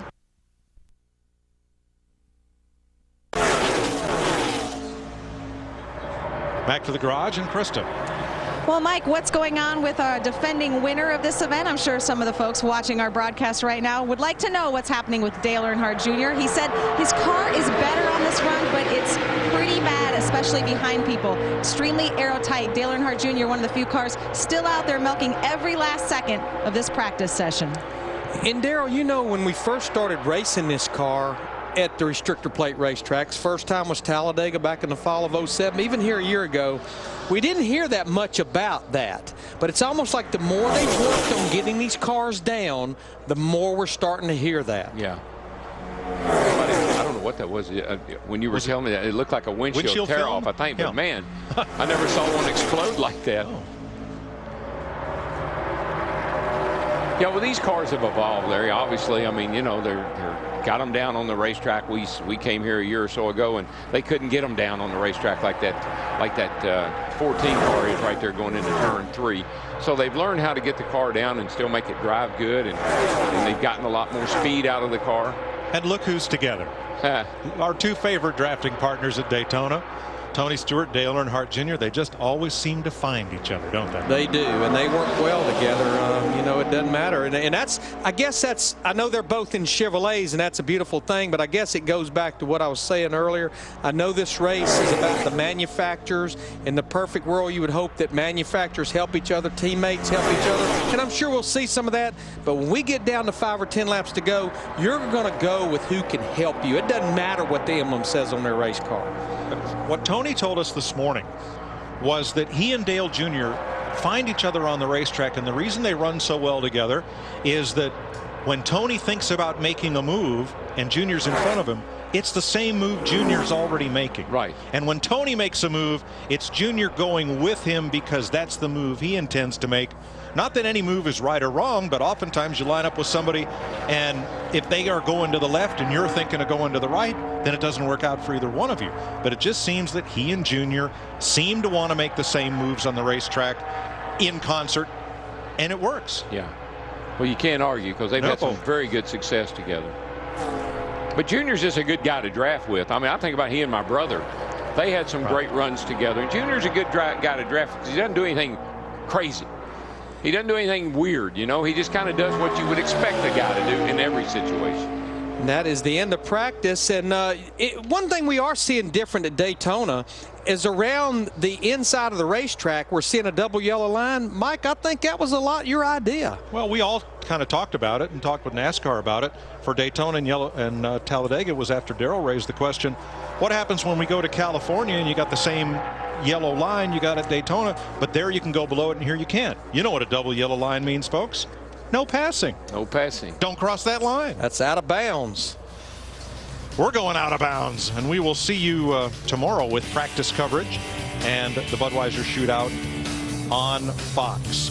Hope you've enjoyed this final round of Budweiser Shootout practice. Jimmy Johnson wins practice.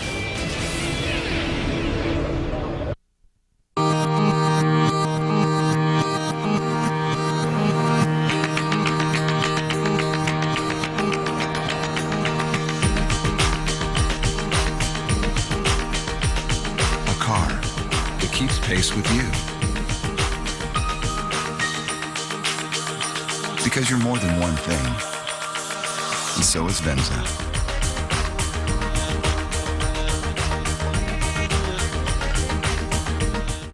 It might be a small ant problem, but I'd still recommend our total eradication package. Total eradication not guaranteed. Yeah, well. And this one seats 5 comfortably. This car doesn't even seat 5 legally. Legally. Sounds like the best option for you is a family plan with unlimited text and data. Let's do this. Great phones and plans. Plus, they help you can trust to find the perfect one, like the Samsung Propel from AT&T and Radio Shack. Hey, Lonnie. What's with the chimps? They're grease monkeys. I love them. Yeah. I bought a case of Castrol Edge and they just showed up. Made me their king. Wow. It's a new advanced synthetic. Nothing beats it in wear protection, not even Mobile One. Strange days. Strange days indeed. New Castrol Edge with 8 times better wear protection than Mobile One 5W30. It's more than just oil, it's liquid engineering. NASCAR was born, and they came to race. You remember their names and every winning moment. Now it's time to capture your favorite NASCAR memories. Introducing the NASCAR Hall of Fame Commemorative Brick Program.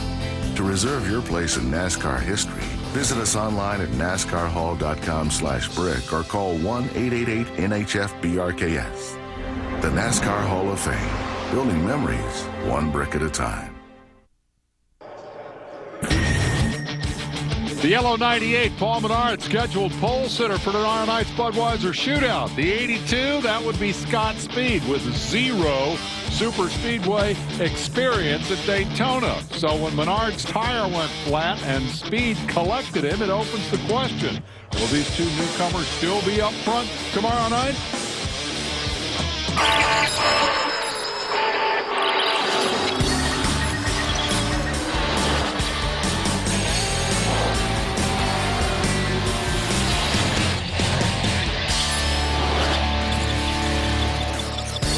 NASCAR Live from Daytona International Speedway, where the engines are quiet. The conclusion of the first day of practice for the 2009 Sprint Cup season, if you will. More importantly, for tomorrow night's Budweiser Shootout, the opening competition of the new campaign.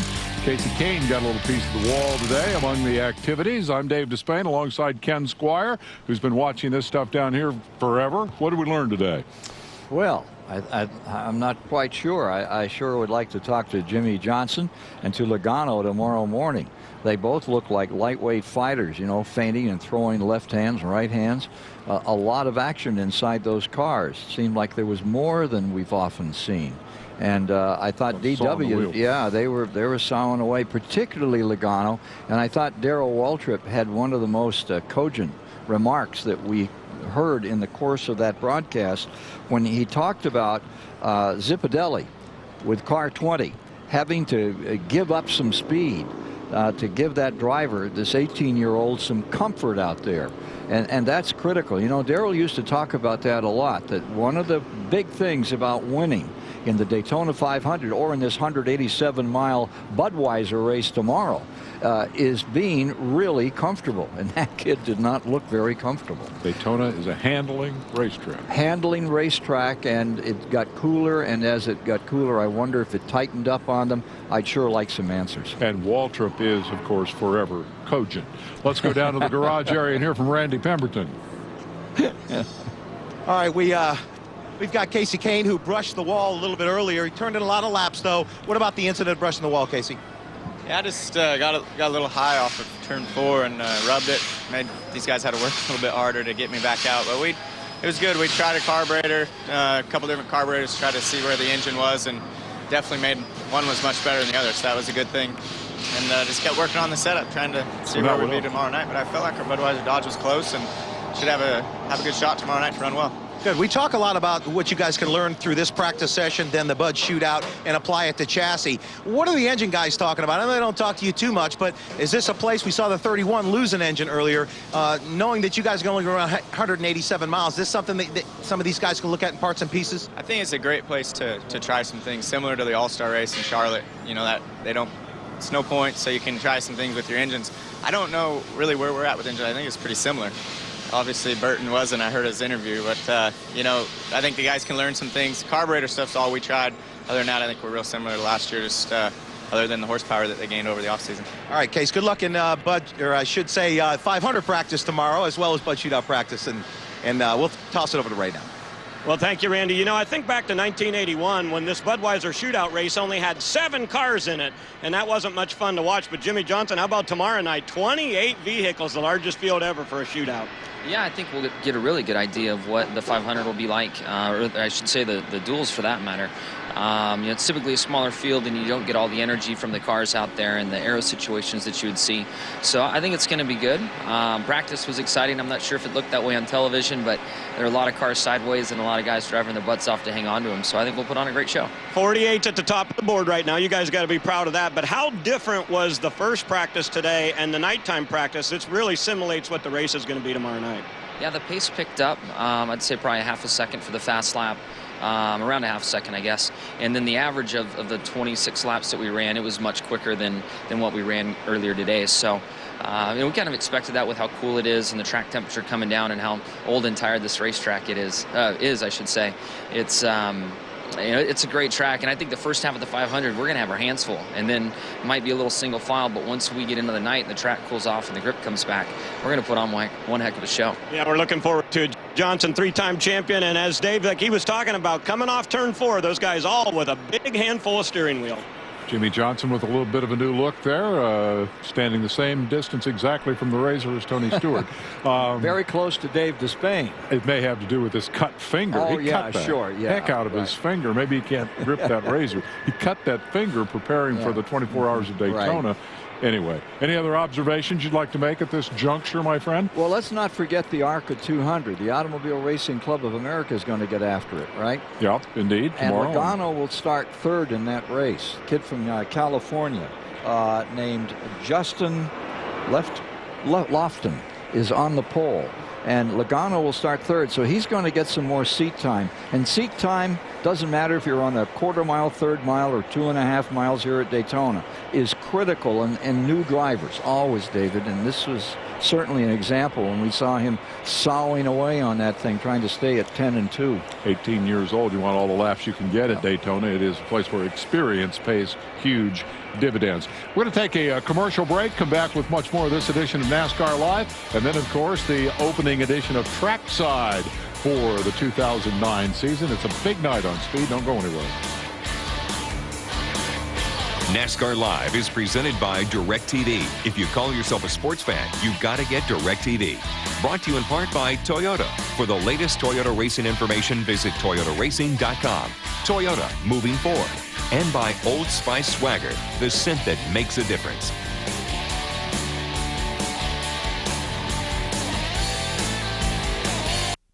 February 15th, get fired up for the Daytona 500. Don't you leave your seat. It all starts with NASCAR Race Day, built by the Home Depot. February 15th, 11 Eastern. NASCAR on speed. Be there. This is America, and you have the freedom to cheer. Number 9. Idolize. Dale Jr. Mr. Jeff Gordon. Celebrate. My Papa Montoya. Maybe even get carried away. Martin Truex Jr. He's the man. Only Bank of America gives you the freedom to bank with the same kind of passion. With NASCAR banking, your check card, your credit card, your driver. Want to get in on the action? You can with Bank of America. Bank of Opportunity. Is it different? What you're about to see will change the way you look at weather. Presenting the revolutionary Rain-X Latitude wiper blades. Many traditional wipers have 6 pressure points that can create uneven pressure and cause streaking. Rain-X Latitude blades contour to hug the windshield for greater visibility and virtually no streaking. So it's like weather never happened. Get ultimate visibility with Rain-X Latitude wiper blades. Rain-X, outsmart the elements. Hey, baby. You all right? Hey, Money. Looking good. Hey, Money. How you doing? Mr. J. What's up, Money? What it is, bro? You straight? Everyone loves money. Get the local with more calling plan from Comcast for just $24.95 per month every month. Sign up today and take your number with you. Because the less money you pay, the more you get to keep for yourself. Just call 1-800-COMCAST today. Comcast Digital Voice. It's Comcastic. Hey, it's Junior. And yes, as a matter of fact, he did win one of last year's duels at Daytona. The qualifying race is coming up on Thursday. Most exciting qualifying event in NASCAR. and it's only on Speed. 2 big races to set the field for the Daytona 500. Do not miss the Gatorade Duel live from Daytona next Thursday, 2 o'clock Eastern Time, and it is right here as we continue our broadcast marathon, running all the way up through the conclusion of the Daytona 500, and then, of course, Wind Tunnel, which makes its debut after the 500, 9 o'clock a week from Sunday. Let's get down inside to the fan zone and see what Johnny Roberts is up to. John? Well, Dave, just sitting down here with Hermie Sadler and a couple fans that are left over. You might call this the calm before the storm, and calm could be a good word to use to describe the first practice session for today's Budweiser Shootout. And it also was calm probably because it was the first time in 2009 that cars were together on a racetrack. And Hermie Sadler, you've been down to this place as a driver before, but you had practice beforehand when you came here. So you can imagine the nerves were pretty tight. It's got to be a lot of tension, a lot of unknowns, and that's really what, as a driver, what really concerns you at coming to a place like Daytona are the unknowns. I mean, what don't we know? Usually come to hit a test in January and you get back home and the crew chief says, we're going to pick up a little bit of speed here. The body, we're going to pick up some speed here. The engine guy says, we're going to pick up 6-7 horsepower. You're going to put all that together, and you're thinking from mid-January to come down here in February, where are we going to stack up? These guys went on the racetrack today having no idea where they were going to stack up, and so many new combinations, people working together, and that first practice session did a lot of good for a lot of these race teams. Let's take a look at what's on the screen here. We see Jimmy Johnson with his hands full in this one. He was second fastest on the speed chart, but also pretty much lucky to keep that intact. Look, we hope you're watching on Speed and enjoying this coverage, but TV is not doing justice how difficult it is for these drivers to hold on to these race cars. Not a lot of grip, and guys slipping and sliding all over this racetrack. The fastest car was the number 18 of Kyle Busch, and remember, Kyle was the last driver to win here in an actual race, actual points race, because he won the July race here that lasted well into the night. Little piece of debris coming off the back of the car of David Rudiman, and that's probably never a good sight for anybody. Even Bobby Labonte was asking why, but it was a piece of debris. Let's take a look at the top 10 in speeds, and a couple of surprises up there maybe, but again, his brother Elliott Sadler told us, he said, you know what, when it comes time to restrictor plate racing, don't put all that much emphasis in on the speeds. Yeah, well, the bottom line is the first practice session was a shakedown session. It was a warm-up before the big show as far as the second practice that we just saw here on Speed. These guys just able to get out there, get some laps in, and try some mechanical stuff on their cars to get ready for that second practice. And the big show that was the second practice of the evening, where some sparks flew and a little bit of sheet metal got bent up. Let's take it down to the garage to Randy Pemberton. Hey, thank you, JR. 36 laps turned by Reed Sorensen, birthday boy yesterday, 23 years old. How was practice for you, Reed? It was really good. We were pleased with the car. We made a pretty big change from first to second practice and got it quite a bit better. So I think we're going to do pretty much nothing to it tonight, just a few small adjustments, and it's got some body damage on it, so we're going to have to fix that. And it's pretty wild out there already tonight, so I can imagine it's going to be pretty wild tomorrow. But we're pretty happy with the McDonald's car, and I think we're going to have a good night tomorrow night. Good for you. Have some fun. We will. Thanks. All right, JR? Thanks a lot, Randy Pemberton. Of course, the honor of driving the very famous number 43 here at Daytona goes to Reed Sorensen this year and for many years to come. Got to take a quick break here on NASCAR Live. When we come back, we'll continue our coverage of Bud Shootout practice and get you ready for trackside. Introducing the NASCAR Hall of Fame Commemorative Brick Program. To reserve your place in NASCAR history, visit us online at NASCARHall.com/brick. Speed brings you the Gatorade Duel at Daytona. Thursday, starting at 2 Eastern. Live in Speed HD. NASCAR on Speed. Be there. Get back! NASCAR on Speed. Be there. Hey, Ma. You know, I haven't changed my mind about joining the military. I didn't expect you would. Just wanted to make sure you thought things through. I did.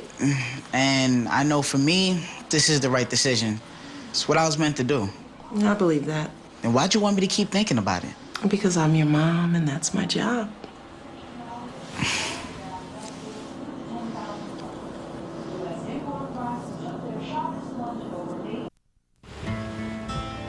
What you're about to see will change the way you look at weather. Presenting the revolutionary Rain-X Latitude wiper blades. Many traditional wipers have 6 pressure points that can create uneven pressure and cause streaking. Rain-X Latitude blades contour to hug the windshield for greater visibility and virtually no streaking. So it's like weather never happened. Get ultimate visibility with Rain-X Latitude wiper blades. Rain-X, outsmart the elements. Hey, baby. You all right? Hey, Money. Looking good. Hey, Money. How you doing? Mr. J. What's up, Money? What it is, bro? You straight? Everyone loves money. Get the local with more calling plan from Comcast for just $24.95 per month every month. Sign up today and take your number with you. Because the less money you pay, the more you get to keep for yourself. Just call 1-800-COMCAST today. Comcast Digital Voice. It's Comcastic. Next Friday, the sparks will fly as the Camping World Truck Series returns to Speed, and we promise you it is always one of the best shows of the week here on Speed Weeks. It's the perfect storm of danger and speed. Don't miss the NASCAR Camping World Truck Series live from Daytona next Friday at 7:30 Eastern, only on Speed. And Victory Lane is where you want to be. And let's now check in for our DirecTV Hot Pass report. And what's hot on the racetrack but the practice Hermie Sadler that just ended just a moment ago. Now, a guy who won the shootout last year, Dale Earnhardt Jr. also won one of the dual races, and he was third fastest in this practice session. Yeah, but it goes back to what you made the comment last segment about Elliott Sadler said. Dale Earnhardt Jr. third fastest, but still not completely happy with the race, that way his car is driving. Good drivability is what these guys are looking for right now. A.J. Allmendinger also a very good practice session. Now, A.J. Allmendinger, of course, is new behind the wheel of that race car and trying to prove something. He's going to have to get into this Daytona 500 on speed. Here's the shock of the week. Yeah, imagine that. Yeah. Jimmie Johnson, your three-time defending series champion. And this is baptism by fire, I guess, for a young rookie. This is what you call an education here at Daytona. Coming off turn 4, pushing that 20 car with Joey Logano, and he is fighting that wheel. You lose the air on the back end when somebody gets that close to you, JR. And sometimes when you lose the air off the back end of the car, you can very quickly go from sliced bread to loaf of bread. Jimmie Johnson first, and Earnhardt Jr. third, Denny Hamlin sixth. He's won the shootout before. Biffle Labonte, Jamie McMurray, and Kyle Busch. Now let's go back down into the garage area and check in with X-Ray. Ray Dunlap. Well, thank you, John. You know, when you look at the list of drivers that have won this Budweiser Shootout in their first ever start, some pretty impressive names on there, like Dale Earnhardt, Jeff Gordon. How about Denny Hamlin? Maybe we could add Robbie Gordon to that list. How good's your race car? Our race car is pretty decent. We were 10th in the first practice. The second practice, we weren't quite as good, but we didn't go out when the fast cars went out. We went out a little bit later, and then we had a little bit of a problem starting out that session. So at the end of the practice, we seemed pretty good. I followed a lot of guys around. A lot of guys looked like they're starting to get loose. It's going to probably turn into a handling race, even though it's at nighttime. And you're starting 13th, right? Yeah, and you're the one that told me 13th is the most wins come from 13th, so that's a good thing. We're off to a good season so far. All the off-road stuff's gone really good. I'm excited about our stock car program with Jim Beam, so maybe tomorrow night's the night. All right, he's got a car that may be disposable, JR. He's got a Dodge this week. He said it's wreckers or checkers. And that's the way these guys like to race. Now, only on Speed, we got trackside coming your way at 8 o'clock Eastern time. Former shootout champion Denny Hamlin, Chip Ganassi. Look at Hammond. He's always hamming up for the camera. Juan Pablo Montoya as well. Don't miss trackside.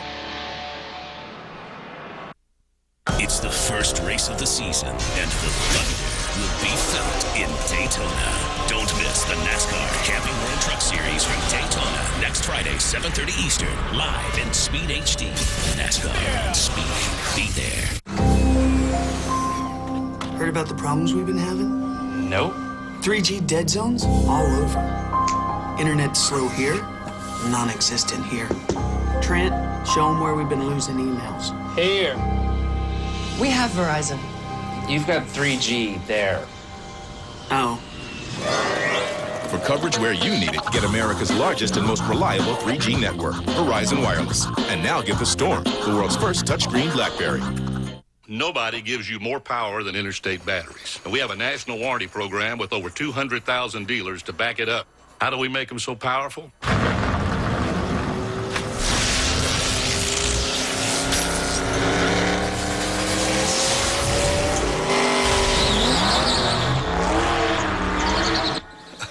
Now that's a secret. And here's another secret. We've got every battery for every need. Interstate Batteries. Outrageously dependable. What project you working on today? Yes. We can help you with that. Thanks. I'm just starting out, so I'm kind of on a budget. We're good with budgets. You'll need one of these, at least. Pit crew. Okay. Crew chief. Cool. Read this. And you'll need an owner. I recommend this one. What about fans? What do you say we start with 300,000 and go from there? Whoa. Helping people do more than they ever thought possible. That's the power of the Home Depot. I'm taking 12 teams on a little road trip. Bull Run is back, and it's only on Speed.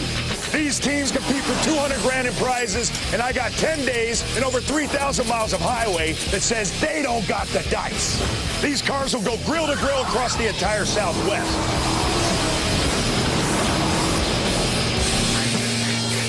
Bull Run, one hell of a ride. Premieres Thursday, February 19th, exclusively on Speed.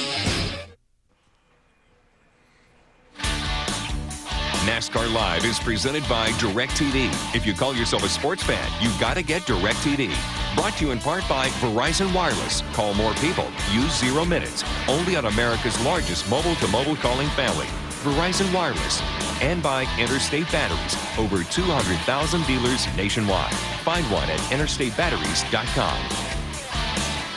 Well, all day long, we've told you about cool things going on here at Daytona, and right now it's getting cool in the air. But the good news is beautiful weather is forecast for the rest of this weekend. Let's get a final word from our garage reporters, and we're going to start out with Randy Pemberton. Yeah, we're just about wrapping it up in here. Just want to go back to something we had on in our practice show. Darrell Waltrip, Mike Joy talking about a new nose for the Dodge. That is, in fact, the case. But I also wanted to add that Ford also has a new nose as well as a new hood. Not a lot, but NASCAR is making small concessions for teams if they need it. One other thought. There is some concern about right rear tires right now, but this racetrack is considered very green right now. Just a very few laps on this track. Some chunking, or I should say blistering on the right rear tires should not be an issue here for Speed Weeks as we move forward. So racing is going to be great. To Ray Dunlap. Well, you know, Randy, over in my part of the garage, they're working on Kyle Busch's race car. Little hammers flying down here, but that's nothing like what we're going to see tomorrow night. I'm telling you, 28 cars in the Budweiser Shootout.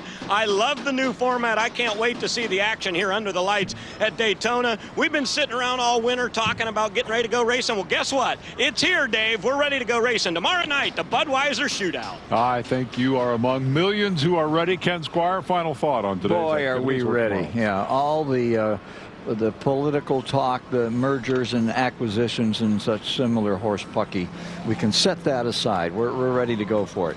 DW really nailed it. The biggest field, 28 cars for this Budweiser event tomorrow night at 8 o'clock. 28 cars starting. And he said something about, you know, just one tire, just one engine getting in trouble out there. Well, this time around, it could be a multiple mayhem on this track in this event. You put 1.2 million in front of these guys, and oh, what fun it is to watch them tear each other to pieces trying to get their share.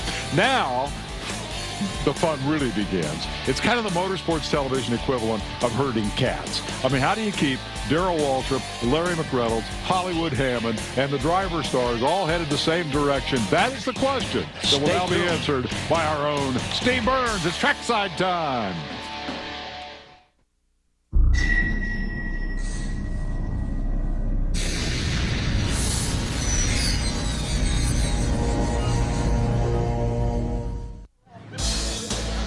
The rust has finally been knocked off. The off-season is over.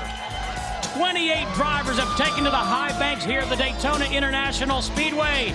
And look, Mom, Jeff's on speed. It's Trackside Live.